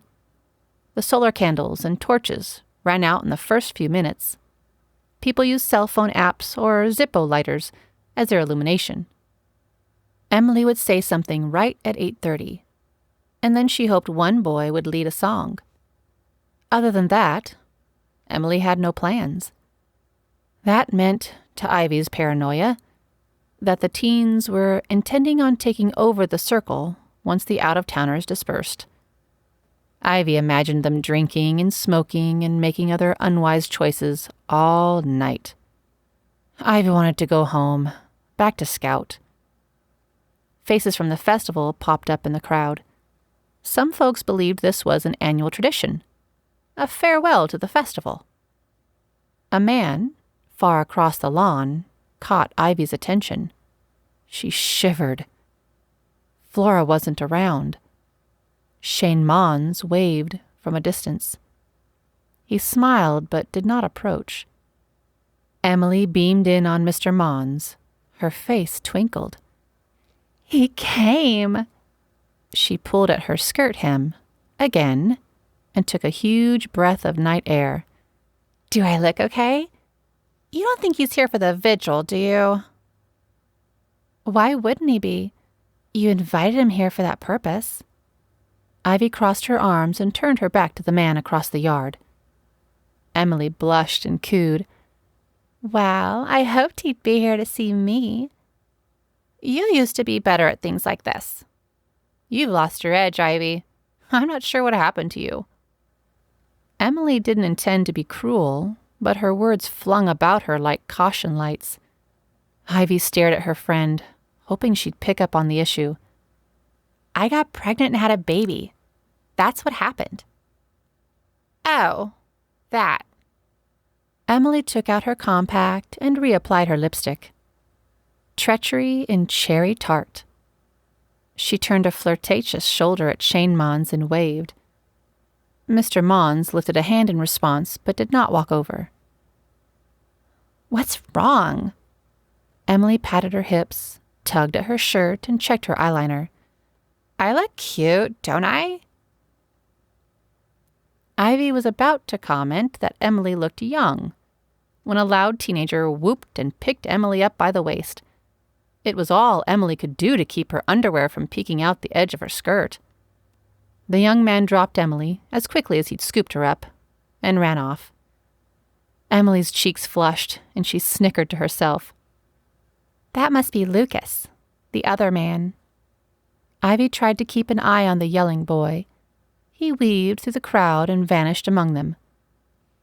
"Oh, hush." Emily straightened her skirt again. "Stop preening. You look great." Maven wedged herself next to Ivy and smiled at both girls. "Will you tell your friend she needs not try so hard? She's adorable." Emily blushed and put her arms at her sides. "Maven, it's so nice of you to come." Ivy exhaled. An adult friend had come. "I couldn't pass it up. Visiting hours are over, and where else could I be? Averie needs all the well wishes and positive energy we can give her." Maven squeezed Ivy's forearm, and before Ivy could argue, Maven was milking the crowd. "Do you have a microphone or a megaphone? I want to say something." Emily glared darts at Ivy, but she turned her sweetest smile and voice to Maven. "Right here." She pointed and led Maven to the picnic table. "Sorry, we don't have a stage. I was going to stand up on this." "Not a problem. I've got this. You find that cute kid that was flirting with you before I showed up. I'll do all the talking." Again, Emily smiled sugary sweet at Maven and then turned spurned eyes upon Ivy. She walked over to Ivy and hissed, I guess you're nothing but an old mother hen now. Well, cluck, cluck, this chick is gonna fly. See if you can stop me. Ivy blanched. She might have laughed at the youngster's silly remarks, but it was apparent that heated feelings were behind them. Her friend's sudden switch was startling. Emily seethed, and then spotting a group from Mission House, she walked away from Ivy, leaving her friend to run the rest of the vigil without her. Ivy felt anger welling, and tears of rage inflamed behind her eyes. She might have cried. She might have yelled. Except Maven started talking. Everyone around her went silent. Even in the distance, Ivy could see Shane Mons standing straighter and paying close attention to the speaker on the town's picnic table. Excuse me. Maven's voice cracked through the portable speakers that surrounded the lawn. All eyes turned upon her as she held up her phone displaying her candle app. Thank you. Thank you all for coming. ASMR is such an unknown treasure. To know Averie has touched so many is miraculous. Ivy studied Maven's countenance. Her face looked sad and happy. Her lips turned upward at the corners as her brows slid sideways in consolation. Ivy wondered where so many fans had come from. She suspected most of the crowd hadn't a clue who Averie Stardust was. Maven continued her speech. Averie and I have been through a lot these last few years. You all know the trauma and stress we've endured. After the car wreck, Averie was despondent, needing intensive counseling and constant supervision for years. At times, she lapses back into those first few months. It destroyed her memory. Her personality nearly erased. Seeing her desperate need, I left my singing career and dedicated myself to her care. She did well for a long time. Our fans kept her going. Knowing we make a difference for others keeps us both going. The crowd applauded. Maven continued. Averie was always a nervous soul. The accident only intensified these worries. I've been by her side, guiding her back to her true self. She loves you all. When she signs off her videos, she calls you her precious Stardust. She believes you're each uniquely destined, as unique as the dust you're made from. A chance combination compounded over the ages to create, become, and evolve into who you are today. She wants you each to sparkle as only stars can, to remember where you came from, and shine. Maven lifted her cell phone higher in the air. Now, if you would all hold up your lights, offer them back to the galaxy, unify in thought, and let's send our power, our light, to our beloved Averie. If she overcomes these recent troubles, may she glow with the radiance of your good thoughts. If she returns to the earth, may her energy surround each of you and bring you each a blessing. Hold them high, and let us send love to Averie. Maven lifted her phone as far as her arm would extend. She shut her eyes and bowed her head. Her stance was confusing. An awkward mix of self-sacrifice and self-promotion. Ivy lifted her cell phone in unison with the crowd and prayed. She kept her eyes open and raised a cry for help for Emily and then for Averie.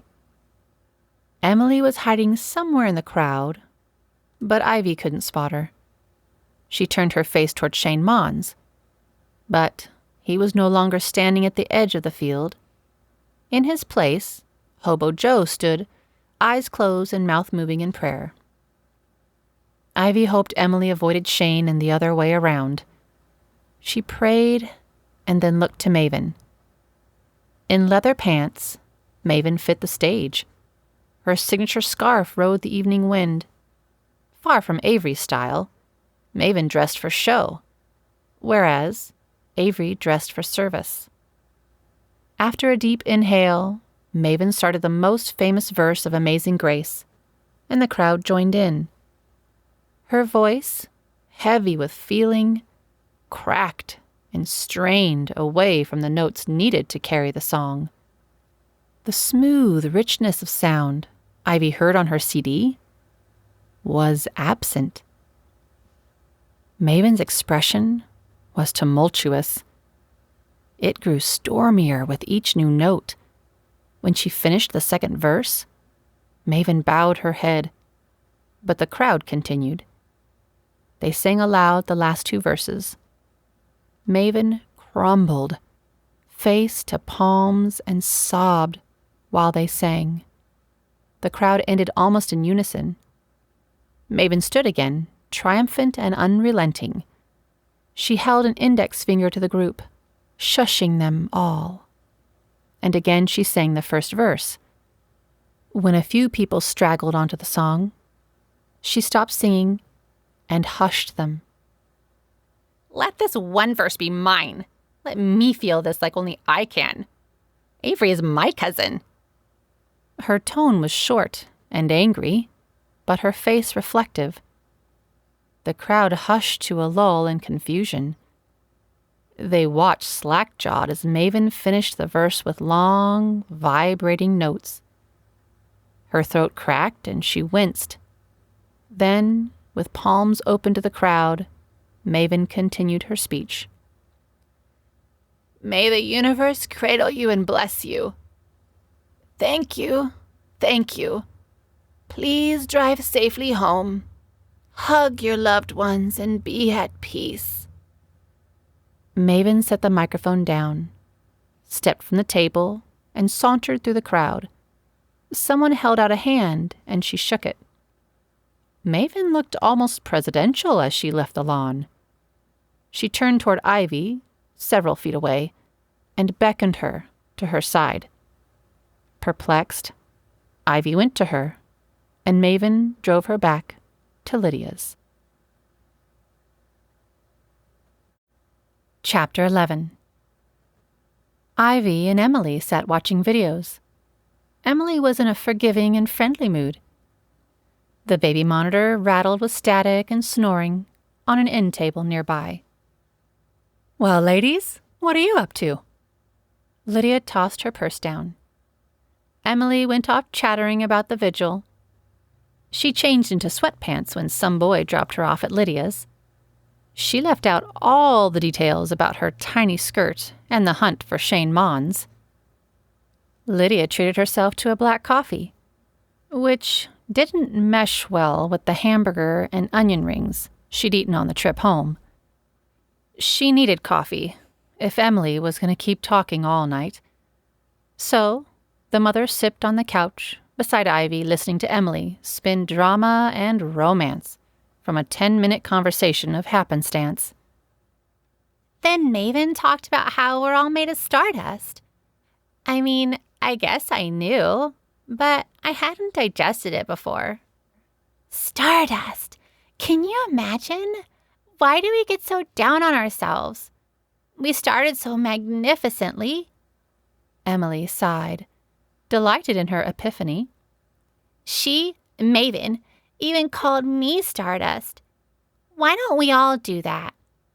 Why don't we greet each other like the miracles we are? Emily sat awaiting agreement. The new revelation soothed her confusing life situations. Ivy didn't aim to pop her bubble. Emily was the same girl who'd screeched at her an hour ago. She wasn't one for generous or miraculous titles. It's a good question, Emily, especially in the family of Christ. For as believers, we're all adopted as heirs with Christ, sons and daughters of the living God.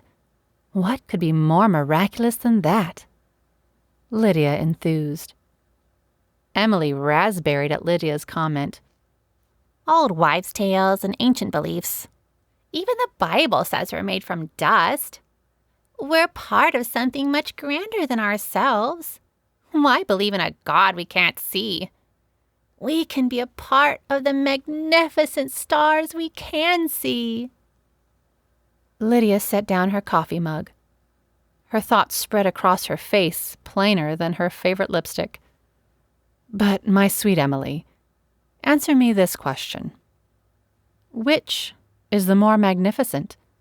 The dust that makes us, or the one whose exhale brings that dust to life? Emily rose to her feet and clomped across the carpet. What is it with you Christians? Why do you try to hold back everyone? Why can't I be part of something beautiful? Why can't I have a cosmic destiny and be part of a grand plan? How come it's always Christians and their God, ruining things and making the rest of us miserable? I believe we are a part of something much grander.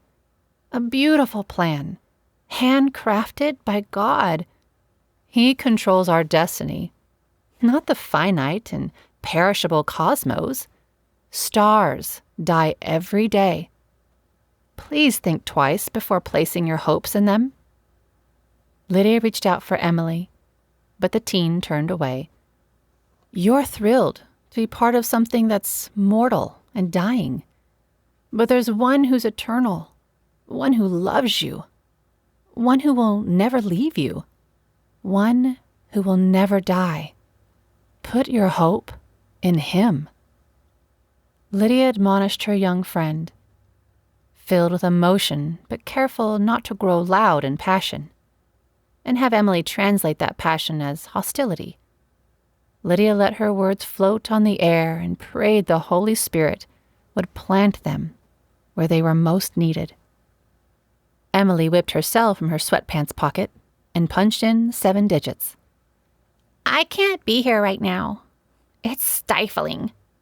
She ripped her purse from its resting place and walked out the front door.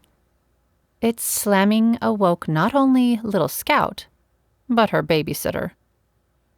Hello. Flora yawned and stretched. Flora, I didn't know you were here, Lydia said. Flora absorbed Emily's empty spot on the couch. She passed Scout to Lydia, who cooed at the baby girl and tried to soothe her back to sleep. I stayed with Scout during the vigil and stayed to get the scoop from you. How was the hospital? Did you give Ethan the phone? How's Averie?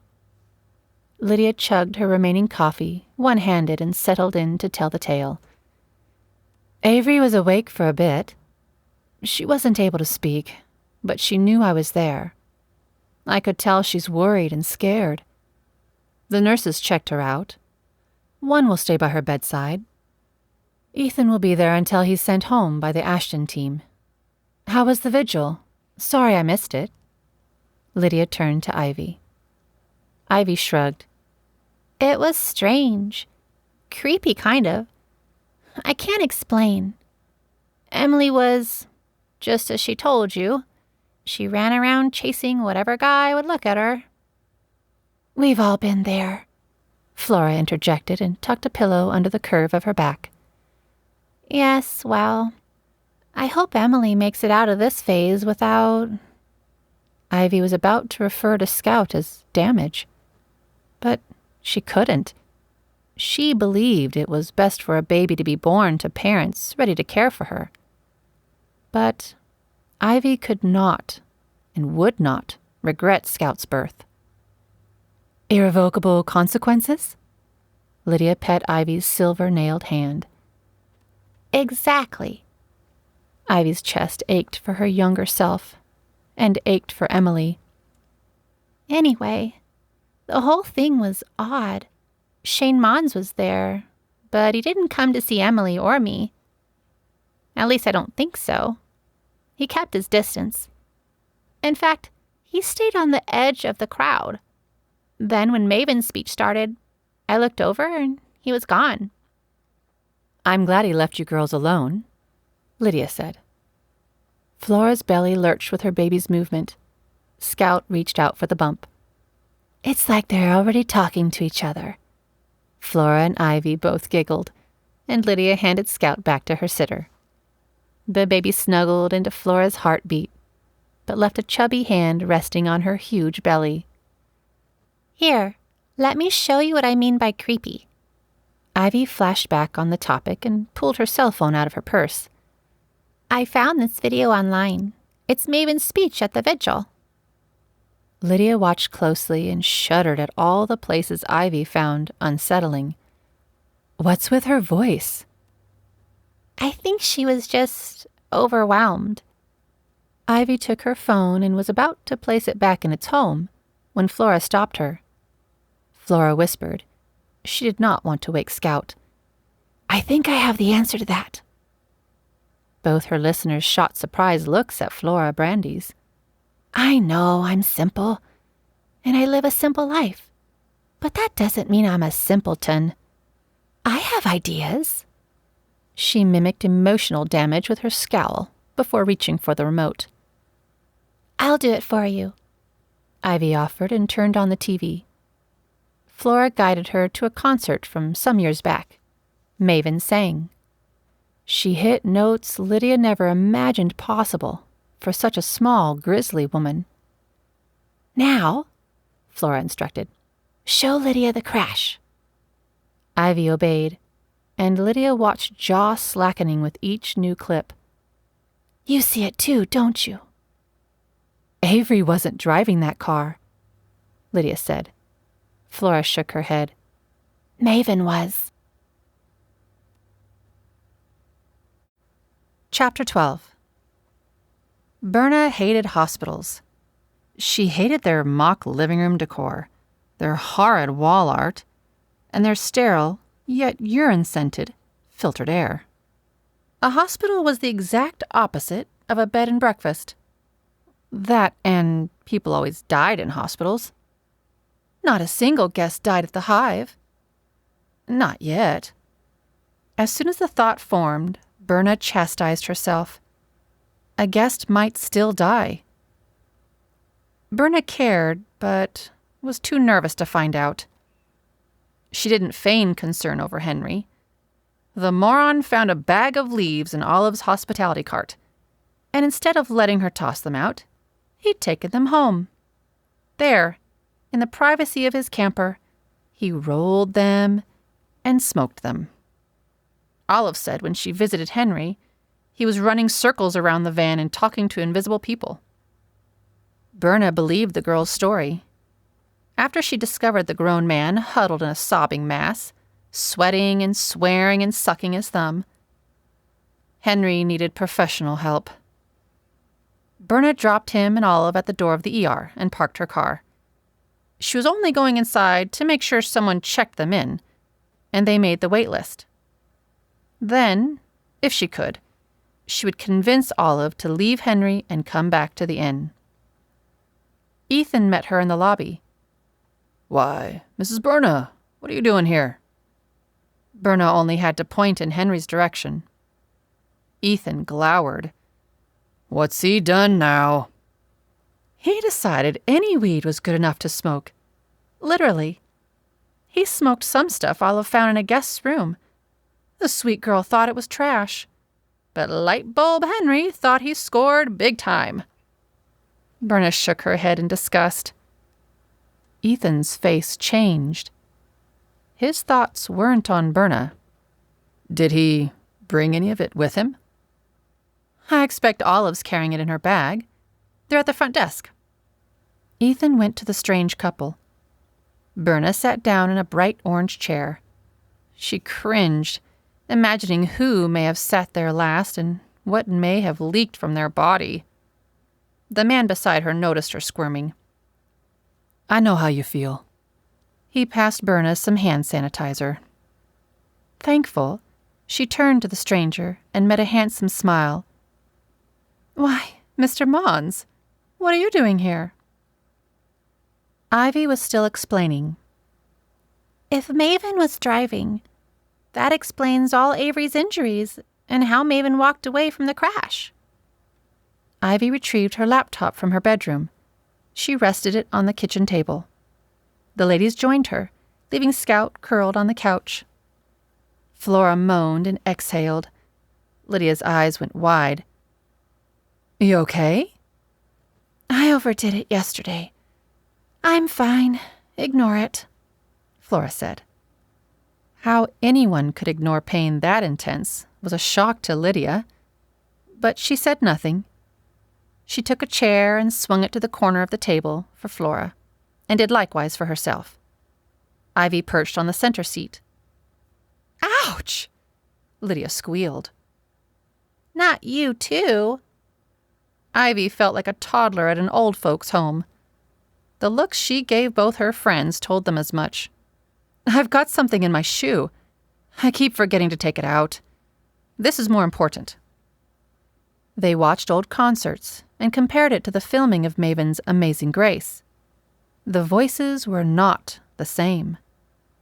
Then they watched the wreck, over and over again. "Okay, I can't take the crash anymore. Go to something different," Flora blinked. Ivy obeyed, and a Maven ASMR came up. Maven led the video, and Averie again acted as a prop.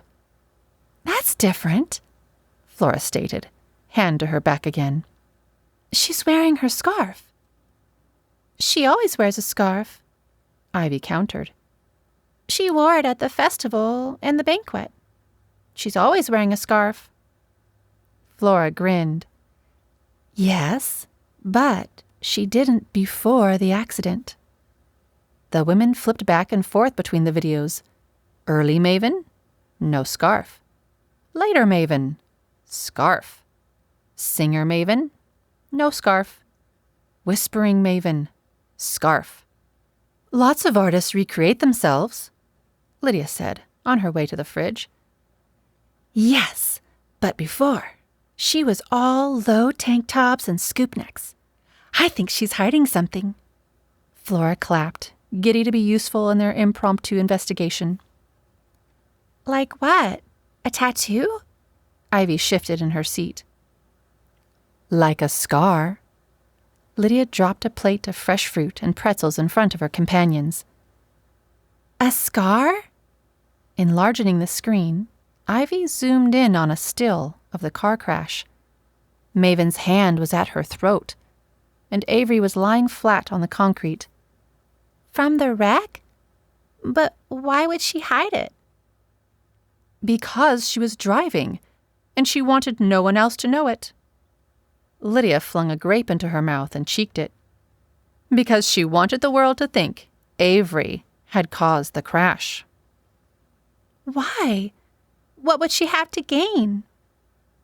Lydia thought over the cousins' relationship. What did Maven have to gain? Averie and Maven seemed to be the best of friends. Perhaps they were an odd couple, complementary pieces, but they were still close. It would have been easy to do.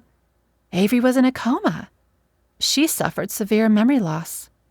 Some of her memories still haven't returned, Flora pointed out. Again, Lydia stared at her in disbelief. It was on her life story video. "That's right, it was," Ivy backed her up. Still, if it was accidental, then what did she have to worry about? There's no news story showing alcohol or drug use. If they had suspected it, well, the news would have blasted it. They love doing that to celebrities. Flora nibbled at her bottom lip while thinking. What if it wasn't an accident? Lydia shivered with the thought. But who would do that? Who would crash their car on purpose, with them inside it, and then blame the only other victim of the crash? Someone in a blind rage. Ivy shivered. She'd witnessed blind rage firsthand. Chapter 13. Averie looked into the familiar big blue eyes. She'd missed those eyes without knowing it. Both hers and her guest's eyes watered with grief and gladness. She outstretched her hand. I know who you are. How fitting you should be here when I wake up. I should have been there. All those years ago. The man kissed the top of Averie's pale, weak hand and left his lips there for a long time. He gathered his thoughts and steadied his nerves before daring to speak. There wasn't much time, and he had a lot to say. Averie forced herself to stay awake, although the pool of sleep was strengthening every moment. She sniffed the man's scent. She ruffled his hair with her unrestrained hands. It was mesmerizing to be beside this companion, this man who had never left her. "My shadow man," she whispered. Kat set her keys on Lydia's kitchen table. "You're right. I would have thrown a fit. I'm in this too.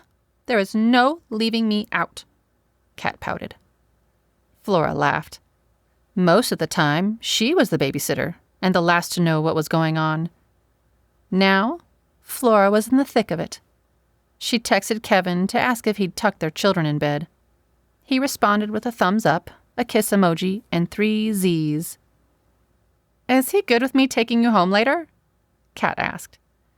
"Yep, he's already turned in for the night. Poor man. He's been so anxious about little E here." At the mention of its nickname, Baby Brandy shoved a foot into Flora's ribs. "Oof," she panted and continued.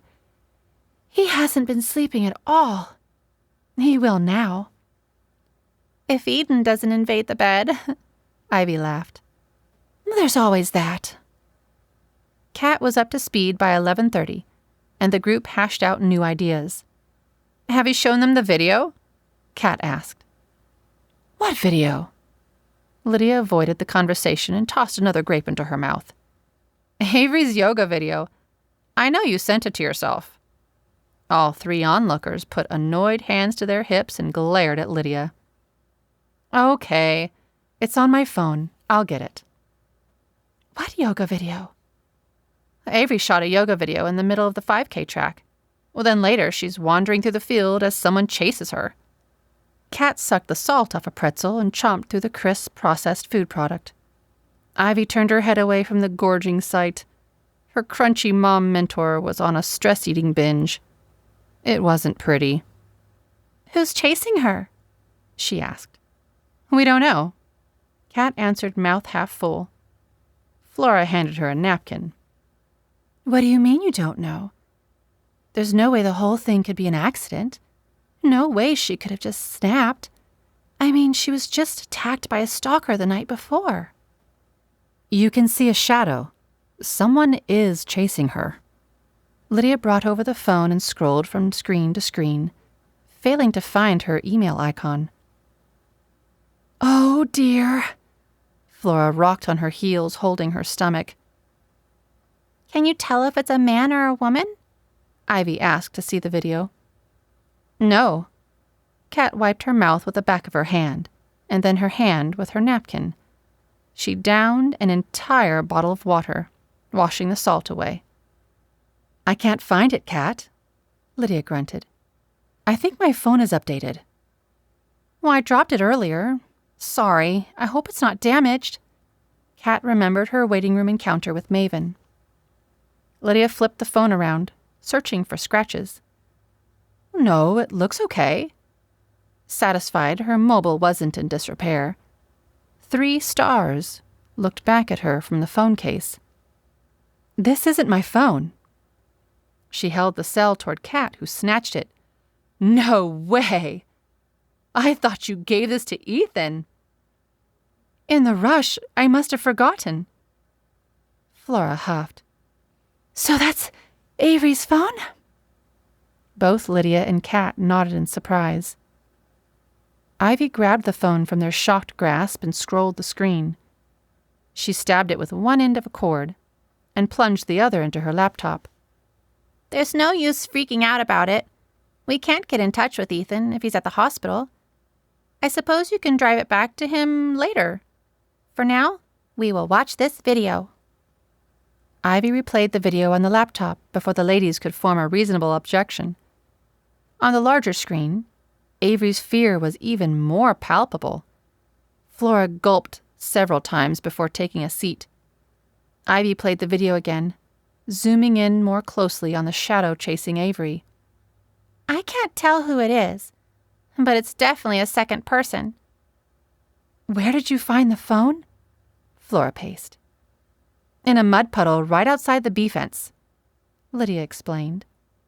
Well, that counts Maven out, Ivy snapped. Why? Kat cracked a pretzel in half, but did not eat it. In her last video, Averie said Maven was allergic to bees. She wouldn't shoot the video with her. So why would she chase anyone through a village of beehives? An uncomfortable silence swallowed the dining room. That only leaves Shane Mons, Ivy whispered to her friends as she paused the video. Berna dropped her keys on her bedside table. She huffed in anxious frustration. It was midnight, and her breakfast started at 7. She prayed that the cook was in a good mood and arrived early to work. Berna doubted it. The day after the Lavender Festival was a carnival of migraines and stomach problems. Berna could count on running the day short-staffed. The innkeeper wanted nothing more than to fling herself onto her bed and sleep the memories away. That wasn't about to happen for her. Berna had a long list of reprimands to deliver to her housekeeper. She needed to keep the tender-hearted, naive maid away from her senseless security guard. She didn't want to fire either one. Berna had a soft spot for lost souls. Olive and Henry qualified for lost soul status, big time. Tonight, she couldn't take any more scares. Shattering glass resounded from the common room. Lord in heaven, what's happening now? It wasn't a blasphemous ejaculation, but a cry for help. Berna flung herself from the room, forcing her adrenaline to carry her weight. Olive stood in the middle of the room, holding a vomiting dandelion. Cat yak smelled up the porch and trailed on the hardwood through the common room. Scattered, broken on the floor, lay Berna's tea service. Remnants of her devoured ginger cookies flaked off the cat's whiskers. Lord, Berna pleaded, please get me through tonight without shooting someone. Calming, she questioned Olive. What happened? She snagged a kitchen towel and laid it across Olive's arm to collect any more projections. I don't know. He charged at me. I didn't notice the vomit until now. Olive stuttered as she explained. The furball seized. He meowed and retched. I'll call Dr. Barnes. I'm sure it will cost an arm and a leg, but we can't have that cat throwing up on the guests. Olive sat on the floor, straight in a fresh batch of puke, and cradled the feline. Berna didn't stop her. It was too late for caution. She dialed the dock as she surveyed her living area. The smell was intense and acrid. I wouldn't think your cat could hold all this mess. The ladies screened Averie's yoga video one last time. They each watched for hints or flickers of the camera, hoping to see something that proved Shane Mons had been in that field. Nothing came up. The yoga routine was completed. Sudden terror flashed across Averie's face. Then came the chase. The camera filmed the dirt and Averie's bare feet running through the fields. It all tracked back to the mud, with no other clues. I wish we could hear what was going on, one mother said in frustration as she paced the kitchen. Another groaned in agreement. She seems to be talking to someone, right when the first hint of fear strikes. Are you sure you can't turn it up, Ivy? Lydia asked. The teenager set bewildered eyes at Lydia. No, it's not that we can't hear what's happening. The entire video has no sound. What does that even mean, no sound? Exactly what I said.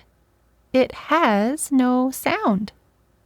Ivy pointed to her computer, but her caretaker couldn't grasp the meaning. Why would she shoot an entire video without sound? Even the section on the mat has no sound, and she's talking to the viewer, Kat pointed out. Ivy rubbed her forehead and circled her temples. It's because she is an ASMR artist. Sound is so important to her videos. She can't compromise on it. She shoots the video and the sound separately. Lydia shook her head, lost to the suggestion. Okay, let me explain. This is how the pros do it. They shoot the video with their camera. It looks like Averie shot the yoga portion with her professional camera. The picture is still, stable, and stays in position the entire time. She filmed the speaking and walking portion on her phone. Okay. What does that have to do with sound? Lydia asked. Ivy brought up an electronic store on the laptop and pointed to some apparatus. Have you ever noticed that Averie wears an earpiece? Lydia nodded. The other two women encircled the laptop. Well, that earpiece has a microphone attached to it. It helps us hear what she hears. Understand? Yes, continue. Her microphone doesn't connect to her camera. It connects to a sound pack she keeps on her person. Like Pastor Dean wears during service? Well, sort of. The pack records the sound, and then later, Averie splices the two pieces together. Sometimes she adds sounds. Sometimes she takes sounds out. But for her viewers to get the clearest sound possible, she uses a separate sound pack. So, where's the sound pack? Flora asked, blinking sleepiness from her eyes. Ivy shrugged and turned to Kat. Kat shrugged and turned to Lydia. I guess at the hospital? With her belongings? Lydia stated, confused. Your cat's been poisoned, the exhausted vet pronounced upon seeing the cat on his phone screen. What has he been eating? Olive whimpered but didn't answer. Berna's frustration added sharpness to her voice.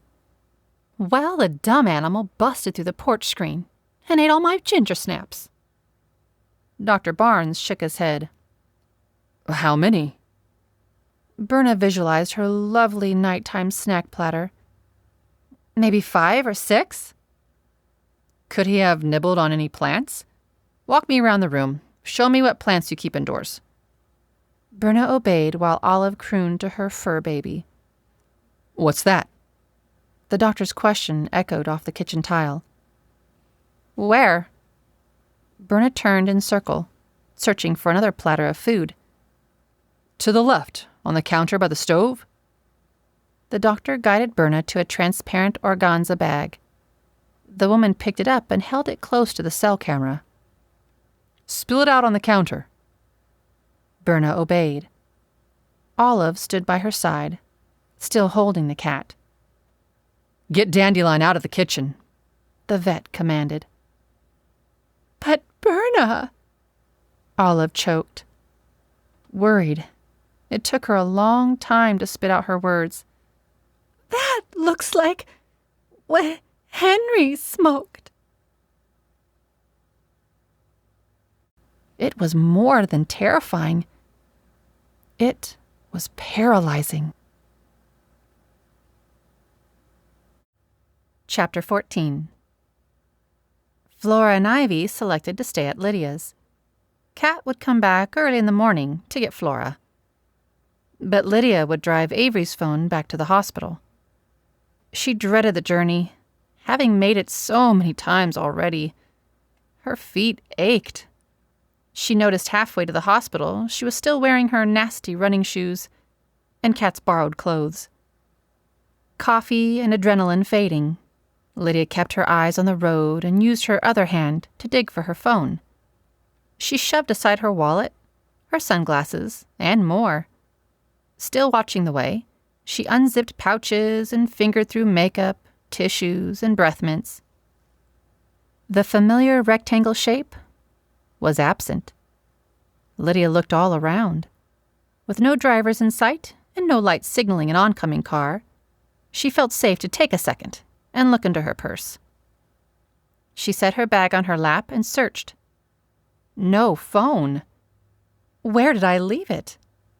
She increased her speed after setting her purse back down and hurried to Ashton, deciding she must have left the phone there. Pulling up to the hospital, she bypassed the usual entrance and searched the edge of the building, choosing a parking spot under a light post. An ambulance lit up the parking lot. Lydia prayed over the passenger. The paramedics rolled a gurney through the automatic doors. Her steps came naturally and without focus. The last couple of days taught her many things. For one, anybody could enter any room in a hospital if they walked with confidence. Stopping to ask directions or for permission only hindered a visitor's progress. Often her treks stalemated if she signed in with the nurse, if she stormed past the station with purpose in her steps. No one bothered to stop her. She did just that and was standing outside Avrie's room without speaking with a single soul. Ethan wasn't in sight. She peeked into Avrie's room. A nurse was shuffling around her bed. Lydia bowed out as quickly as she could. She waited outside the room, hoping to see her husband. Back at home, Kat kissed the forehead of each of her sleeping children.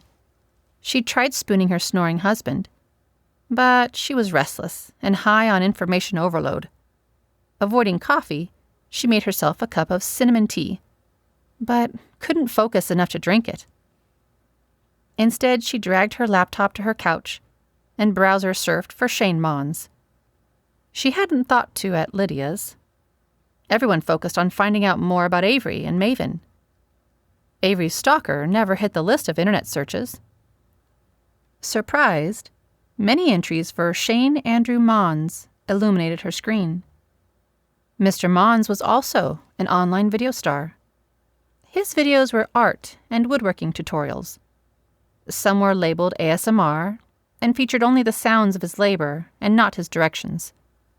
Many times, Shane listed the Averie ASMR channel under his and encouraged fans to give her videos a try.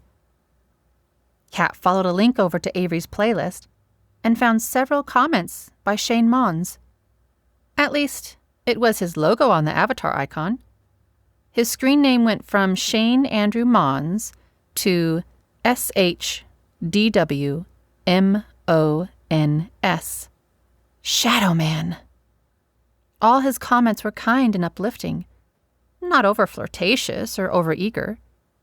His last comment, on a video 2 months old, said, "I've finally found you. Be looking for me. I'm on my way. Love, SM." How he'd flipped so rapidly from a sweetie to a stalker was a shock to Kat. She returned to his other videos. A younger Mons talked his viewers through a biography video, much like Avrie's. Avrie's history pivoted with the death of her grandmother, and then the horrible crash. Shane's past flipped over his life's heartbreak. He recounted meeting the love of his life, and how they married in secret. He also detailed his sorrow when his wife suddenly disappeared. His fans donated to his cause. In return, he promised not to give up until he found his wife. Many of his videos ended with 2 words displayed across his screen: "Still searching." It didn't take a genius to add up Mr. Mons' discovery. Kat called Lydia immediately. "Hello?" She answered in hushed tones. "Lydia? Oh, thank goodness. I figured it out. Shane Mons is not a stalker. Not really." Kat rambled without inhaling. She blurted her findings too fast for Lydia to cut in. Maven crashed the car, and Averie lost her memory. He couldn't find her. She just went missing. He's been searching for her ever since. I can't believe Maven didn't let him know Averie was hurt. You know what? I don't even think Averie has a clue. Who would do that? To someone they loved? What kind of a sick does a person have to be to set up their best friend and cousin after almost killing them? And then hide them away? Kat took a second to come up for air and then plunged back into her findings. I bet he's been trying to reach her for years. Since you have Averie's cell phone, it couldn't do any harm to look at her emails. See if Shane Mons was trying to get a hold of her. Kat's rant dried out her mouth, and she took a drink of her tea. Lydia said nothing. Lydia? The phone clicked. Hospital reception was spotty. Lydia would return the call later. Kat decided to doze on the couch until she did. In the hospital waiting room, Berna found Lydia before Lydia found Ethan. How did the Lord know who I needed to see? Berna stumbled up to Lydia. It has been a day. Lydia listened as Berna detailed her day at the festival. She then sat appalled at the story of Henry and his near-death experience. It disgusted her when Berna told her about the cat. We're not sure Dandelion will make it. Dr. Barnes is with him in Olive right now. Who knew tea could make a cat so sick? Lydia only half heard. She looked for her husband, eager to get Averie's phone into his hands. In a light bulb flicker of insight, she turned to Berna and quizzed her about her guest. When did you book Averie for the festival? Berna looked confused, but settled into the new topic with ease. She'd do anything to distract her mind from the gore of the previous hours. I guess it was last month. Averie called and explained who she was and asked if she could shoot a video in my bee yard. I accepted. She's paying me for the use of my yard and then her rooms. When I told her it was Lavender weekend, she was happy to join in. It was her idea to host a sound bath event and a DVD signing. I'd never heard of her, but after watching her videos, I discovered what a great fit for the Lavender Festival she was. Berna shook her head and checked her watch. You've got to be careful with those ASMR videos. Not all of them are wholesome as Averie's. The things I've seen you wouldn't believe. Vampire dentists dressed like streetwalkers more than night stalkers. I've never found the dentist to be relaxing or sexy. Absurd, Berna continued. Oh, there was even one where the star spent the whole video wrapping a half-naked lady in plastic wrap. In that one, they were pretending to be an alien taking back a human specimen. You watched the whole thing, Berna? Unabashed, Berna grunted in regret. Like a train wreck. Lydia chuckled, infecting Berna with her fatigued laughter. The women howled without reason, causing many an orderly to pause and set inquisitive eyes in their direction. Whew! I needed that. Thank you, Lydia. A good giggle sets my mind right. Anyway, Averie's videos were wholesome. Like I said, she seems to care about her viewers, as if she's really trying to help them. You've met her. She's the same in person. Lydia grinned her agreement. How long was she at the Hive before the festival? A day or two? Oh, no. Berna propped her folded hands atop her purse. After our first conversation, she booked 2 rooms for the entire month. She's been in town for about 2 weeks. A week into her stay, Maven called and booked her room. It was a squeeze, but I had a cancellation. What? Maven didn't arrive with Averie? Well, no. It was Averie and Mr. Mons. Lydia perked up. Mr. Mons? Yes, her cameraman. At least I assume he's her cameraman. He borrowed a beekeeper suit and filmed the bee video with her last week. Berna looked around. Lydia's sudden shift in mood put her ill at ease. Though I suspect they were more than co-workers.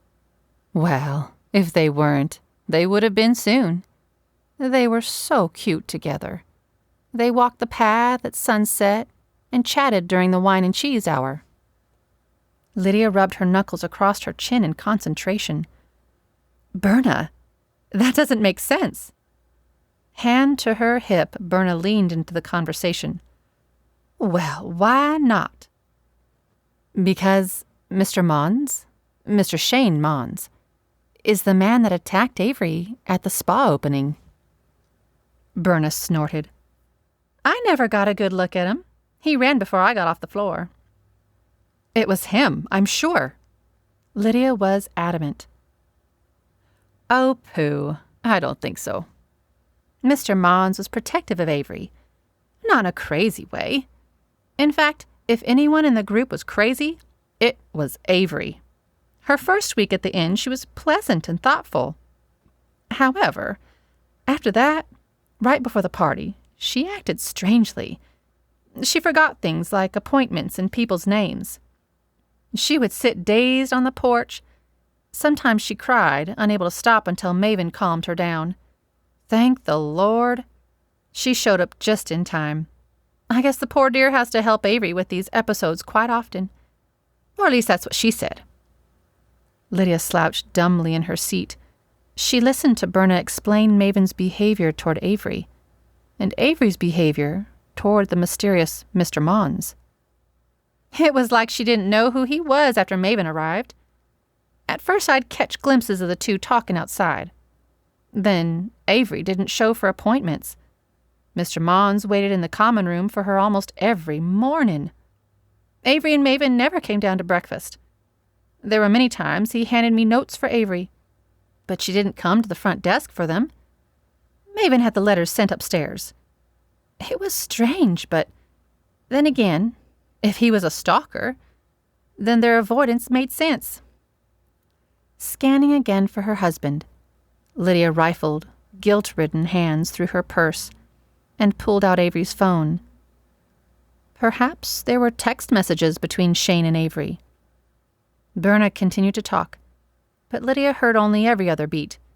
She scrolled down a long list of coded conversations between Shane and Averie. If she'd been with Shane the week before, why had Averie freaked out the night prior to the festival? Why had she run away from him? Or had she? Had something else happened in that room before Lydia arrived to help? On impulse, Lydia searched through messages between Maven and Averie. No correspondence from the last week. That made sense. They were together at the bed and breakfast. They didn't need texts. However, 2 weeks before, the messages ranged from strange to stranger. Maven, you can't believe the word of a groupie. You don't even know the guy. Averie, it's not like I'm running away with him. I want a break. Maven, from me? Averie, I want to see if I can handle being on my own. Maven, so yes. Averie, don't take it that way. Maven, how should I take it? You're walking out on our relationship and our business. This is half mine, you know. You can't just take your cut like before and leave me. Averie, not fair. Maven, but true. Averie, this is different. Averie, think of it as a break. For you. You've been looking after me for 2 years. You've got to be tired. Maven, what are you saying? I'm crazy? You can't trust me? Averie, you know I'm not saying that. Maven, what if your terrors come back? Averie, then we'll see if I can handle them. On my own. 2 days later, the text messages grew stranger. Lydia kept on reading, as Berna's chatting became white noise. Maven, where are you? Averie, what do you mean? Maven, I'm at our apartment, and you're not. I came back, and you're not here. Where are you? Averie, I've gone on a little trip. I'll be back by the end of June. Maven, what? Averie, I tried to tell you. I thought you'd be happy. I'm fine. Maven, I'm telling you to come home right now. Averie, see you in a few weeks. Love you. That was all. Lydia figured Averie sent the last text during her trip to Honeypot. Maybe she was already at the hive. No panic text, asked Maven for help. There were no desperate pleas for forgiveness, acknowledging Maven had been right, and that Averie needed her to come to collect her. Lydia noted there weren't even phone calls between the cousins for an entire week. Maven seemed to have popped up at the B&B without informing Averie. Maybe Maven was the one pushing Averie over the edge. Lydia needed to find out. She needed to find Shane Mons and start a conversation. There were things she'd like to know. Perhaps Berna knew where she could find him. Berna gazed at the nurse's station. Ethan stood talking with the nurse. Berna focused as if she were trying to read their lips. Lydia relaxed, happy to give Ethan the phone and the information she'd collected. She was also pleased he hadn't witnessed her nosing through Averie's private call log. "Berna?" She interrupted the woman's concentration, and in return received only a half response. "Huh?" "Shane Mons. Do you know where I can find him?" Berna peeled her eyes from the sheriff and turned them on his wife. She looked nervously into Lydia's face. "Haven't you been listening? I followed Mr. Mons here, after finding him on the road near my fields. That's what I'm doing here." She turned back to Ethan's conversation. "Someone ran him over. It doesn't look good. I'd say, judging by Ethan's frown, Shane Mons is dead."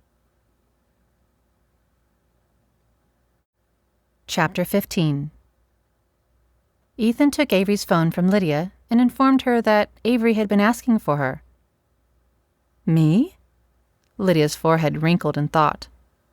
"Not by name, but she said to see if the older singing lady would come and talk with her. My bet is that it is you." Lydia frowned, her worry lines deepening. There was an age implication in Averie's request that Lydia found distasteful. Mrs. Everett wasn't old, but she wasn't young. Her age plagued her, like her less-than-toned belly and increasingly flabby underarms. She swallowed her distress and followed Ethan to Averie's room. "Tread lightly, and don't tell her about Shane. I don't want to cause her any more stress. I will take this phone to Ashton Station and then come and get you." He hugged Lydia. She resisted the desire to drift to sleep right there in the hallway. Late night/early mornings were one thing she liked leaving in her past. She'd take being older if she didn't have to relive 3 a.m. panic attacks and nightmare duty. Lydia wasn't sure her brain would survive another 4 a.m. bedtime. "I'm glad you're here." Ethan shifted from husband to cop and went about his business. He left her standing outside Averie's door. Averie sat up, unaided and unencumbered. She was still very confused. Her eyes watched Lydia's face, but her thoughts were not behind them. Averie munched on almonds and sipped at a bottle of iced tea. "I'm worried about Maven." She sliced the silence with raw honesty. Lydia appreciated the lack of small talk. "Why are you worried?" Averie stared at her left palm and rubbed its ring finger with the fingers of her right hand. She trembled, close to tears. She doesn't understand my need for a life without her. Lydia reminded herself of her stolen text readings and forced herself not to let her feelings show. She locked eyes with the green-eyed whisperer. Averie was so young.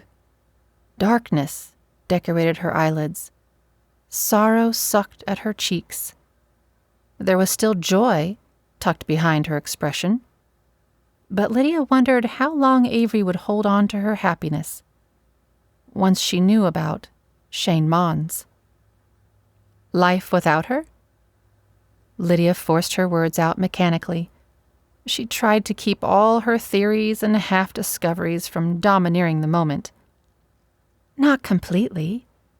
Maven's my cousin, almost my sister, and my best friend. I don't want to lose her, but I need time to myself. I need to find something that's mine, alone. Maven can't wrap her heart around that. Every time I mention anything, other than the two of us together forever, she gets stormy and mean. Averie patted her blankets down around her thighs and straightened out their wrinkles while she thought over her words. You saw that, remember? The night before the festival? It seemed years ago, instead of only hours. Lydia had to tug her mind backward to her first meeting with Maven. Yes, but she was having an allergy attack. Averie almost laughed in her remembrance. Poor Maven. That's one reason I visited Honeypot. Isn't that cruel? I didn't intend it to be cruel, but I wanted to try a weekend without her. I never dreamed she'd follow me out to the country. Lydia walked across the room to her purse and retrieved a bottle of water. She popped the cap and took a deep drink. Averie drank from her bottle at the suggestion. Why did you run away from Maven? As I said, she's in everything I do. The videos, she shoots them or edits them. The email inbox, she sends the replies. The comments, she approves or deletes. And that's just our work. If I want a haircut, she books us corresponding appointments. If I want to go to a movie, she comes with me or rents it for us. When I tried to take classes on psychology and anxiety, she tried to talk me out of it. When she couldn't, she hired a tutor to teach me online. Even then, she took the class too. Averie paused a moment. I know it sounds like I'm whining. I am. Maven's good to me. After the accident, I had nothing. Not even my memories. And she helped me heal, stayed with me. She's involved in everything I do. We live together, eat together, share clothes. There's no me and no her. Just us. It's smothering. Has she always been that way? Lydia asked. She rolled her neck, trying to stretch out the knots of worry. Averie shook her head. No, not at all. Pushing her snack tray aside, Averie fluffed her pillows. You could use a good long yoga session. I could use a good long sleep, but that's another story. Averie smiled. Yes, I remember Ivy told me. She lives with you, right? Lydia replied with a reflective grin. Ivy and her little girl, Sprout? Scout, Lydia corrected her. Yeah, that's it. She's still a baby, isn't she? Averie smiled widely. Yes, ma'am. 6 months and teething. Averie spent a few moments in silence. Lydia averted her eyes, giving the girl privacy in her contemplation. I want a Scout of my own. If I never get out of the house, never have time to be alone, I'll never be able to find someone to share her with. You said Maven wasn't always so controlling and nervous. Averie took a deep breath. When she was singing, she was away all the time. I followed her for a while, on tour and such. I was her assistant for years. Those days I remember. I also remember taking care of Granny. Those were hard months. Maven never visited. She didn't make the memorial. We even did the will reading through video chat. Avrie's breath grew labored and choppy. She couldn't inhale past the clump of anxiety and sadness pressing on her windpipe. Why are only the bad memories the ones I can remember? She asked Lydia. After the accident, it took 2 months to remember Granny had died. It felt like she died, all over again. Maven was there, much more than she was when Granny had passed. It was kind, but it stung. Why hadn't she been there before, was all I could think.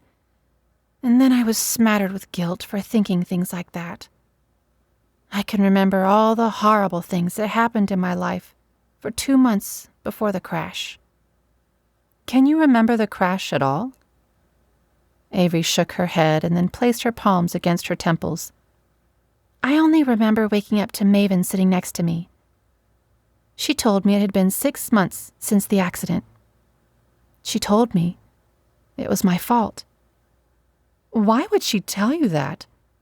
You were still in the hospital. Couldn't she have waited? Lydia folded her arms across her chest. I guess that is weird.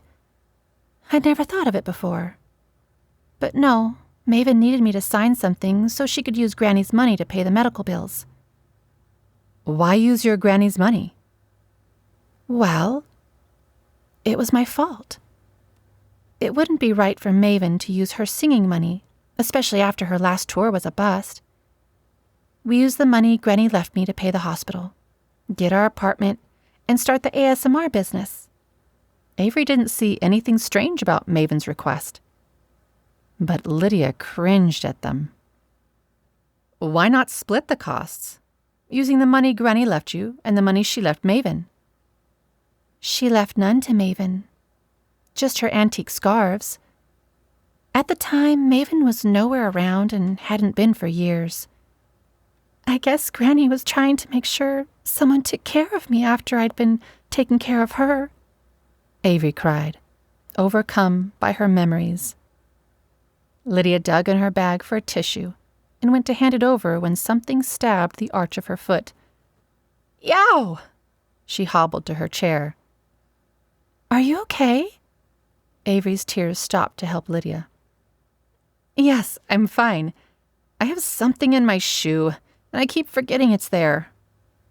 Well, take it out.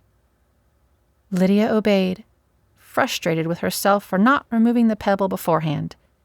She turned her running shoe upside down, thrilled that it didn't smell up the small room, and tapped on its heel.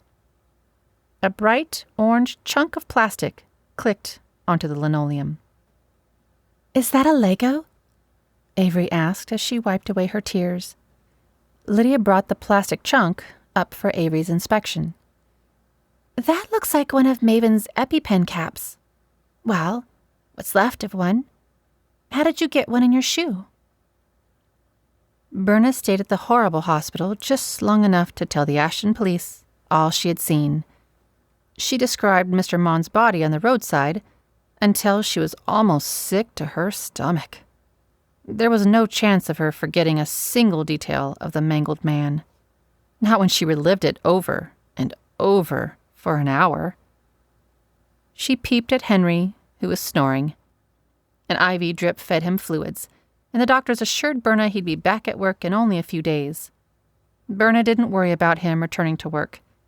Her concern was that he'd learn nothing from the ordeal and repeat the same stupid mistake. Datura poisoning is usually caused by an oral overdose, not from smoking, the doctors told her. Berna made it all the way home thinking no more about it. When she pulled up to her gravel parking lot and saw Olive crying on the porch swing, reality hit her in her face. Dandelion is dead. Dr. Barnes stood on the stoop. I had hoped he'd pull through after administering charcoal, but he was too far gone before you found him. Crazy cat. He must have jumped over the porch door right after we'd left. I didn't know ginger snaps were bad for animals. Dr. Barnes laughed and ran a tired hand through his gray hair. Well, they're not too bad, but Jimson weed is. He led Berna toward the back side of the building, leaving Olive alone to mourn over her pet. His voice went from drained and humorous to grave and low. Now, Miss Berna, I know the festival must be all kinds of stressful on you, and running this inn alone isn't a picnic. But I never imagined you'd resort to drinking hallucinogens. You know better than that. I thought nothing of it when you brought me Peabody. Goats can be greedy, stupid animals. I never assumed you were growing the weed for your pleasure. It's not illegal, so there's nothing I can do. However, I thought you were a smarter woman than that." Berna leaned her fanny against the porch rail and allowed the wooden beam to absorb all her weight. Her mouth gaped open with the heaviness of her thoughts. "Is Jimson weed the same thing as Datura?" The vet watched his friend, concerned over her sudden change in her pallor and strength. "It's a particular breed of Datura, yes. Why?" "Oh, nothing. One of my guests was trying to poison me. That's all." An unrelenting knocking on the Everett's front door woke Flora from her slumber. She took a moment to realize she was at Lydia's house and not her own home. She struggled to break free from the recliner, but couldn't reach the lever and didn't have the leg strength to force the feet down without it. The beating at the door increased. Flora floundered, her arms and legs pumping in the air, straining to stand, forcing her torso out first, and landing on all fours. Flora escaped the wretchedness of the recliner. Her back screamed at her efforts. She stayed in a crawl position until her breathing was regulated, and she could cruise to the couch. Again, the banging exploded. Lydia had never acted so impatiently before. Then again, it was nearing 3 a.m. Pulling herself up to standing, Flora started her waddle run to the front door. Ivy skidded into her path. She held a finger to her lips and shook her head. "Don't! It's not Lydia!" Ivy's eyes were fuller than dessert plates and far less inviting. They induced Flora's inner panic, and her pregnant breathing responded in harsh gasps. Lydia couldn't drive fast enough. She had to get to Berna's. With no cell phone to alert her friend, Lydia worried. Berna was host to a terrifying lady, if not a repeat killer. From her conversation with Averie, Lydia was positive Maven tried to kill Averie in the accident. When that had failed, she blamed the entire morbid mess on her helpless cousin. Lydia still didn't understand why Maven hung around and followed Averie everywhere, or why she'd nursed her cousin back to health and ditched her career. She could only guess it had something to do with their grandmother's money. Lydia also guessed that Shane Mons knew of Maven's plotting. She believed he was trying to rescue Averie from her domineering cousin. He wasn't a stalker, but a hero. He had encouraged Averie to leave Maven and retreat to Honeypot. There, Averie was safely out of Maven's grasp. For a time. Maven couldn't have that. She followed Averie and made Mr. Mons pay for his interference with his life. Greed made people do unfathomable things. Lydia had to make it to Berna's before Berna got in Maven's way. Ivy pulled Flora away from the door and led her to the Everett staircase. She left her there, puffing on the stairs, and ducked into her bedroom. The pounding on the door went silent. Ivy returned to the hallway, cradling Scout in her arms, with her cell phone in her mouth. She used her head to nod toward the second floor. Once the dizzying panic subsided, allowing Flora to take a full breath, she began the careful ascent. Another round of knocking shattered the quiet morning. This time, it came from the kitchen slider. "Hurry!" Ivy encouraged. Her teeth were still clamped on her phone as she passed Flora on the stairs. "Into Lydia's room." Flora obeyed. Ivy settled Scout onto Lydia's bed and returned to the door, slamming it. She bolted it and dragged a bedside table to barricade it. "What else?" she asked Flora. The startled woman pointed to another end table. Ivy dragged it beside the other one. "Get in the bathroom. It has another 2 doors." She handed Flora the sleeping baby. From downstairs, the sound of fragmenting glass rattled the upstairs bedroom. Flora stifled a scream. Behind the locked bathroom door, Flora huddled with Scout. Ivy sat on the toilet and forced her trembling fingers to dial Ethan Everett. No answer. Ivy left a panicked message and dialed Gus, his deputy, and followed the same procedure. After trying to alert police, she called Lydia. The phone rang through to voicemail. She tried again, and on the third ring, the sound of Lydia's ringtone ricocheted from the upstairs hallway. Pacing her living room, Kat tried all the Everett phone lines, save the house phone. She knew it was a landline and didn't believe her call justified waking up a 6-month-old baby. She called Flora, but her phone went unanswered. Kat couldn't sit still. Her news had her ready to burst. She decided to drive over to Lydia's and hoped Lydia would open the door. Flora shuddered. Her spine ached with the weight of her baby and the heaviness of her predicament. Her phone was downstairs in her purse. Ivy rapid-dialed with no success, and now Lydia was out in the hall with the intruder. She wanted to scream, but didn't dare give up their hiding spot. "What's happening?" she asked the teenager beside her. Ivy's phone rang. Lydia was calling. Flora saw the screen light up with her name. "Thank you, Jesus," she whispered. "Lydia, get out of the house.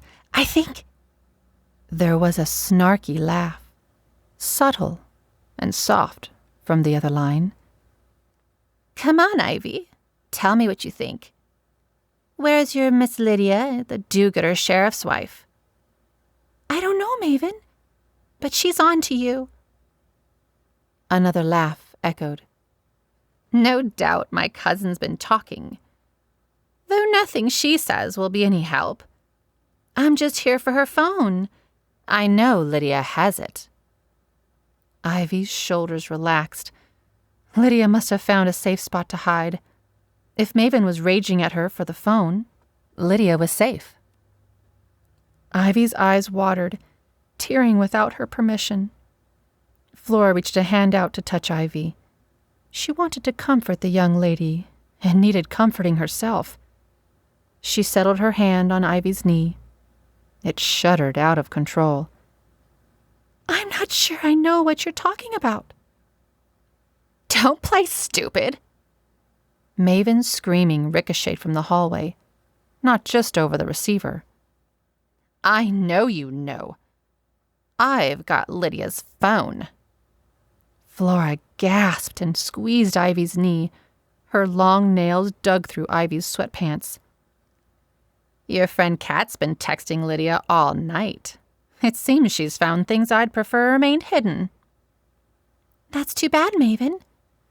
We have you on video the day you attacked your cousin." Ivy forced bravado to her voice. "No, you don't. You have a video of Averie tripping out and running after a hallucination." "If she has Lydia's phone, she has the video," Flora commented. Maven's laugh roared into a raging wail, and the sound of wood colliding with wood racked from the bedroom door. Flora screamed without a sound. Her lips parted and her face grew anguished. Ivy patted her hand and continued talking to Maven in her sternest, steadiest voice. "That's not all we have. Lydia found the sound pack." Ivy couldn't think of any other option. She prayed God would forgive her this little lie and would protect the 3 ladies hiding in the tiny bathroom. The animalistic screaming and cursing grew louder. The battering of the door increased. A light shone through the small window in the shower stall. Outside, brakes screeched to a stop, and a door slammed. Flora and Ivy hoped it was help. They also dreaded it was Lydia coming home unprotected and unaware. The pummeling ceased, and abrupt footsteps hurried down the stairs. The phone beeped. The call disconnected. Again, Flora screamed without noise, her fingernails wedged into Ivy's skin. "I think she's leaving." Hesitant relief fluttered in Ivy's voice. "I think I'm in transition." Sweat cascaded down Flora's face. Her hair stuck to her forehead in wild waves. Ivy scooped up Scout. What can I do? A fresh wave of anxiety shot up Ivy's spine. Help me into the shower. Ivy did, as best as possible.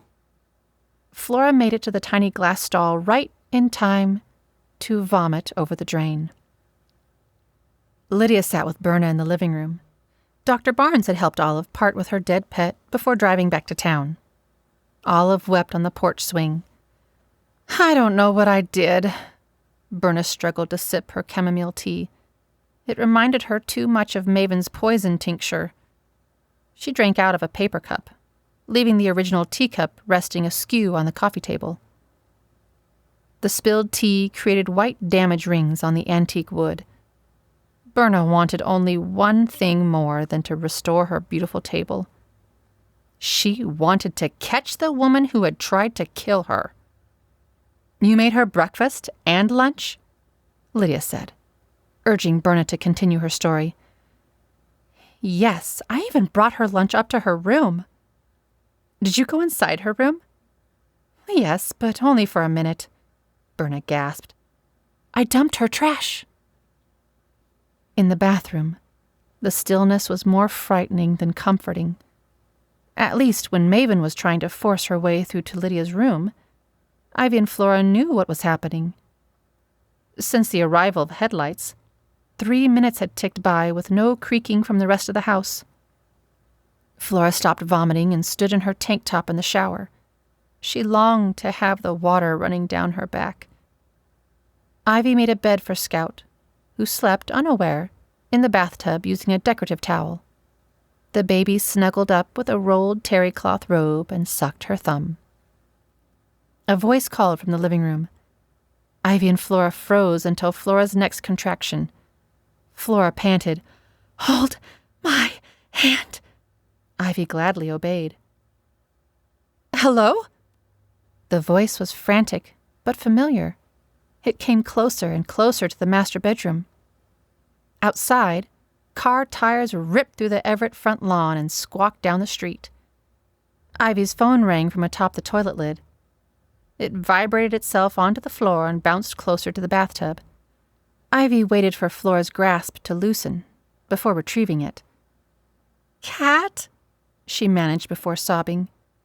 Ivy, where are you? Where's Lydia? What's going on?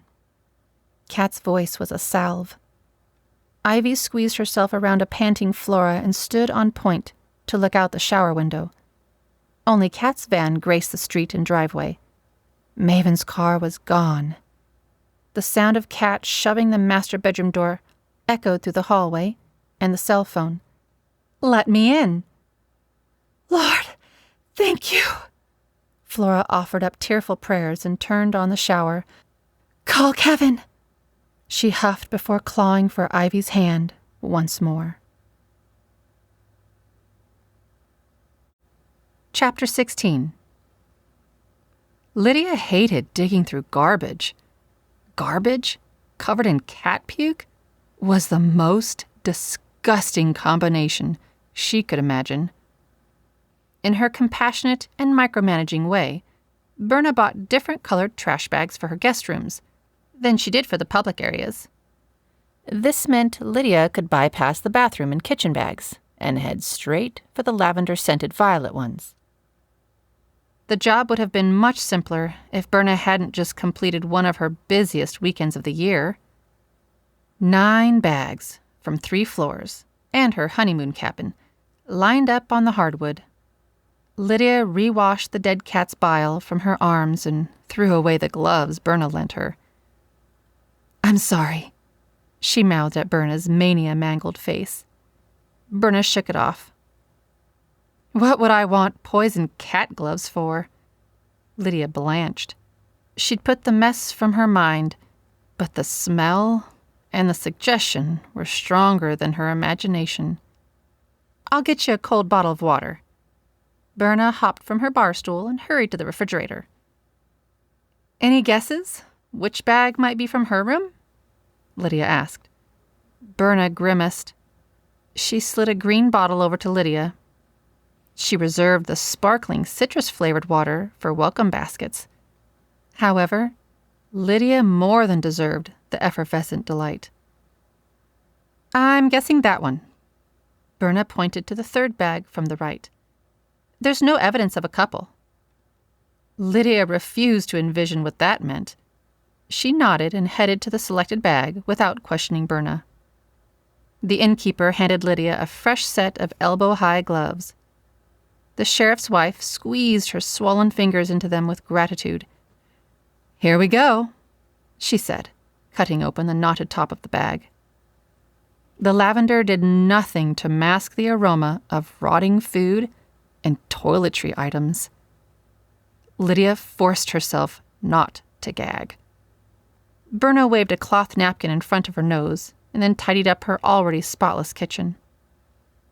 Napkins, a Twinkie remnant, wadded-up scratch paper, and toenail clippings sat at the top of the trash. That's not hers, Berna suggested. Could you ever see that girl eating a Twinkie? Besides, those toenails are mannish. Try the one beside it. Lydia pushed on. This bag hosted tissues and lipstick-blotted notepad paper, and a torn purple letter. This is it! Lydia refrained from hooting, as to not arouse the hotel guests. With the cleanest of her gloved hands, Lydia removed the letter bits and spread them on the countertop. That's Hive stationery. Berna stood opposite Lydia and helped puzzle together the fragments. Kat hollered from the hallway and through her mobile. Kevin's on his way. Maven peeled off as soon as I entered the house. She must have been watching for me to come inside. I've called Gus and Ethan, but there's been no response. Flora forced breath through pursed lips. She tightened her grip on Ivy's hand. Ivy yelled back at Kat. Get Dr. Lawrence here. I'm not equipped for this. Come open the door, Kat demanded, as she nudged the bedroom door again. In her eyes, Flora offered encouragement to her young friend. She also demanded Ivy stay by her side. I can't, Ivy replied. Hang up with me and make the calls. I'm not leaving her for a second. Ivy's memory flashed to her own birth story. Images of being alone in a church attic, without heat, without help, and almost without hope. Her only partner was the God who carried her through to that moment. When she thought she would die from the pain, he whispered to her heart through an old hymn her Mima used to sing. What a friend we have in Jesus, echoed through the memories. She'd almost forgotten God's comforting embrace during that day. Ivy shoved all the pain away as soon as she and Scout discovered safety. By doing so, she misplaced the blessings. God sang her through childbirth, using the memory of her grandmother. Flora squatted in the Everett shower. One hand braced itself on the tile, and the other held onto Ivy. Ivy, renewed in her perspective, kneeled beside Flora. When this one is over, I'm unlocking this door, Ivy said. Flora's eyes widened. Only this one? I'm not leaving the room. Scout cooed in the bathtub beside the shower. It was the most solid sleep the baby had experienced since her gums turned against her. At the Hive, reading the reconstructed note opened Lydia's eyes. Shane Mons wasn't just a hero. He was Averie's husband. He'd been searching for her since the crash. Berna wept over the note and the fate of its scribe. Lydia, refueled by her outrage at Maven's depravity, tore through the rest of the bag. Berna looked on through her waterlogged eyes and halted Lydia with a sudden yelp. What? Lydia spun to face Berna in startled irritation. Sleeplessness plagued Lydia's kindness. You almost stuck yourself. Lydia looked down to see 2 discarded allergy injectors. One secure, lidded, and safe. The other rested needle up and poking through a broken orange cap. Who would blast through 2 of those pens in a single weekend? Those boogers are expensive. Berna placed a protective arm between Lydia and the trash, as if Lydia would begin her scavenging again. Lydia backed away from the piles. She took off the second pair of gloves and scrubbed her hands and arms. After 2 washings, she applied hand sanitizer and tossed her hair back in a tight pony. "Listen, Berna," Lydia said. Berna obeyed. "Keep calling Ethan. He will not answer his cell if he's still at the hospital. So call there first. Keep calling. Call Gus. Call Ashton Police. Call everyone. And don't clean up that mess." Berna sulked when Lydia pointed to her now ruined coffee table. "But it's nearly 4. My guests will come down for breakfast around 6:30. "Well, then pray Ethan gets here quickly. He needs to see that. I'm not sure what he'll do with it, but he needs to know Maven tried to poison you. Lock the doors. Don't let her back in. Understand?" Berna was already at her landline dialing. With her other hand, she set her cell on speaker. It rang through to the Honeypot Sheriff's office. Gus's voice answered the line. Berna sighed with relief while Lydia crouched down and retied her shoelaces. "Hey, Gus, it's Berna. You need to get over to the hive."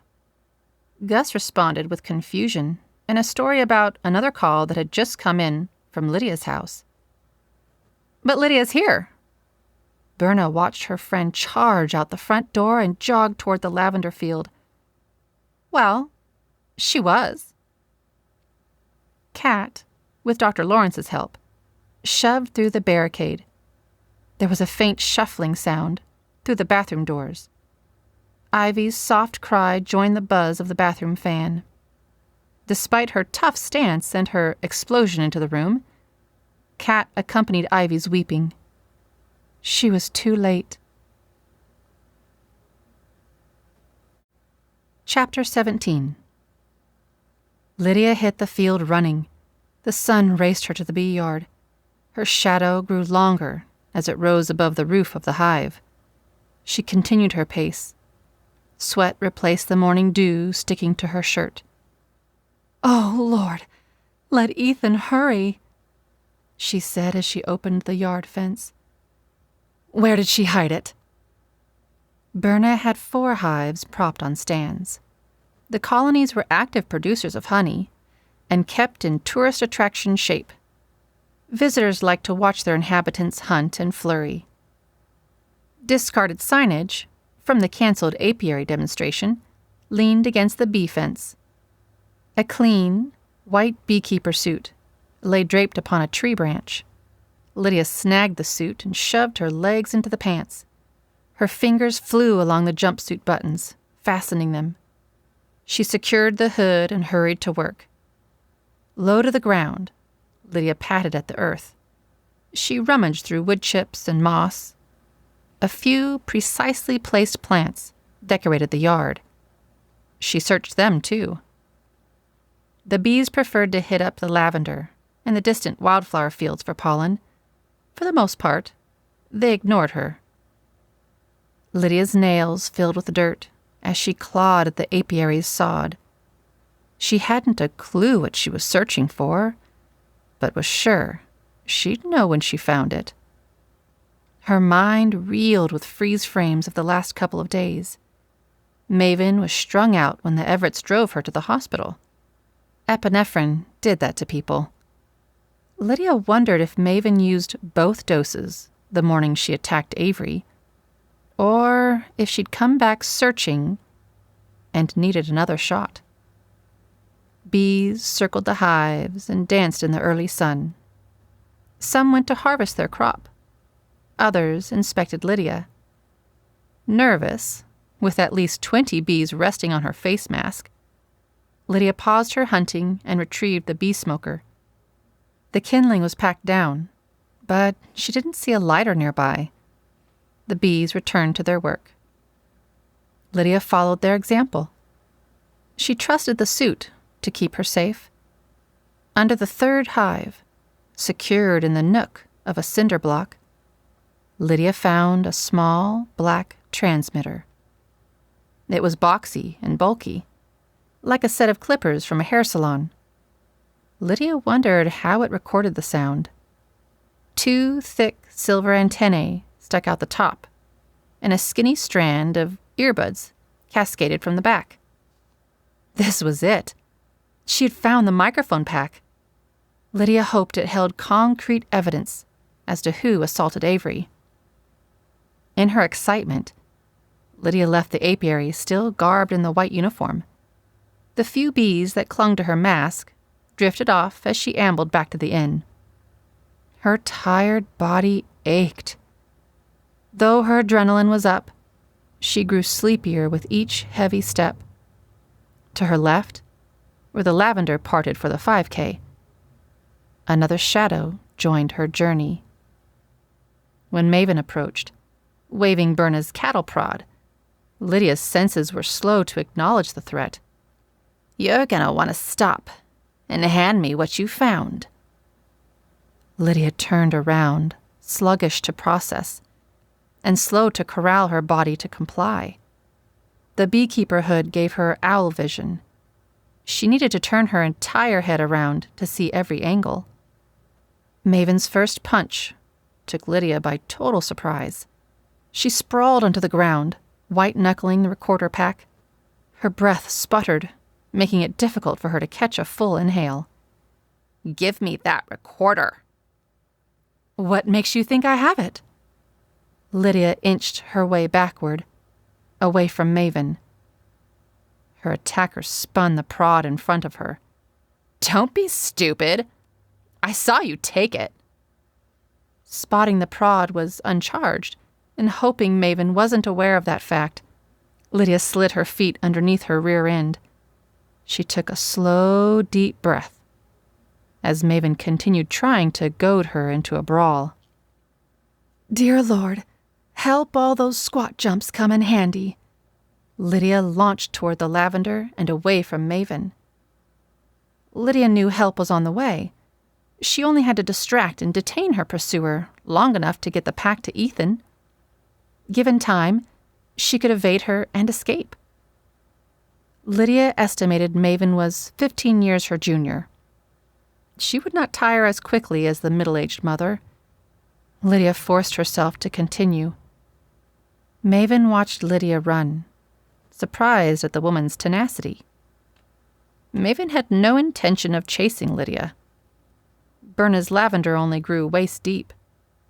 Other than the crop of purple plants, the field was flat. There was no place for Lydia to hide. She was determined to wait until the older woman wore herself out before following her. Gus finished talking with Kat on Lydia's front lawn. The usually forceful woman hadn't stopped crying since she entered the master bedroom.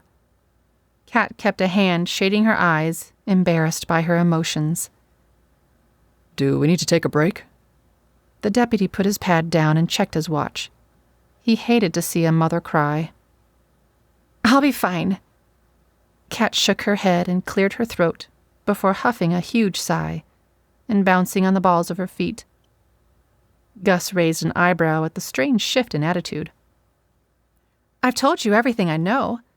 I pulled up. There was a strange car in the driveway. I knocked on the door. No one answered. I dug out the extra key and let myself in.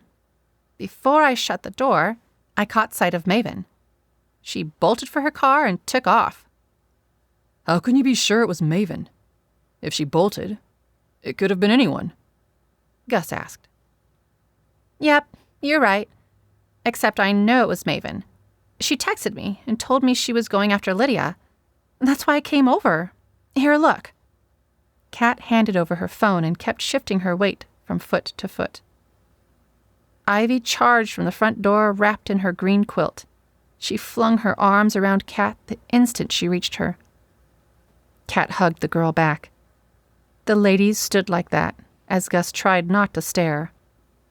He tried to appear busy with Kat's cell, but didn't know the code to unlock it. "Do either of you know where Lydia is now?" Ivy stopped breathing. Kat trembled. Both shook their heads. Lydia was in trouble if Maven found her. Kat and Ivy were not available to help. They didn't even know where to look. Gus's face reflected their thoughts and fears. He hurried to his cruiser, yanking the radio from its cradle. He needed Ethan. Lydia needed Ethan. A dual-cab truck slid around the street corner and came screeching to a stop in front of the Everett house. Gus leaped from his vehicle, ready to protect his witnesses, but relaxed when Kevin jumped from the truck. With the open door alarm trilling, engine still running, Kevin flew past the party on the lawn and ran up the stairs. He had not taken a full breath since Dr. Lawrence called to tell him of Flora's misfortune. I think his kids are still in the truck. Gus stayed in his car and returned to his radio calls. Kat pulled herself into the cab and turned off the car. She removed the keys and looked into the back seat. There, snuggled into a heap, were the Brandy's children. All 3 E's slept unaware of their father's violent driving or the scene he was witnessing inside the house. What should we do? Ivy stood on tiptoe, peering through a window at the snoring children. Lydia, I'm getting bored. Maven taunted and teased her victim. She sauntered down the 5K trail, running her fingers over the heads of Lavender, just as her cousin had done in her video. Can't we get this over with? Lydia, far out of reach, stood at the opposite end of the patch. She hadn't the time or energy to crouch into the plants. We both know you're not letting me walk out of this field. You tried to poison and bludgeon your cousin just 2 days ago. Maven took steady, slow steps toward Lydia. All the bitterness left her expression, and a smirk of self-satisfaction replaced it. It glistened in the sunrise, and the light behind her emitted red-orange tones. Lydia shivered. You know nothing, Maven said. I know you caused the crash, and I can prove it. I know you killed Shane Mons. I know you tried to kill Berna. Lydia searched for other options of escape. Apart from rushing into the road, she could think of nothing. She wondered if that's what Shane Mons attempted, right before Maven plowed him over. The crash? Yes, I caused it. My sweet, adorable cousin just kept pushing me and pushing me. First, she kept begging me to come home and take care of Granny. Ha! Maven swung the prod at the Lavender, beheading a chunk of stalks, and crept closer to Lydia. She had me feeling so guilty and so annoyed. I was too stressed to perform. She's the reason my last tour bombed. She's the reason my career is over. Well, then why stay and take care of her after the crash? Lydia lowered the hood of the bee suit. She wanted to see Maven from all sides. Why pretend you cared? Again, Maven chopped at the crops. Lydia backstepped on the path. If she could lure Maven far enough into the field, maybe Lydia could sprint back to the house. My best performance. My twit of a cousin stole my half of my grandmother's inheritance. Then she ran off and got married. She didn't even tell me. She told no one. She ran off one weekend and came back with some story about meeting Shane online and finding her soulmate. Blah, blah, blah. They plan to move away and have kids in some small hick town. Much like this one. Averie was the only heir, and you were next in line? Who else? Averie was a pushover, a bleeding heart. I could have talked her into supporting me for years. And she'd already agreed to finance another tour for me. Then Shane showed up, and instead of coming with me on tour and continuing to pay for promotion, she planned to set up a nest with her husband. Maven's pitch arched and whined like that of a spoiled child. She plunged through the lavender in a mad dash, catching Lydia unguarded and unprepared. The stun cane slapped Lydia on the thigh. It knocked her into the plants. Maven giggled, amused at the pain on Lydia's face.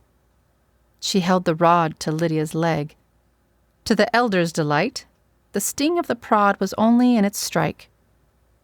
Maven still hadn't charged it.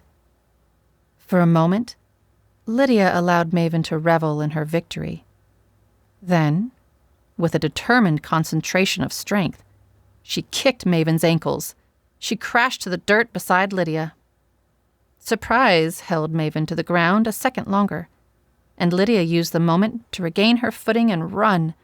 Bulbs and heads exploded at her impact. She sneezed and rubbed at her watering eyes as she fled. Chapter 18. Ethan's missed messages caught up to him when he slid into the front seat of his truck. He passed many notes marked urgent to find Lydia's. There weren't any. Stomach acid rolled in his gut. There was no way his wife hadn't called or texted him since last night. Not unless something was wrong. Still skipping the other texts, he dialed the one person who would know what his wife was doing. She answered before the first ring ended. "Kat, where is she?" Ethan asked. Rising above the stalks, Maven growled and dusted plant particles away from her face. She sneezed without end. Her eyes puffed and watered, and her voice deepened as she threatened Lydia. Lydia hadn't made it to the house. Her right foot had crashed down on a hard, round object, and she slammed, face first, onto the ground. The receiver jittered out of her hand and away from her. She could trace its whereabouts, but it wasn't visible under the foliage. "Please, God, don't let it break." Maven kept chatting at Lydia. That wasn't very nice for a Christian. Staying low, Lydia felt around for the rock that had tripped her. It might make a good defense. "You left me no choice." Funny. That's just what I told Averie before the wreck. She didn't get it, though. And the stupid girl didn't die, either. She came close, but she's a fighter. Maven's coolness chilled Lydia. "What happened to you in the wreck? You were hurt too, weren't you?" Maven's allergy-thickened voice sputtered. Is she crying? Lydia thought. Again, Lydia shuddered at Maven's double-sidedness and the ease at which she switched back and forth. The steering wheel crushed my throat. Lydia's mind flashed to all the scarves Maven wore. They weren't out of dedication and remembrance of her grandmother, as her cousin surmised. They were to hide a scar. "You can't sing anymore." I can sing. Didn't you hear me the other day? I'm still a wonderful singer. My voice tires quicker than it used to. 2 surgeries. And it's not any stronger than it was right after the accident. Maven complained. "So that's why you stayed with Averie. Your fans wouldn't have you back, and you had nowhere else to go." A rasping howl lifted into the air. Lydia's skin prickled and gooseflesh flashed down her arms and legs. Her hand found the stone she tripped on. A perfect, round amethyst. She wondered how it came to rest out in the field. With her other hand, Lydia patted the ground, looking for the recording pack. Fans. I have fans. But not enough. Not enough to fill a stadium. Not enough to make a comeback. Not yet. Distracted by her imagination, Maven walked past Lydia only a few yards over. If she had been looking down, she would have spotted the crouching woman in an instant. But Maven was staring off into a make-believe arena filled with pretend crowds. The crazed has-been continued her monologue. At first, I was afraid. I stayed with Averie to see if she would turn me in. I was getting so much press for being the sacrificial caretaker. I rode the fame as far as I could. Avrie's memory was a mess. She didn't remember the crash. Couldn't remember she was married. I had to tell her Granny had died. She fell apart, blubbering. She didn't cry when I told her she was rich, though. She didn't shed a tear when I explained she had inherited everything, and I hadn't. Not a peep. Only, "I'll take care of us, Maven." Promises and pity. Maven's body convulsed with the memory. Her voice grew fainter. Lydia tried to determine where Maven was standing.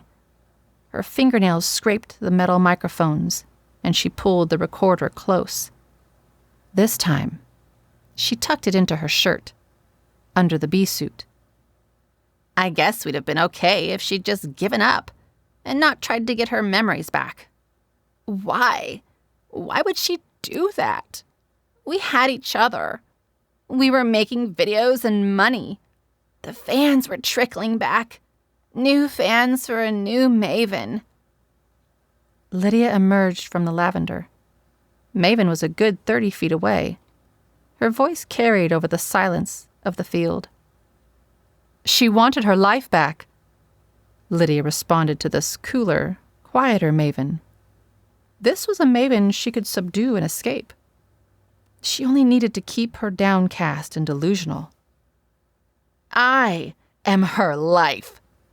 Maven ran away screeching. She disappeared behind the bed and breakfast. Lydia sighed and hobbled to the bee yard. She leaned on a post, desperate to catch her breath. It was over. Ethan would find Maven. For Lydia, the threat had ended in the sudden and odd retreat of the villain. Once again, she had raced down the 5K track. But this time, she had run for her life, and not for charity. The finish line was a few yards away from the bee sanctuary. She was tempted to jog across it, for personal bragging rights. But her muscles had other thoughts. They were ready to lie down right there amongst the bees. She remembered that Berna had nice couches. Perhaps I might score a bed for an hour or two. These thoughts drifted away like seeds on the wind. When she spotted Ethan's patrol car parked in front of the hive, her energy revived. Home was not far away now, if her husband was nearby. She moved, step after aching step, toward the hotel. The grinding of a far-off engine registered in her mind, but she gave it no more thought. One of Berna's quads shot out from the back of the inn. Maven drove with a wild precision right at Lydia. Lydia's mind noted the broken headlamp and blood-crusted grill in a split second. Her body ran without her permission back to the bee yard. The apiary was the only location, near enough, that offered any protection. The fencing, the giant tree beside it, and the hives themselves would act as speed bumps and slow down the ATV. Lydia wanted to scream. She struggled to suck in enough air to yell, but her cry left her lips as a wordless puff of wind. Surely Ethan heard the ATV start up. Surely he'll come soon, guns blazing before I'm flattened. Lydia tried to calm herself with hopeful thoughts. It did no good. The quad was close enough for her to smell the burning fuel. She opened the gate of the bee enclosure and spun through it, shutting it behind her. The bees took offense to the intrusion and exploded from the hive to investigate the ruckus. Lydia snapped her hood back on and kept running. Too little, too late. The off-roader collided with the first hive, knocking it into the second. Maven spun the vehicle toward Lydia, but the tree deflected her. With the bike still running, she leaped from the driver's seat and dove for Lydia. The front door of the hive slammed shut as Ethan charged out of the house. Berna, with her cell phone, ran close behind him. Maven gritted her teeth when she noticed the sheriff. She wrapped her arms around Lydia's waist and threw her to the dirt.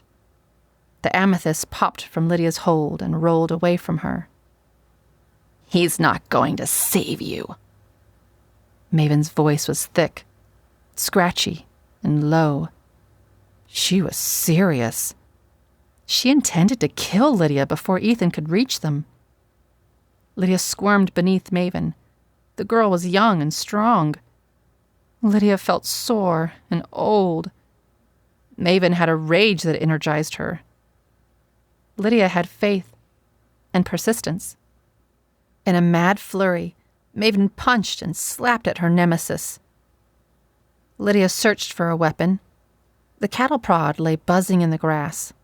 Maven fetched it first. She flung out her arm, intending to come down on Lydia's head. Instead, her backswing knocked into hive number 3. The shock sent the bees into frenzy. Lydia gained a second to reach up and yank on Maven's scarf. She hoped to knock the woman off balance. Her retaliation only flung Maven's neck back and choked her. The reaction was not enough to free Lydia. Instead, Maven's eyes narrowed, and her lips curled back like a rabid wolf's. Maven tossed her torso onto Lydia's and wrapped her thin fingers around her throat. She had Lydia pinned. "I only have to make it until Ethan reaches me." Lydia's thoughts echoed in the impatient eyes of her attacker. Maven spied another weapon.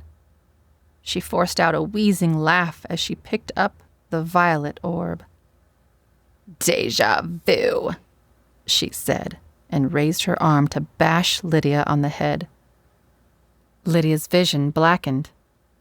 She figured it was from the lack and sudden return of air.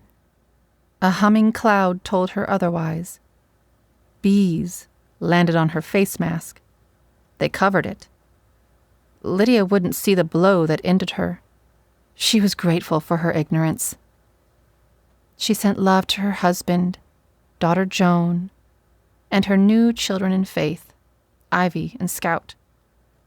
But no strike landed. Maven sat astride Lydia's waist, pinning her arms to her sides. The young woman wobbled and jolted. Lydia blew a soft breath onto her mask. A few protector bees deserted their post, and Lydia could see again.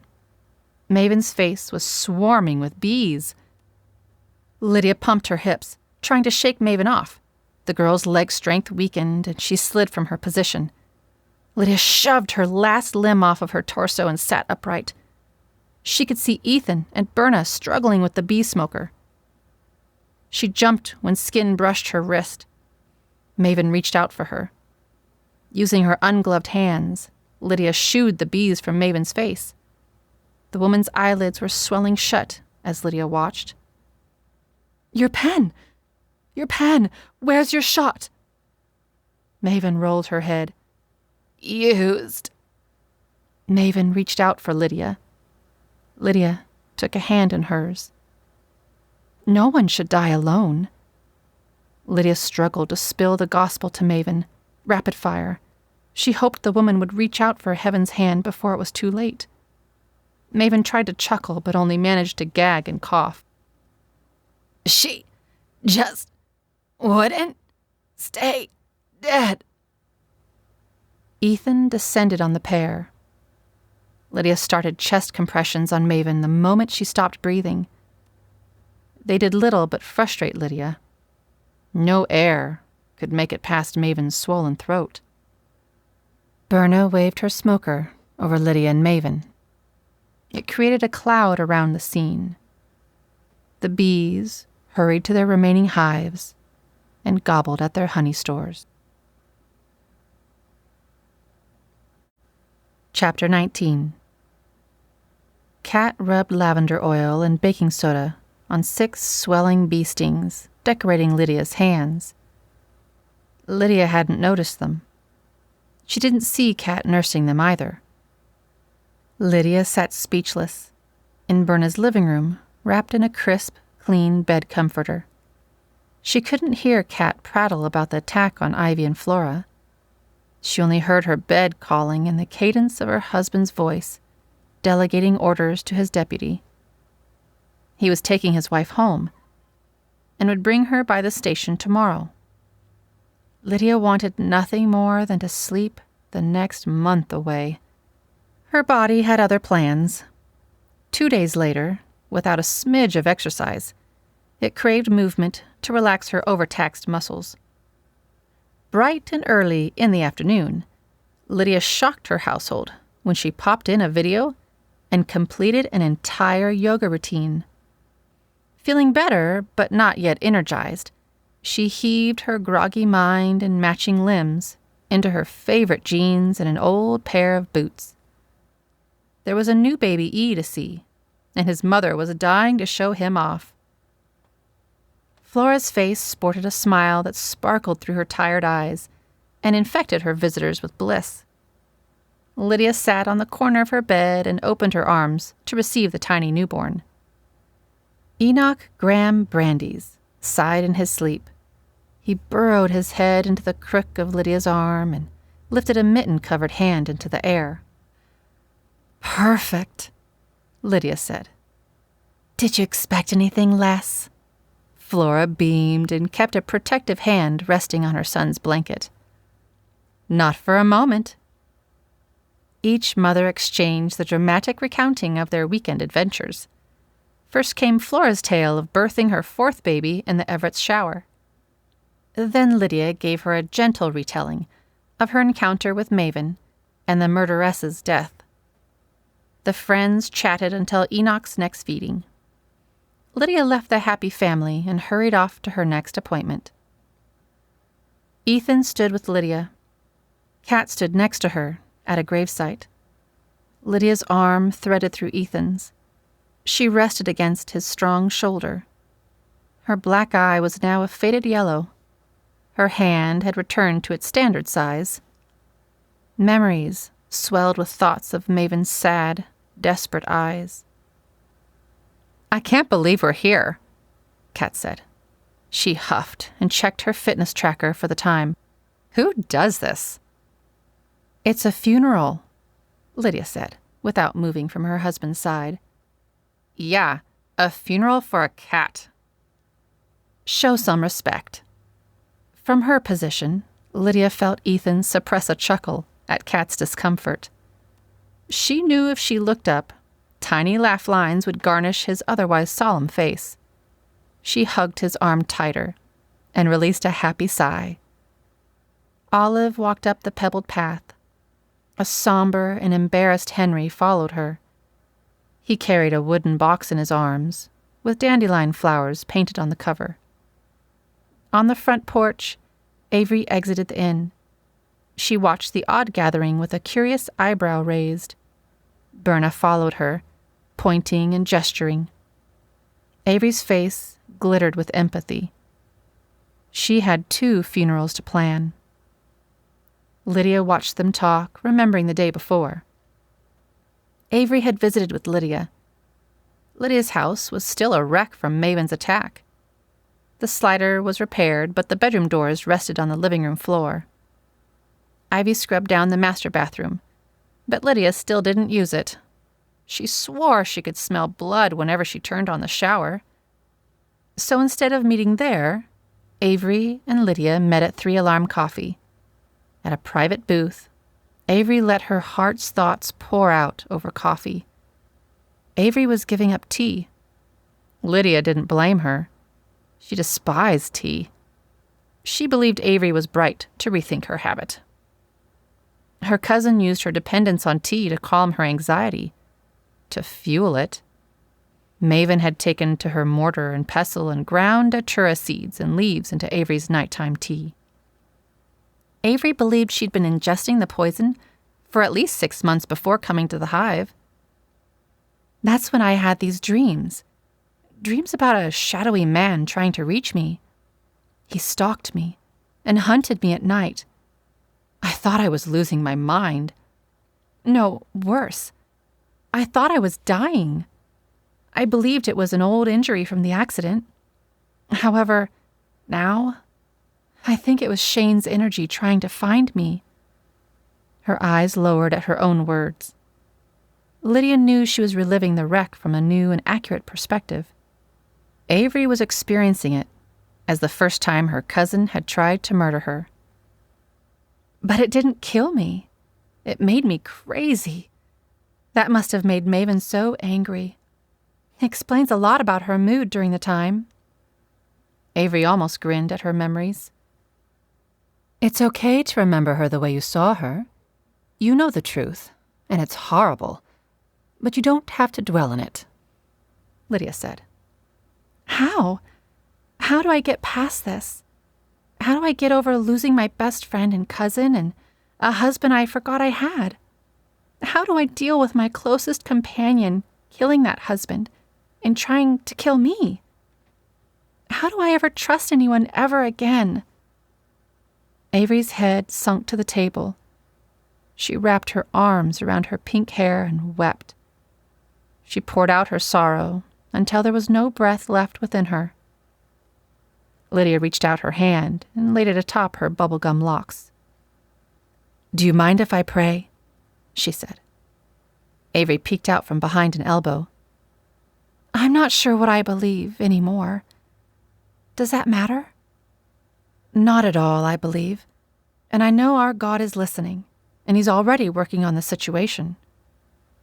You really do think that, don't you? With everything I am. How can you be so sure? That's a good question. Lydia wrapped her fingers around her coffee mug. He makes me sure. He builds my faith in steps. He takes me through things, recenters me when I falter, and walks me through the things I fear. When love is offered that passionately, it's impossible to do anything other than trust in it. Averie slumped in the booth. She rubbed her eyes until they reddened. She swigged her coffee. Her face wrinkled at the bitterness. Averie drummed her nails on the tabletop and against her mug before reaching out a hand to Lydia's. Lydia received it with gladness and prayed with an earnest hope over this new acquaintance. The ladies sat for hours discussing Avrie's plans. Averie intended to sell her apartment and start over. She contacted Shane Mons' family and introduced herself. Shocked at his death, but delighted that he found his bride, they invited her to stay with them, so they could mourn together. She agreed and would spend her first month of widowhood with Shane's family. Strange that the first good chance I get to know my husband is after he's gone. My heart aches for him, but my mind doesn't remember him. It's bewildering, Averie said, wistfully. Lydia could only agree and listen. The two parted on friendly terms. Lydia invited her to call, email, or visit whenever she could and as often as she wanted. I will keep praying for you. You will always have someone watching over you. Averie didn't roll her eyes or laugh, as the dying Maven had done. She absorbed and pondered Lydia's words, and marinated her heart with hope. From the cat funeral, Lydia could see Averie still wearing the face she'd left the diner wearing. Her lips arched down in sadness for Olive and her deceased pet. A hollow, fretful confusion washed her countenance and weighted Avrie's steps as she walked to the waiting car. She paused at the car door and turned back, offering a soft wave to Lydia and her friends. Lydia gifted her with a smile of encouragement and waved back. Then Averie left. Lydia snuggled back into the shoulder of her steadfast husband. The reception for Dandelion included coffee cake, fruit, noodle salad, and sweet tea. The Everett family didn't dawdle. Ethan and Lydia retreated to their house to shut the world out, even if they didn't have a bedroom door to lock behind them. Emily and Ivy chatted in the Everett driveway. Scout on her hip, Ivy's face was not pleased. Emily's grin twinkled with mischief. The Everetts walked slowly past the girls. Lydia cautioned Ethan to avoid engaging the teens in conversation. She knew a fight between friends when she saw one. "You're so selfish and full of yourself," Emily said. Ignorance-fueled venom dripped off every word. "Emily, I've been there. Please don't do this," Ivy said. "When you get over yourself, perhaps we can hang out. Until then, stay out of my business." Emily spun on her high heels and clunked down the drive to an awaiting green car. She slid into the passenger seat. The driver leaned across her and waved a smug farewell to Ivy. He then peeled away and smoked his tires down the street. Lydia put an arm around Ivy and led her inside, following Ethan. "She will get herself in trouble," Ivy said. "Probably," Lydia said. "I've tried to warn her and be her friend and beg her back to safety. But she won't listen. She won't hear me." Ivy patted Scout's feathery hair and tried to keep her worried voice cheerful. "I don't know what to do." "We'll just have to keep praying." "Will that be enough?" "Jesus is more than enough." Lydia kissed Ivy's cheek and Scout's head. Lydia closed the door and locked it behind her. There would be no true rest. No naps for any woman over a year old would happen today. Exhausted, Lydia couldn't make herself resent the disruption to her plans. There was only one race she was running to win. She wanted not only to cross the finish line, victorious, she wanted to take others with her. Many months later, an email surprised Lydia. She called Ivy over to watch his attached video. "Hello," Averie greeted in her normal, cheery, and calm fashion. Brown regrowth led away to her pink curls. "It's been a long time since I've made a video. I'm sorry if I've kept you waiting. This video goes out to my littlest fan, Scout. It's a new sort of video for me, and I hope you like it. John 1. In the beginning was the Word, and the Word was with God, and the Word was God." Shivers shot up Lydia's neck and rumbled down the skin of her arms. She rocked herself back and forth and hugged Ivy. "Answered prayers," she said over and over under her breath. Ivy clapped and danced behind Lydia's office chair. Avrie's sweet voice read scripture for 30 minutes, page turning and tapping mixed with the rhythm of her voice. A deep sorrow thickened her words, but a tender joy lit up her face. She ended her video, her green eyes glinting at the camera. A crooked but hopeful smile radiated through the screen. "Good night, my little Stardusts, and God bless you."